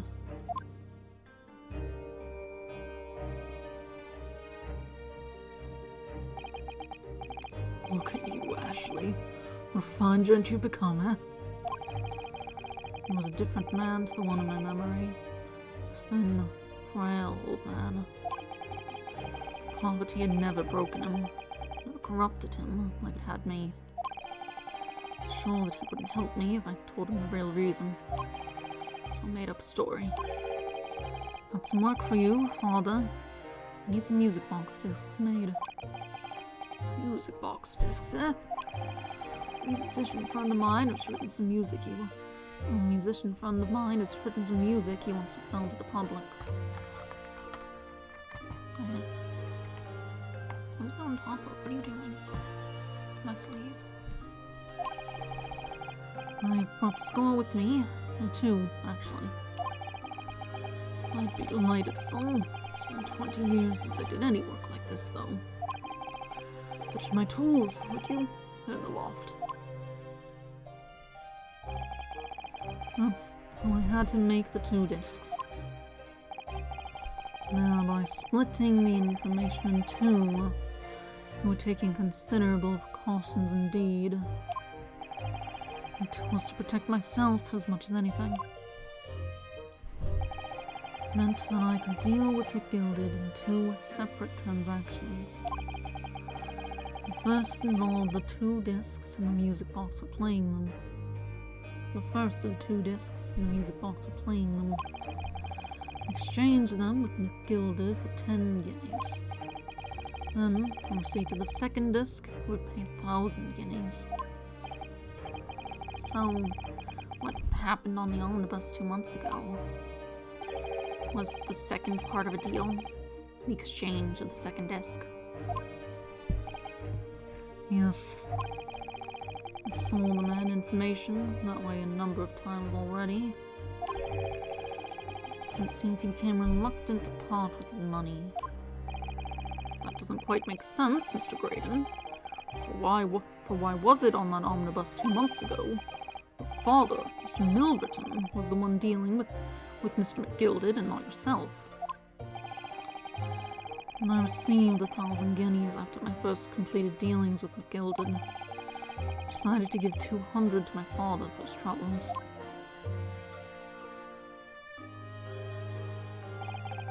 My father realized something was amiss.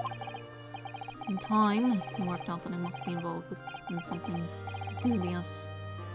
When he did, he said to me, "Next time there's an exchange, you'll let your old man do it, understand? Otherwise, I won't take your money anymore."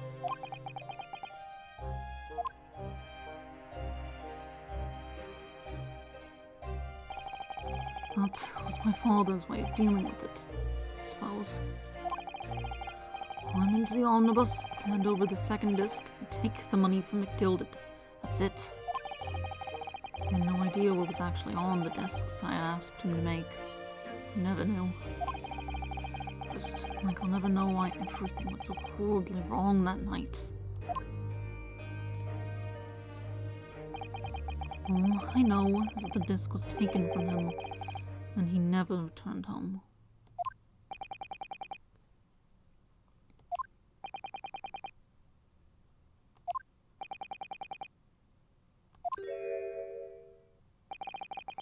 It was only then that I found out what sort of a monster McGilded really was. After 10 years of once uttering it, I swore my father's name.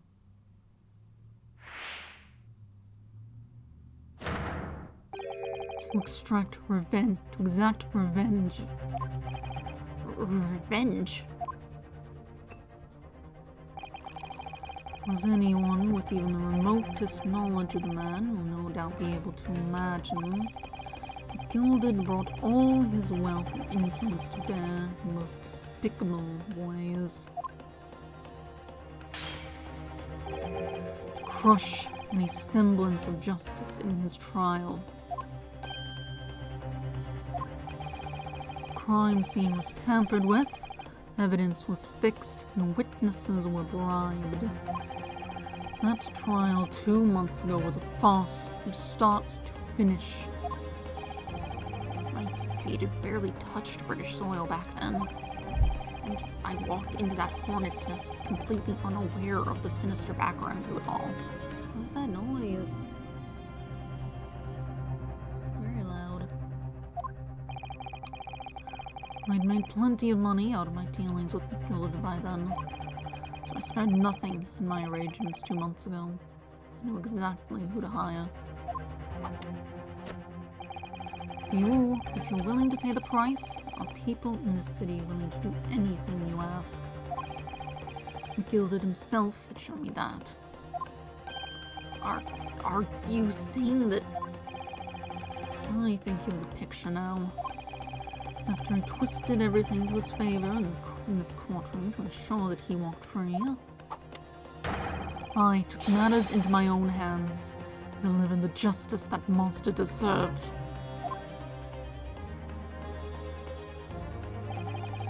A tragic accident following the trials here 2 months ago was planned and executed.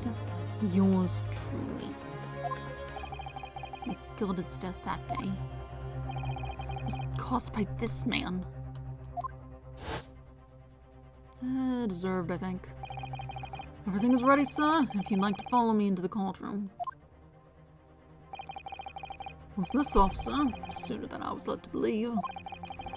No, it's not an inconvenience, sir. There were some changes to the schedule. Well, I must be making tracks now. It's time for the inspection. Going to examine the omnibus again, so I'm told. I asked if I could be present for myself. So that policeman who came to tell McGilded he could examine the omnibus again. That's right, imposter. Hired by me. Hired. McGilded used his wealth to manipulate the trial. He paid people to adulterate the omnibus with all manner of false evidence. He threatened witnesses to lie in their testimony.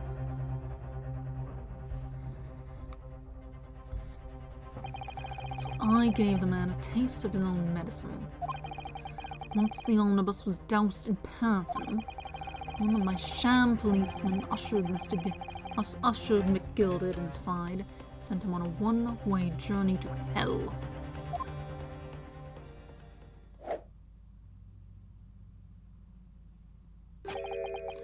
Eye for an eye. That's how I avenged my father's death. Spine-chilling account indeed. That wasn't the end of it for me. There was a loose end, you see. A loose end. Yes, I should think it's obvious. The second disc, which my father had taken to exchange with McGilded. Ah, yes. There was indeed no mention of it in the man's trial 2 months ago. Clearly because it had been removed from the scene of the crime. When I realized it was missing, I remembered something. Something from the first time I dealt with McGilded.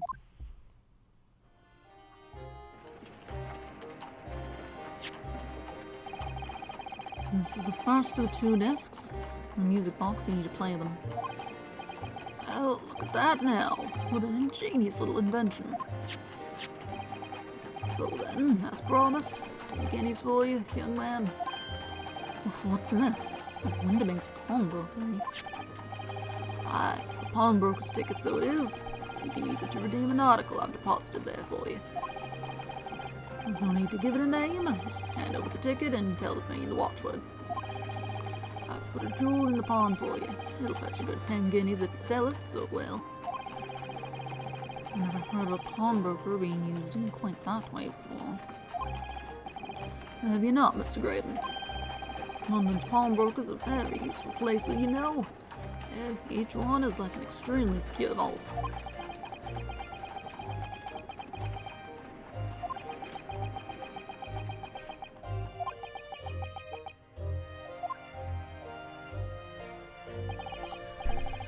So I knew that if he'd taken steps to hide the disc, it would be in that pawnbrokery somewhere. And that, on the night he killed my father, he must have entrusted the ticket to someone. Yes, to Gina. I remember now. That's when we first met you at Windibanks that afternoon. 2 days ago. You had a description of Miss Lestrade written down. How did you know who you were looking for?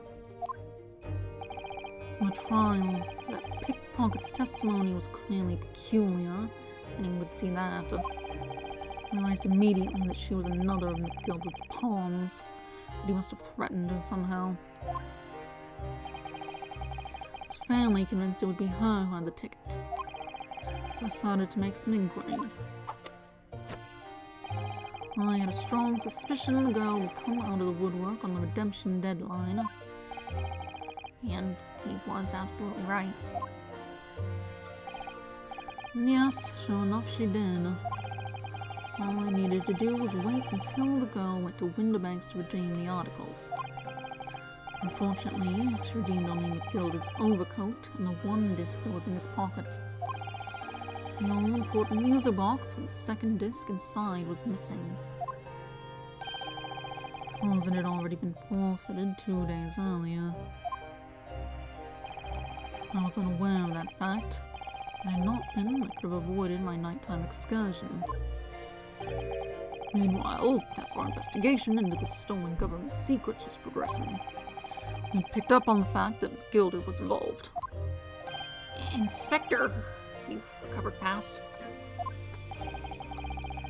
My orders were to recover the stolen information as quickly as possible. So we started gathering the fellow's possessions and examining whatever we could lay our hands on. We had a full-scale investigation going on at the yard, but we had to keep it quiet as we could. And then, when the inspector here took the disc from me in the pawnbrokery that day, I became nervous. I was sure the music box and the 2nd disc was still there in the shop somewhere. So I knew that it was a race against time. I had to find those articles before the police did. So that's what prompted you to break into the place that same night. With the help of your old friends, the Skulkin brothers. What happened that night in the pawnbrokery only describes a nightmare. When Marsh and Ringo were searching the counter, I had located the music box I'd sold to McGilded on the shelves of forfeited articles. And the 2nd disc was inside. Yes, I slipped it into my pocket with a very deep sigh of relief. Then, something entirely unexpected happened. What are you doing in my shop? A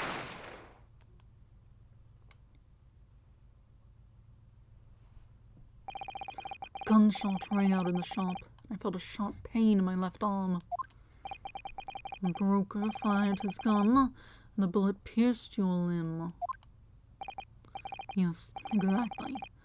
But unfortunately, I decided to bring my own gun with me that night, just in case.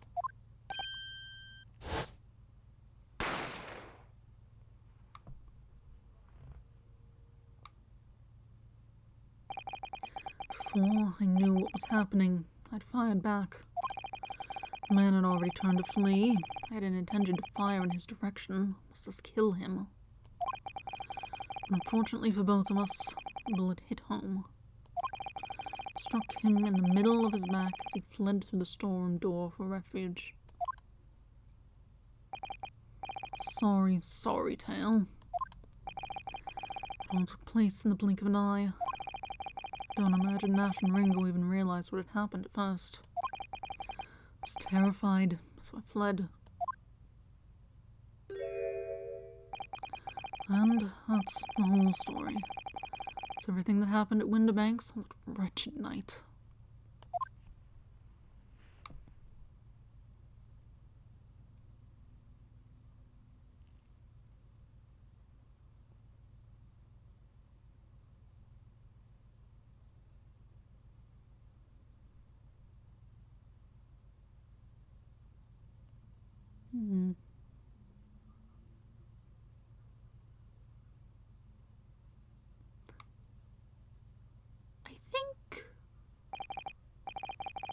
I think Iris was floating in order to be tall enough.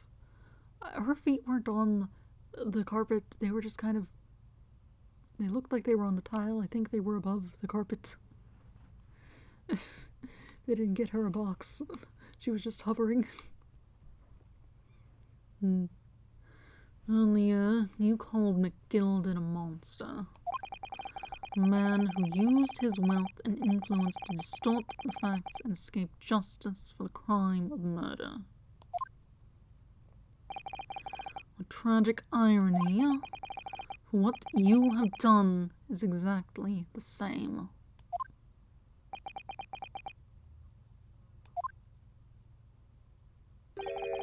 You've become the very monster you saw and despised so deeply in McGilded.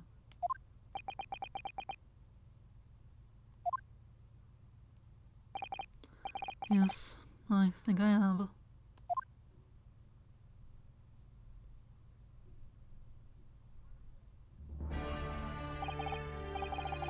Well, this has been a long and exhausting trial.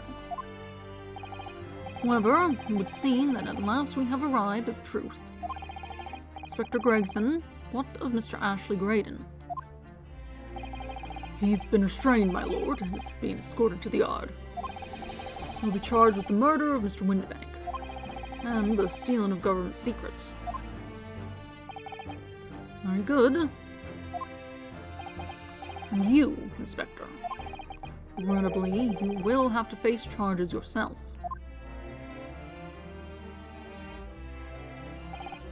Yes, my lord, of course. It transpires that you were complicit in helping a criminal escape justice. That fact remains, whether or not you were doing so in the line of duty. Crime is a serious one, Inspector, and inexcusable. Now to the defendant, Miss Gina Lestrade. Yeah. It is time for the final education. Is the jury ready, Mr. Foreman? Yes, sir, Garrett of Squadron standing by, sir. This is really it now. The last push, the final call, the finishing whistle. My men are ready to deliver their verdicts. Thank you, Mr. Foreman. Very well, ladies and gentlemen of the jury. You will now declare your final decisions to the court. Not guilty. Not guilty. Not guilty. Not guilty. Not guilty. Not guilty.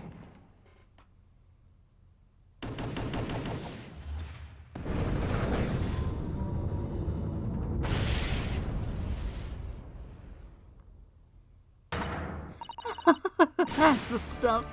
I'm off the look. Finally, Bruno. You managed to do it.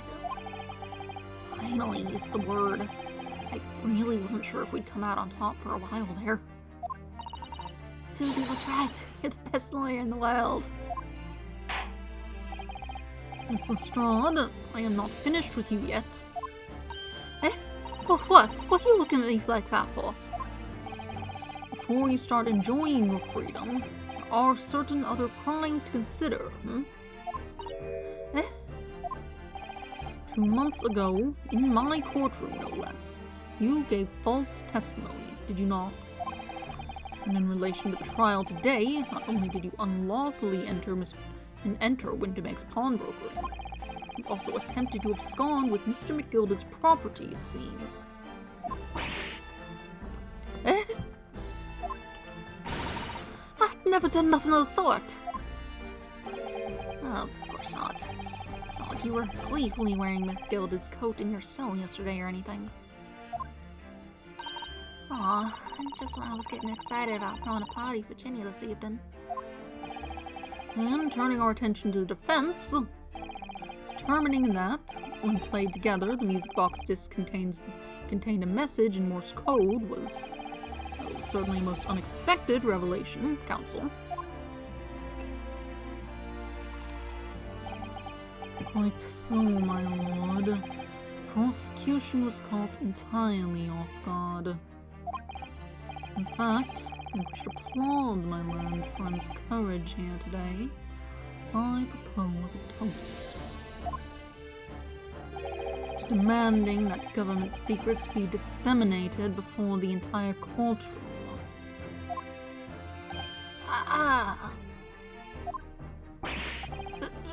Very sorry about that. It was the only way I could get Inspector Gregson to admit what he'd done, so... If I may say something on that point. If I may say something on that point. It's probably the lady who would have understood it. Isn't that? That's about the sounds produced by the music box before. I do wonder if that was really Morse code at all.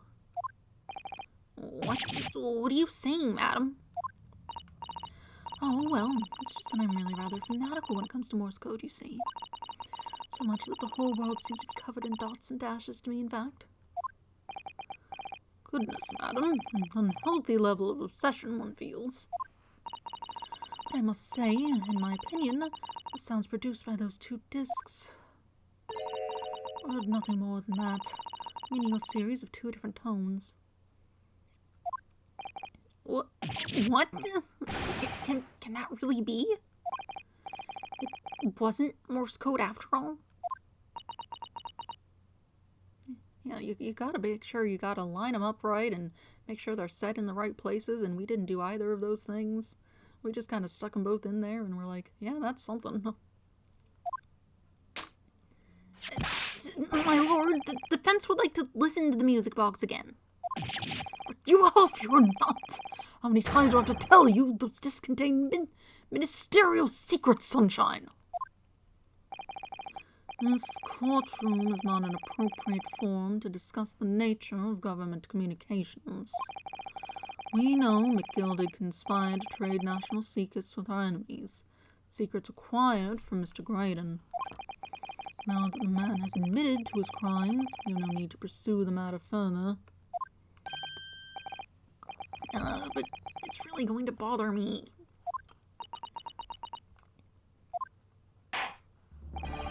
Miss Lestrade? Yeah, my lord. That which you have seen today here in this courtroom has been extremely disturbing. Falsified evidence, intimidation, perjury, a grim catalogue of depravity. Appalling experience to befall any child. Come on, Ain't nothing I don't see most days in the back slums. Beg your pardon. If you're weak, you pay for it. That's just how life goes. You know. But look, I reckon I've worked something out today. Well, it ain't fair, but if you want to change, it to change, you've got to start home. You've got to change how you are yourself.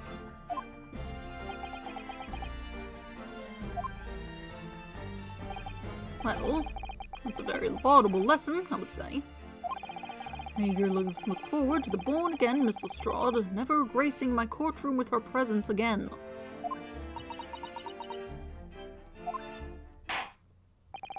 Now, with regard to the murder of Mr. Pop Windibank, proprietor of a pawnbrokery business on Baker Street, I hereby declare the defendant, Miss Gina Lestrade, not guilty. Yay.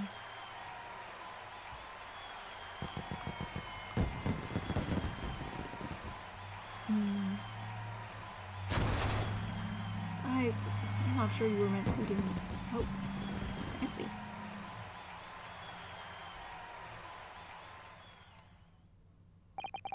That is all. Court is adjourned.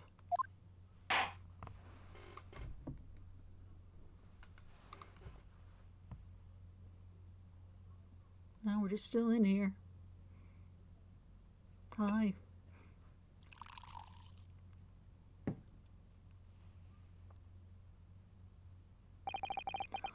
On a personal note, I must say you've surprised me, my Far Eastern friend.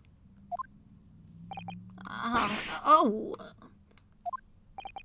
Despite being a Nepalese, you saw through the pretense to the malice that festered within that Englishman. And at the same time, saw through the grime to the surprising heart of your English client. You have a curious talent for judging character, especially considering our very different cultures.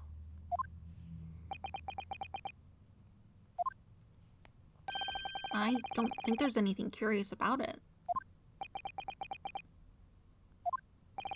Whether we're from the Empire of Great Britain or the Empire of Japan, we're all human beings. We're not so very different on the inside.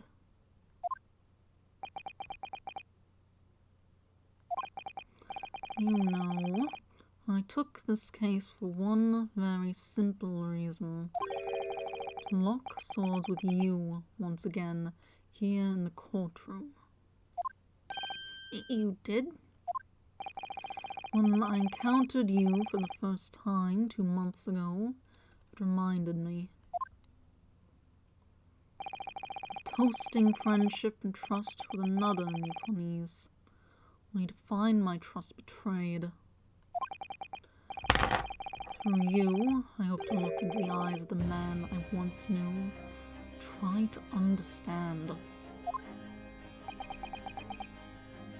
I don't know who you're talking about. You mentioned something similar earlier today, about total betrayal at the hands of the Japanese. What happened exactly? Well, you may ask. And one day, when the time comes, you will learn the answer, whether you like it or not. Alright, and I'll wait for that day, if I must.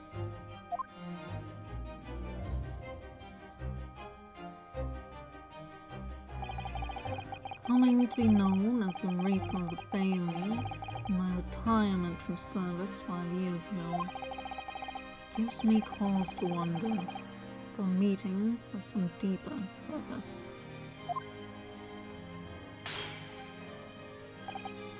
So, farewell, my learned Nepalese fellow, till we meet again.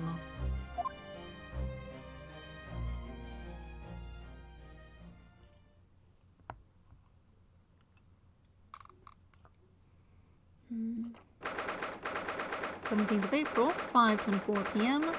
Old Bailey, Defendant's Antechamber. How many chapters are in this game? Seems potentially climactic, but also tying a lot of things together from earlier on. But also, I feel like they haven't quite addressed the big thing that's also been looming, the Crystal Tower and whatnot.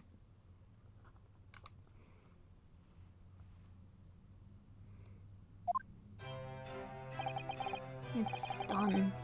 It's over at last. But where's Iris disappeared to? Ah. Congratulations, Gina.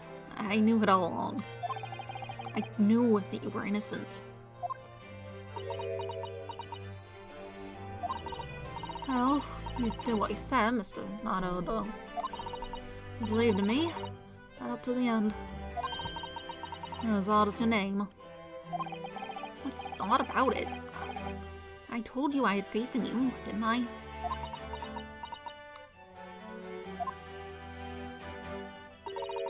No one ever has before, see? You have to promise, I mean, probably. That's awful. I've figured something out today. All my life, growing up in the slums, I've never trusted no one. That's just because I've been scared of being stabbed in the back.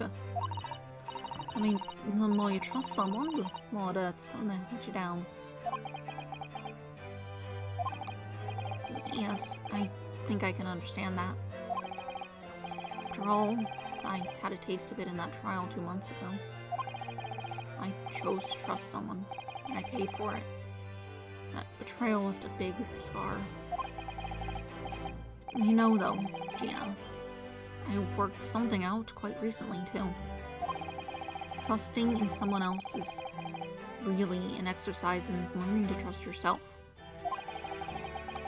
And when your gut tells you it's the right thing to do and trust is rewarded, there's no better feeling in the world.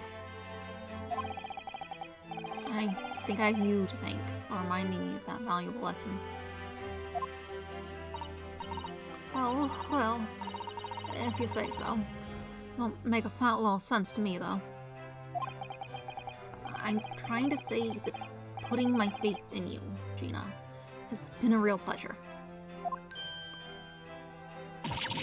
Crying out loud, pack it in! But, I suppose I sort of feel the same way. I mean, sometimes trusting someone else is, you know, alright. Thanks. This is the way I see it, Ryunosuke. No, wait, Kazuma. This is the way I see it, Ryunosuke. Defense lawyer is only as good as his faith in his client. And that comes down to how much faith he has in himself.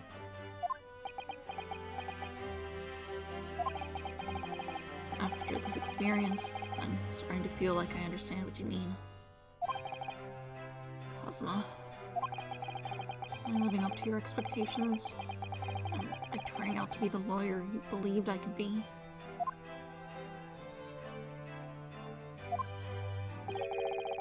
Pardon the interruption. Who's this? Oh, hi. What the deuce does a man have to do to be noticed around here, my good fellow? I mean, not wear that for one thing. Ah, that voice. It's too late for that voice now, Mr. Naruto. I've been standing here patiently in the corner of the room for an eternity. Yes, it was me all along, I would have said when you finally noticed me. But you people with your incessant babbling. Mr. Sholmes. Yes, it was me all along, I see.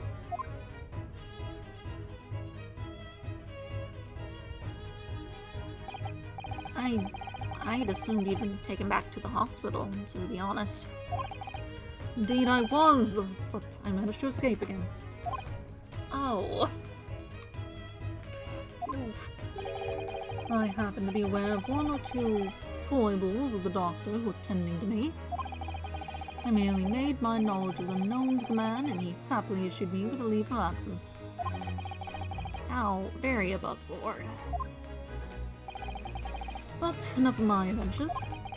That was a fine victory, Mr. Naruhodo. A tireless efforts justly rewarded, I feel. Congratulations are in order. To a close friend, I tip my hat. Oh, thank you. Some great detective you are. Great at being all cold as ice, maybe. I irked you in some way, Mr. Strahd. How you been having a snooze in your nice soft bed? Some of us have been fighting for our lives. Ah, well, that bullet did cause me to lose a substantial amount of blood, it's true. So I have indeed been feeling somewhat cold. Perhaps as cold as ice, but, well, the field. Could you take your hands off my neck, please, Mr. Sholmes? And, in some way, I suppose, congratulations are in order for you too, Mrs. Strahd. What's that supposed to mean? Why so half-hearted? Well, naturally, it isn't my intention to alarm you, but an acquittal in a trial with that particular prosecutor is perhaps a little precarious. Well done, Mr. Sholmes. Not alarming in the slightest. Oh, the raper, you mean?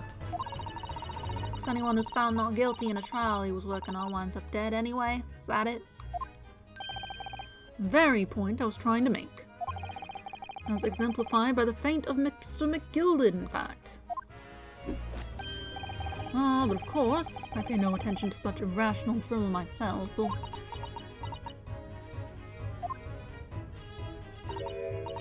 Yeah, well, don't bother me. Oh, really? Of course not. The way I see him, the Reaper's a bit like him upstairs. Him upstairs? You mean, like, God? Yeah, him upstairs knows what's what, right? He knows what people are like on the inside. He won't have got the wrong end of the stick. Now, some codes, like that bog trotter, would have rotten to the core. At the end of the day, him upstairs makes sure they get what they deserve. I suppose that's one way of looking at it. Divine justice is one thing, though. The Reaper taking matters into his own hands and claiming lives is another.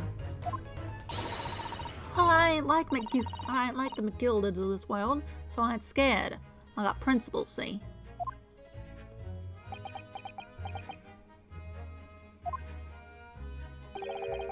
Trait in you which is to be admired, Mrs. Strahd. Boy, just give it a rest, alright? As I was saying, congratulations are in order. News of your acquittal is very welcome news to me indeed. Let me express my heartfelt congratulations, Jaina. Well, There you are! There you are, Hurley! How long have you been here? Honestly, I went to the main entrance especially to meet you there. Ah, Iris, my dear, I do apologize. But wait until I tell you what happened. This pair made utter fools of themselves. What happened? As you know, I have a penchant for disguise. I was hiding in this room dressed as a bailiff. And these dolts didn't notice my presence at all. They had no idea. Can you imagine, Iris? Would you credit it? I'm not sure, really. Beg your pardon. I'm sorry, Early, but you just don't have the weighty presence you seem to think you have. In fact, you really ought to be careful about that. It's going to land you in trouble one day. Oh, be careful. Ouch. Anyway, it's such a shame. I was so hoping to throw a party for Ginny tonight. But you won't be able to come, will you? Don't look like I'm gonna be going nowhere for a while. Don't look like I'm gonna be going nowhere for a while. You heard the judge's patter. I got stuff to make amends for, apparently. All them offenses. What was it again? Breaking and entering, taking the bulk crowd of stuff, what was in lug, and blah blah blah blah. Yes, I think you'll find that basically being a pickpocket is the main offense. But that ain't an offense. It's a job, isn't it? I don't think so.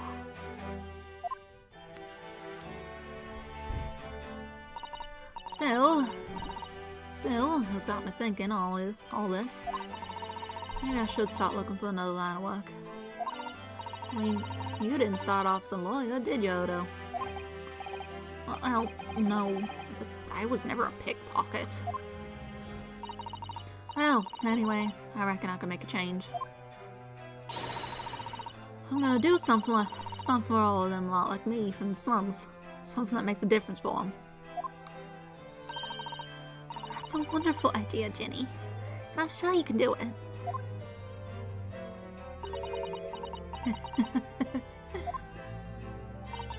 What is it?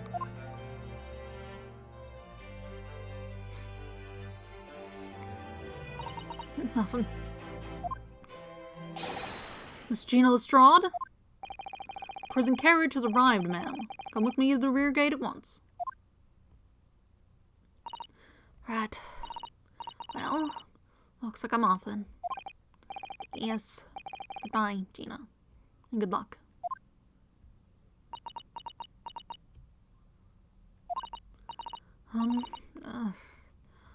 Odo? Yes?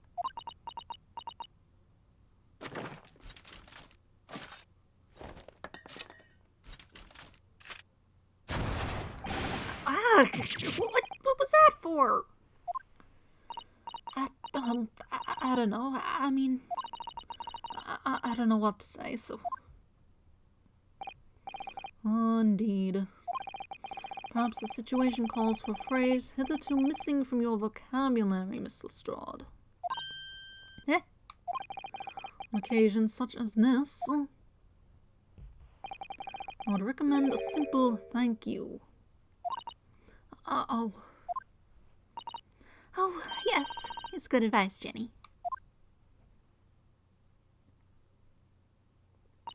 Right. I see. Well...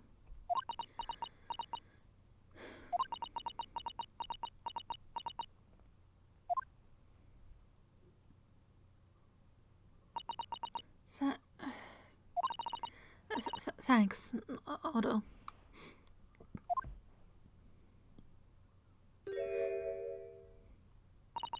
Thank you for everything what you done. For believing in me.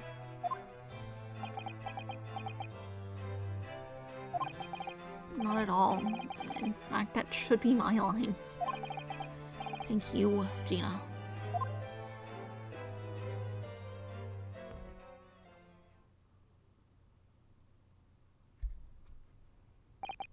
Well, there she goes.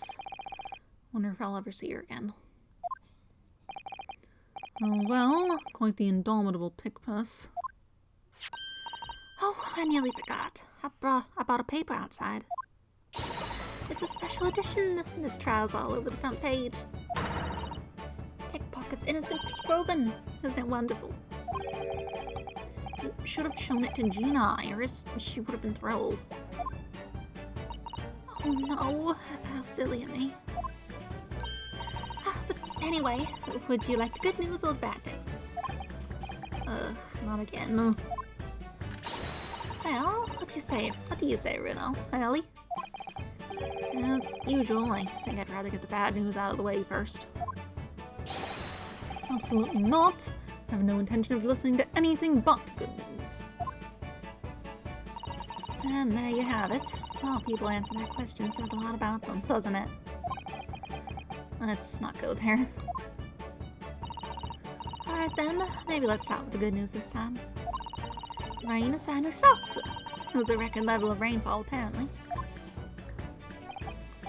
Well, that is good news indeed. We can journey back in greater comfort.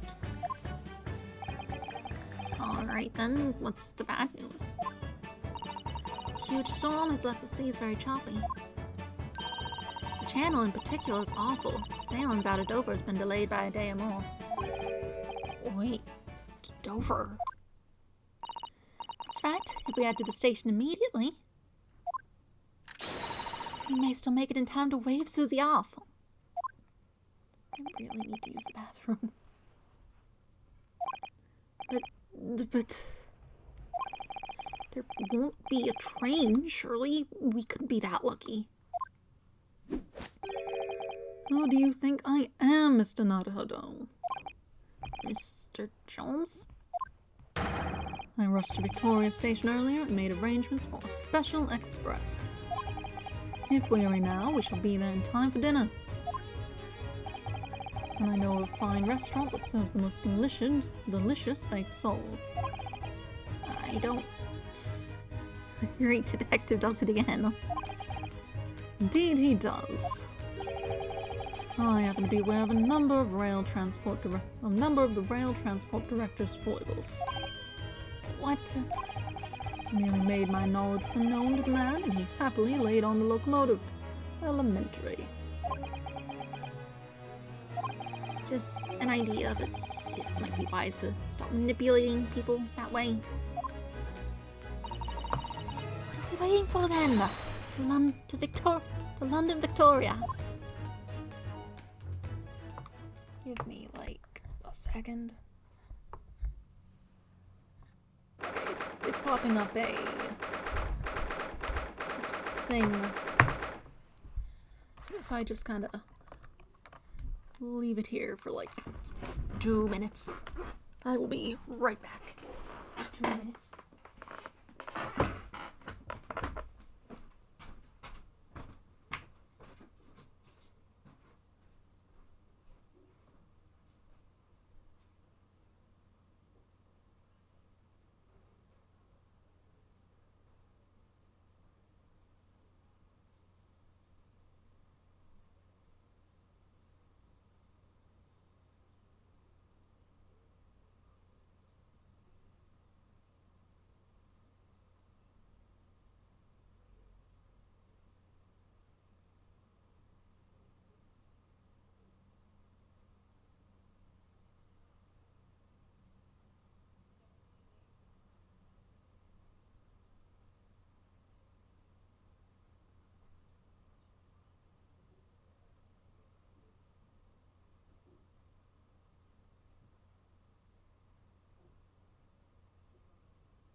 Apologies for that.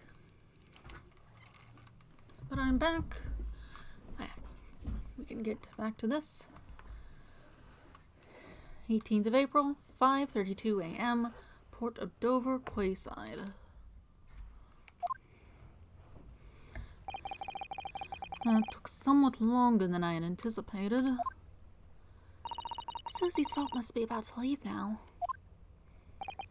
Mrs. Sato, where are you? Over there, look! Looks like she's reading something.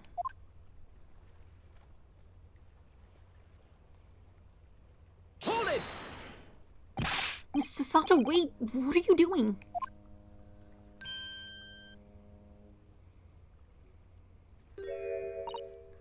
Mr. Naruhodo, what are you doing here? We came as soon as we could after the trial. I mean, we heard that sailings were being delayed due to the bad weather, you see. Oh, I see. Then tell me, how did Gina's trial go? It went well. She was acquitted.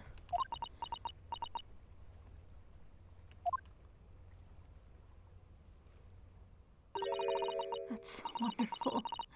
Really wonderful news.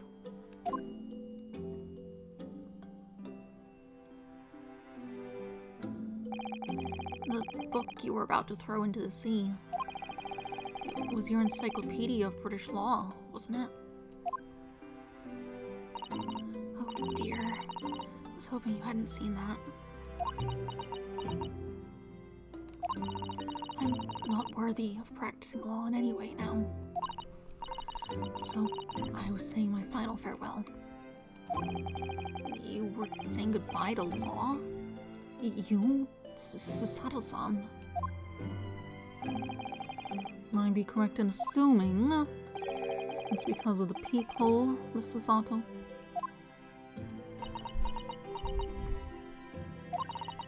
I deliberately altered the scene of the crime, and then I tried to hide the fact. What I did is utterly unforgivable. That reminds me. How did you even come to have this, Susie? On the evening of the incident, Mr. Sholmes had invited Gina to dinner, if you remember. Oh, yes, we had a wonderful time. Well, Gina gave us a little introductory lesson, didn't she? To the art of pickpocketing, I mean. Oh, that was so much fun. I still rule Runo's armband. Yes, please don't do that again, Iris. That band's very important to me. Oh, if it's so important, you should pay more attention to it. You didn't notice for ages. On a whim, I thought it would be fun to see if I could take the cat Flap-O-Mat, so I put it up my sleeve. Really? Then I rather forgot about it, until I found myself in Mr. Windibank's shop with it later that night. I see. And then...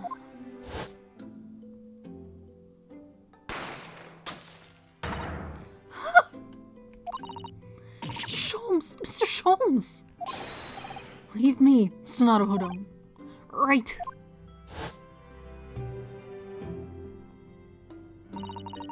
After Mr. Naruhodo had left the shop, I started to think. That door started to play on my mind. The storeroom door, you mean? Yes, if Gina was anywhere in the shop, I realized it could only be behind that door. At that moment, the little device I had up my sleeve sprang to mind. I was so worried about Gina, I simply had to know. So, you used the cat Flap-O-Matic to make the peephole in the door. Has captured a photographic print of the shop of one of Hurley's red-handed recorders. Indeed, it was of the first importance at that point. Precisely when the peephole was made, that information would prove to be Mr. Naruhodo's greatest weapon. Though naturally, without proof, it would have amounted to nothing. But when I looked through the hole in the door, the sight that met my eyes made my blood run cold.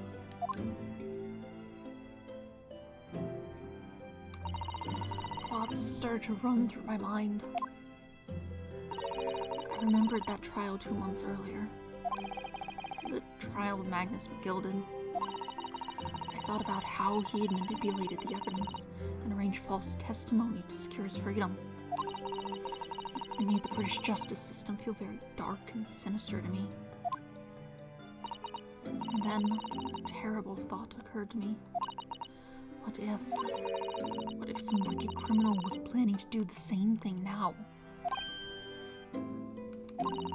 Because from the appearance of the crime scene, it looked exactly as though Gina had shot Mr. Windibank.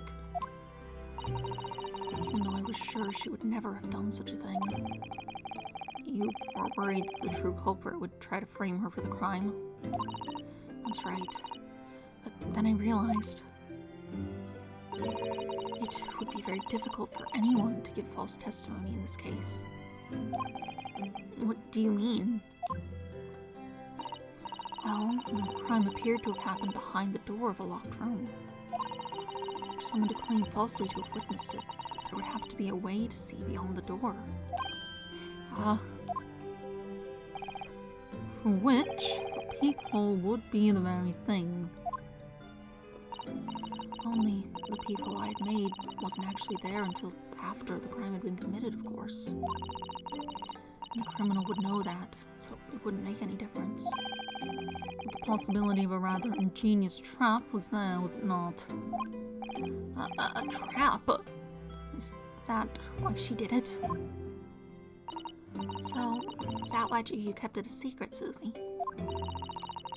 You never mentioned that you made the peephole to anyone. Not even to the police. I know. And I knew at the time what I was doing was wrong. A criminal offense, even. That's why I decided to confide in Mr. Sholmes. If Mr. Naruhodo was completely backed into a corner, with no other possible means of escape, the truth about the peephole could save him. That was my plan. She really does think of everything. But then, why didn't you just tell me everything before the trial began? My dear fellow, you're not thinking straight. If she had done that, it would have rendered you complicit in the whole escapade.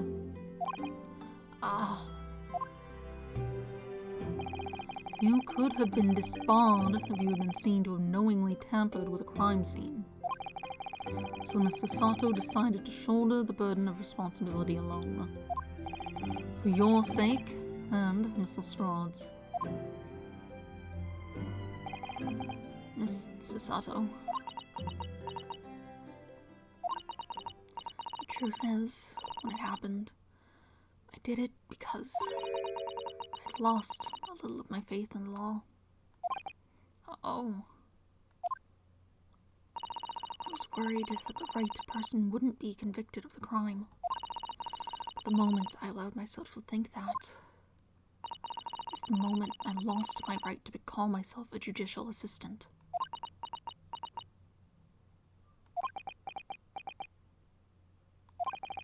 What you did isn't comparable to what he did.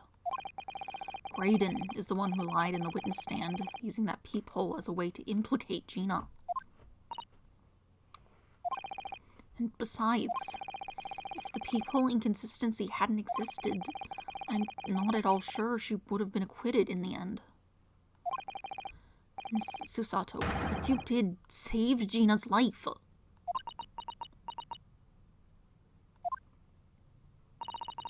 Well, with your kind words, Mr. Naruhodo, you saved me, too, from my regrets.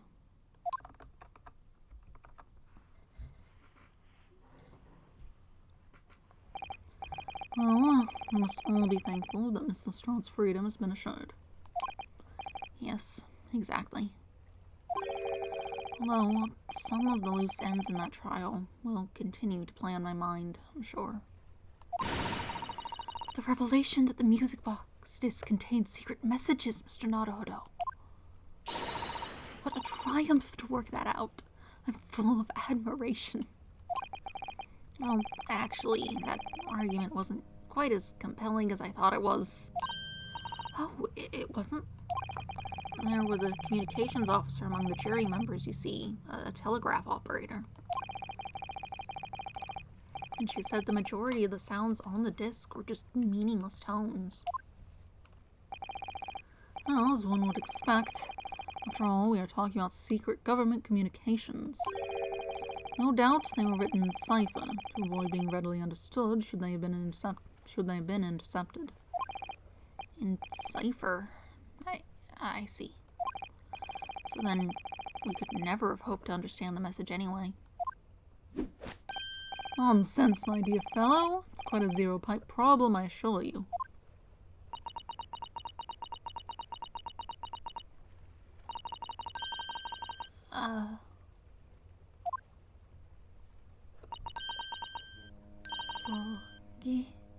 Asugi?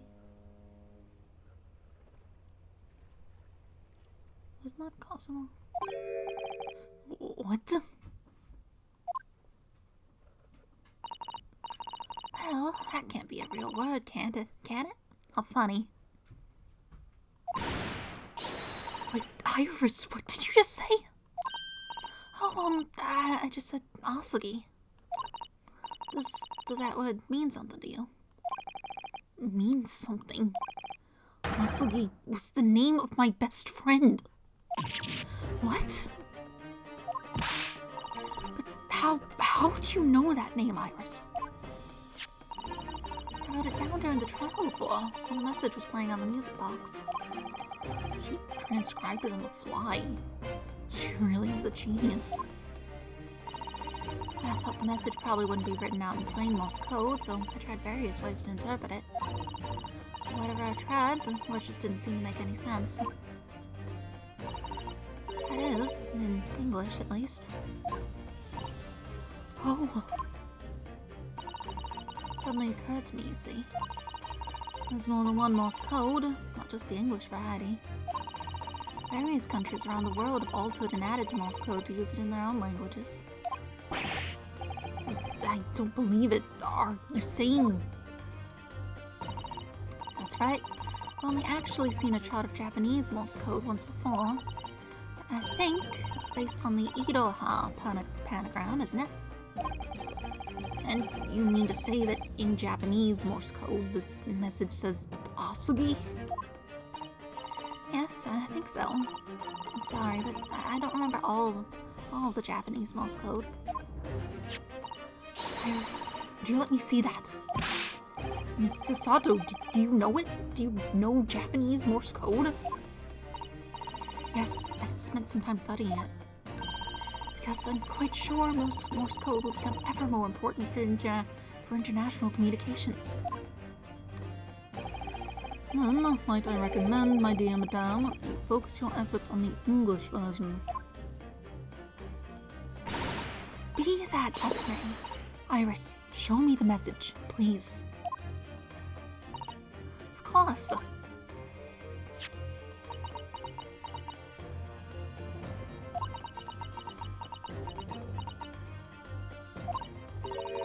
But what can this possibly mean?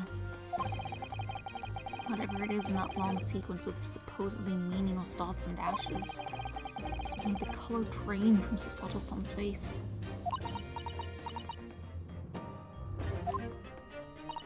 There's no doubt that this message is written in Japanese Morse code.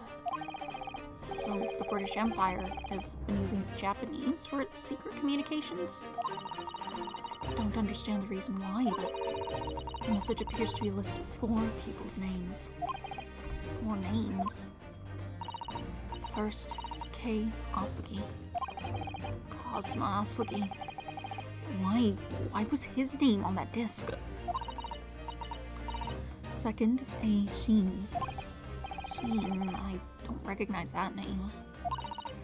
Third, it's T. Gregson. Gregson? Oh, it would seem that Tobias Gregson is the 3rd man on the list. What's his name doing in a secret government communication as well? And last name. What's the matter, Mr. Sato? It's just so strange, so unexpected. Oh, what is it, Susie? Don't keep us in suspense. The last name is J. Wilson. What? Wilson? John H. Wilson? You mean Daddy? It says only J. Wilson, so I'm afraid I can't be sure. Then, after the four names, it reads, if I translate from Japanese, that is all four. And that's the end of the message, or rather, the end of what you noted down, Iris.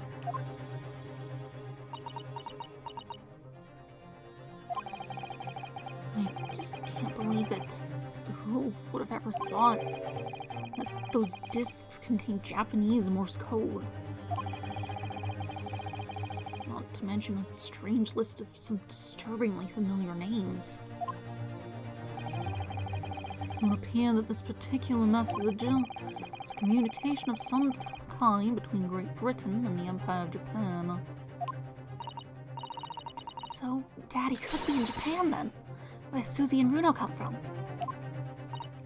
Oh, well... no, it's not very likely really, is it?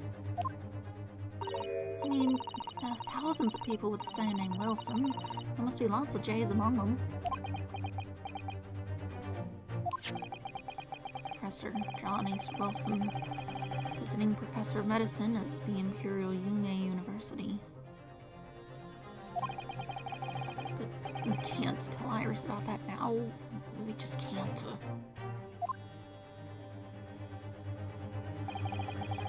This is so strange. Somebody, somehow, in solving the case of Mr. Windibank's murder today. I feel like I've rolled back a boulder at the mouth of a very dark cave.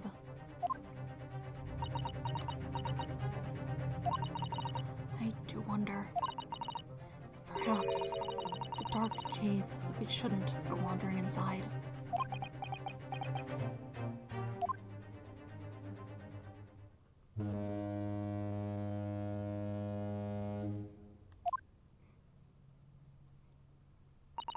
Oh dear, the ship is going to set sail soon. Yes, it seems so. I'll sail on that steamship, first to the port of Dunkirk in France. Then I'll change onto a larger passenger vessel bound for Japan. You're really going then, Susie? I wish you a safe passage, Mrs. Sato. Thank you so much. I wish all of you the very best. Miss Susato, I had hoped to have you always at my side to guide me and support me. Mr. Naruhodo, please come back soon. As far as I'm concerned, you really are the very best judicial assistant in the world.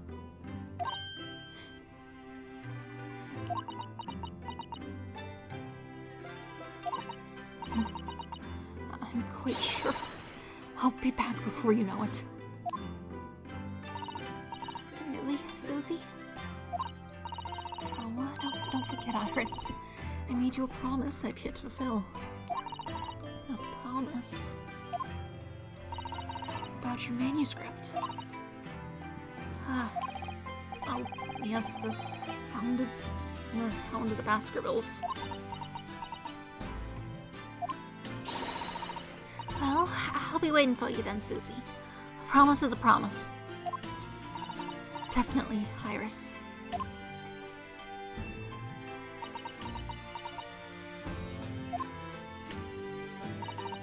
Mr. Naruhodo? Yes? You remember the first time we met? Yes, of course. On the SS Buria, when I was dragged out from that wardrobe, still half asleep. If I remember rightly, you threw me halfway across the cabin with a Susato takedown.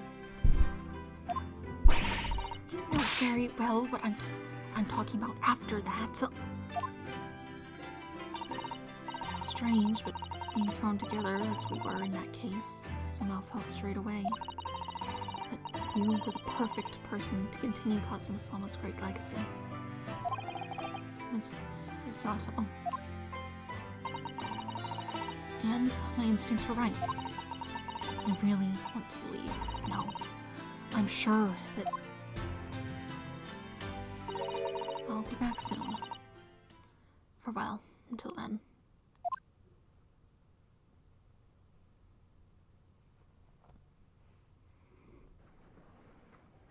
And we got an anime.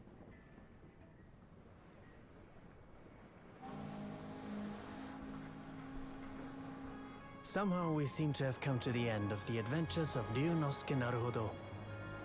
Or the first volume, at least. Looking back now, it feels as though fate has led me on this journey.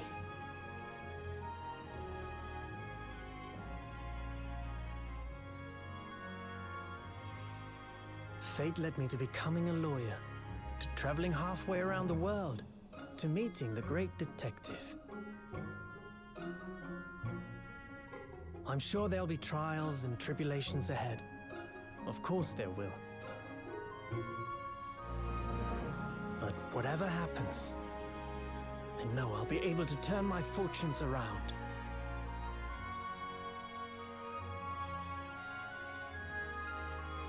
After all, I have the greatest friends in the world on my side.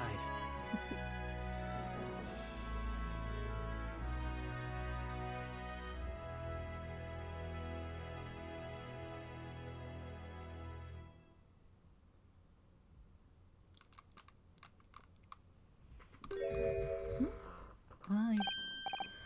Oh, yes. Oh, yes, Mr. Naruhodo. Yes, Mr. Sholmes? Voice is not even remotely similar to that narration voice, but that's fine. Don't worry about it. They didn't give me a voice to start with, so this is what you've got. I have some rather awkward news.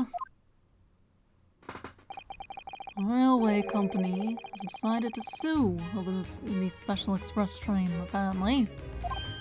Uh-huh. It caused such a commotion on the line. All the other trains had to wait at stations. Really, we would never have made it to Dover in time otherwise. Anyway, I explained everything and how it was all your fault. Uh-huh? I believe a formal complaint should be delivered to your office tomorrow. Not to worry, my dear fellow, according to Mrs. Sato. You love defending yourself in court.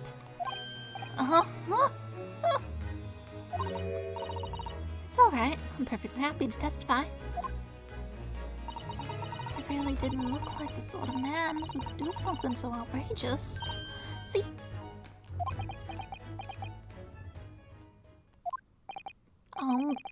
Mr. Sholmes. Yes? A word, if you don't mind. Why, certainly. Any word you like, bellow it out, my dear fellow. Oh yes, I love Bruno's words. I know just the one I'll use here. Then, I really must say... Objection!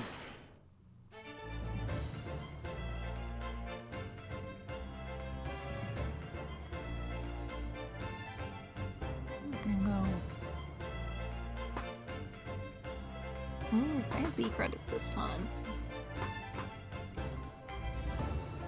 Probably still with people talking in between them. In the following weeks, hundreds of music boxes arrived at Baker Street from all over Europe. Something was afoot. It transpired that I had ordered them all myself. So I advertised them for sale, with used by Mr. Sholmes to solve an important case. The money I've earned, consulting detective work pays a pittance by comparison. Oh boy. Oh, you've gotten your thing back. Big weird thing. I haven't slept a wink. This manuscript is due tomorrow now. When I'm this busy, Ellie usually cooks me breakfast. Well, cooks is an overstatement. Some dry toast and insipid coffee. I do miss Susie and her lovely Japanese breakfasts. Oh. Do you know Skay can probably cook? See if he'll help. He might be busy though. Who knows?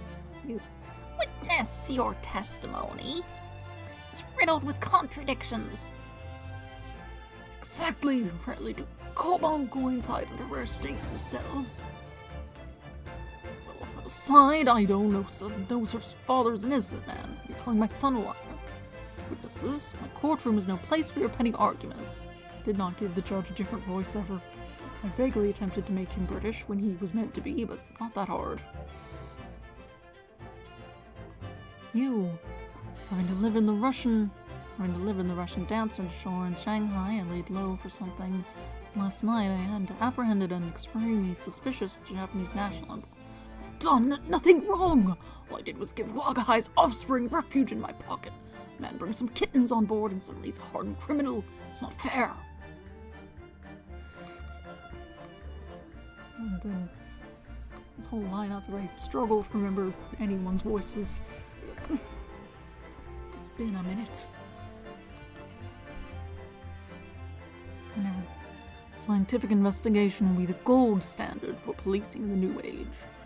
I dream of a world governed by the tenets of order and discipline, like a great clock, in fact, whose hundreds of parts mesh together in perfect unison. Now, if you'll excuse me, I have but 2 minutes and 37 seconds until my next appointment.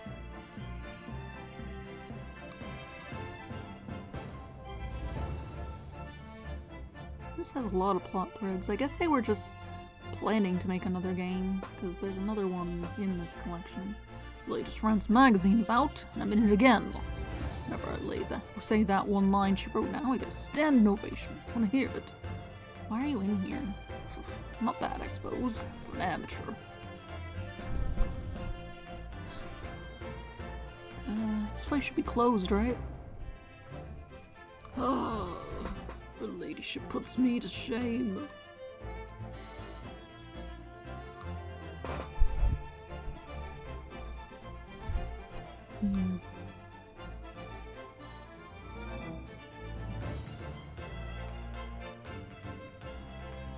Been visiting the old girl on a daily basis, of course. Joni, my old jailbird. Say, battling with those bally stairs every day has done wonders for the ticky peg. Managing rather well with the housework, too. Not this maid business taped up, I'd say. Hope the gossiping neighbors don't realize the man of the house is his own maid. Alright.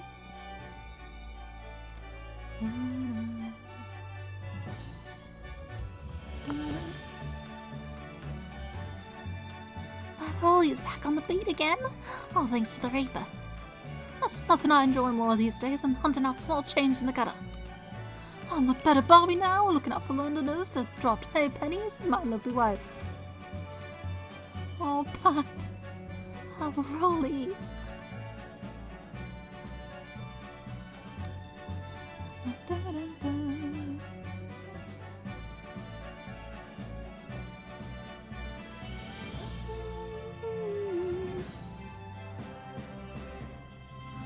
Looks like I'm gonna be doing time for a bit now. But Iris comes every day for a natter, so it ain't too boring. She's always going on about all them cases what Sholmes is looking into. Criminal investigations are kinda interesting when you get into them.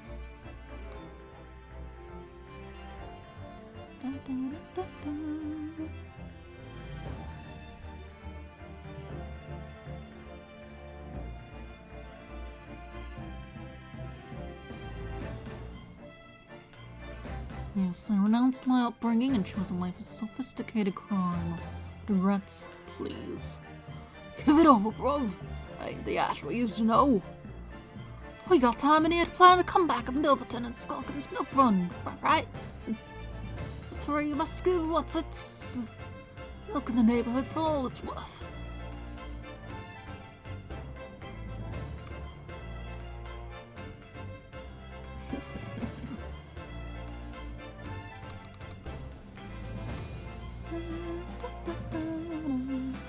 I mean, he's not gonna be getting out of here.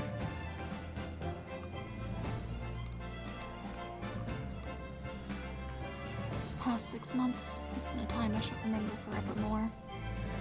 Painful goodbyes, wonderful encounters. Come to realize that's what life's all about. Naruto-san, I promise, Resistant will return to you one day. For now, I leave you with many memories, and a heartfelt wish that life will treat you well.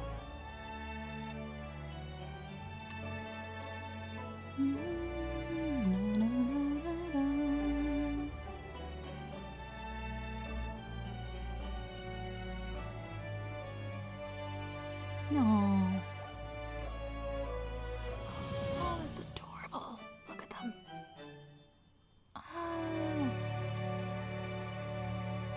They're adorable.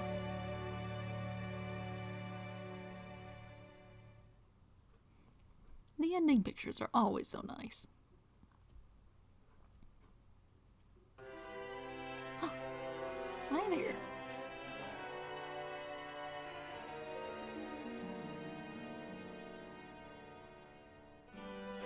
I guess they're gonna walk through some more credits. Well, there's more people. Probably not going to have any more dialogue to read. At the very least. Set up more properly. This was a lovely game. I believe the next game in my list. Where is this one? Let's see. I wrote down the order here. Next up is going to be Spirit of Justice, so we'll be out of this, going back to Phoenix Wright and Apollo and Athena. Then after that, we'll be back and seeing these guys again. And then I'm out of games unless I try to deal with the Professor Layton crossover, but that seems a little harder to manage since it was only ever released on the 3DS.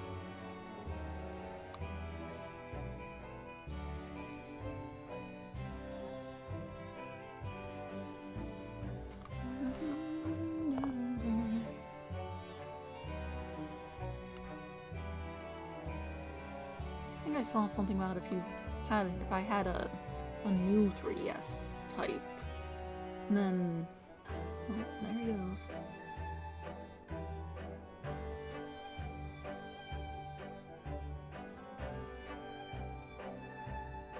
A new 3DS type, then you can like somehow set up a stream to your computer from it while you're playing the game, but not with the basic model that I have.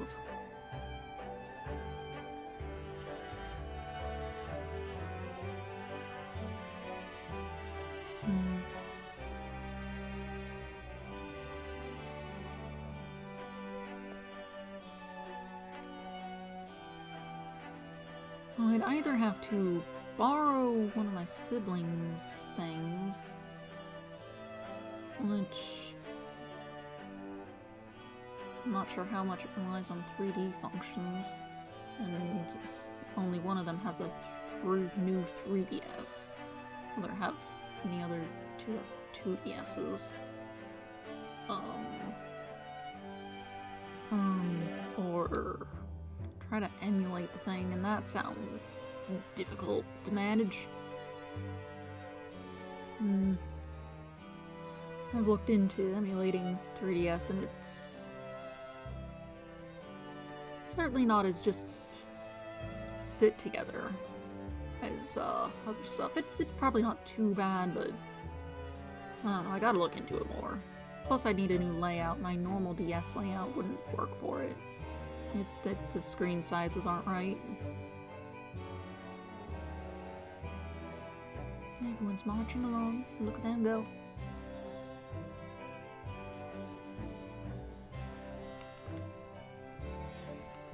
So probably after I get through the Spirit of Justice and then the next Great Ace Attorney,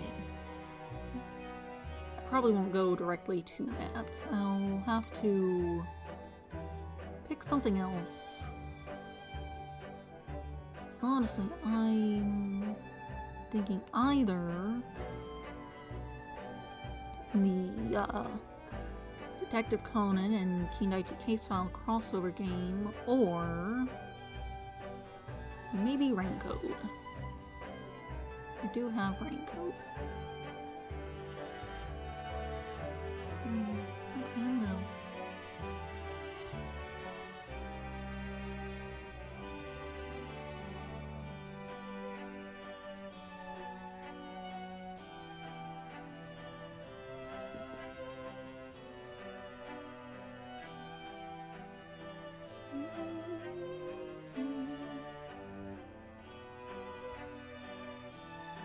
But still, I suppose for Monday's stream I'll be starting up Spirit of Justice, back on the Apollo Justice trilogy.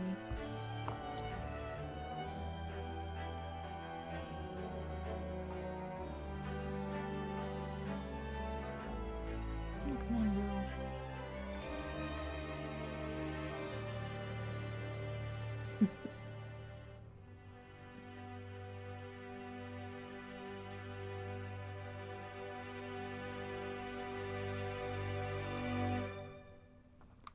This game was lovely.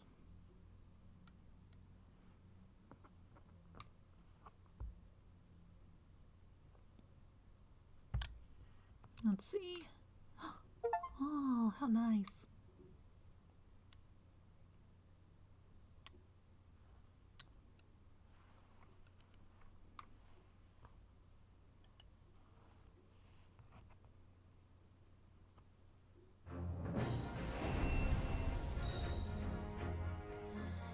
That's that. Now. So yeah. What? Can I pull up like the whole thing? Alright, so yeah, today was Friday, so on Monday we'll be starting up Phoenix Wright 8th Attorney Spirit of Justice. That'll be fun.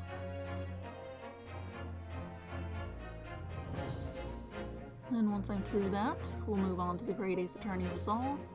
Great Ace Attorney 2 Resolve, whatever. In the meantime, I do need to find something to do on Wednesday, because honestly, Ni no Kuni isn't working. It's not working. I'll find something else. Still not sure what though. But, you know, I'll sort it out later.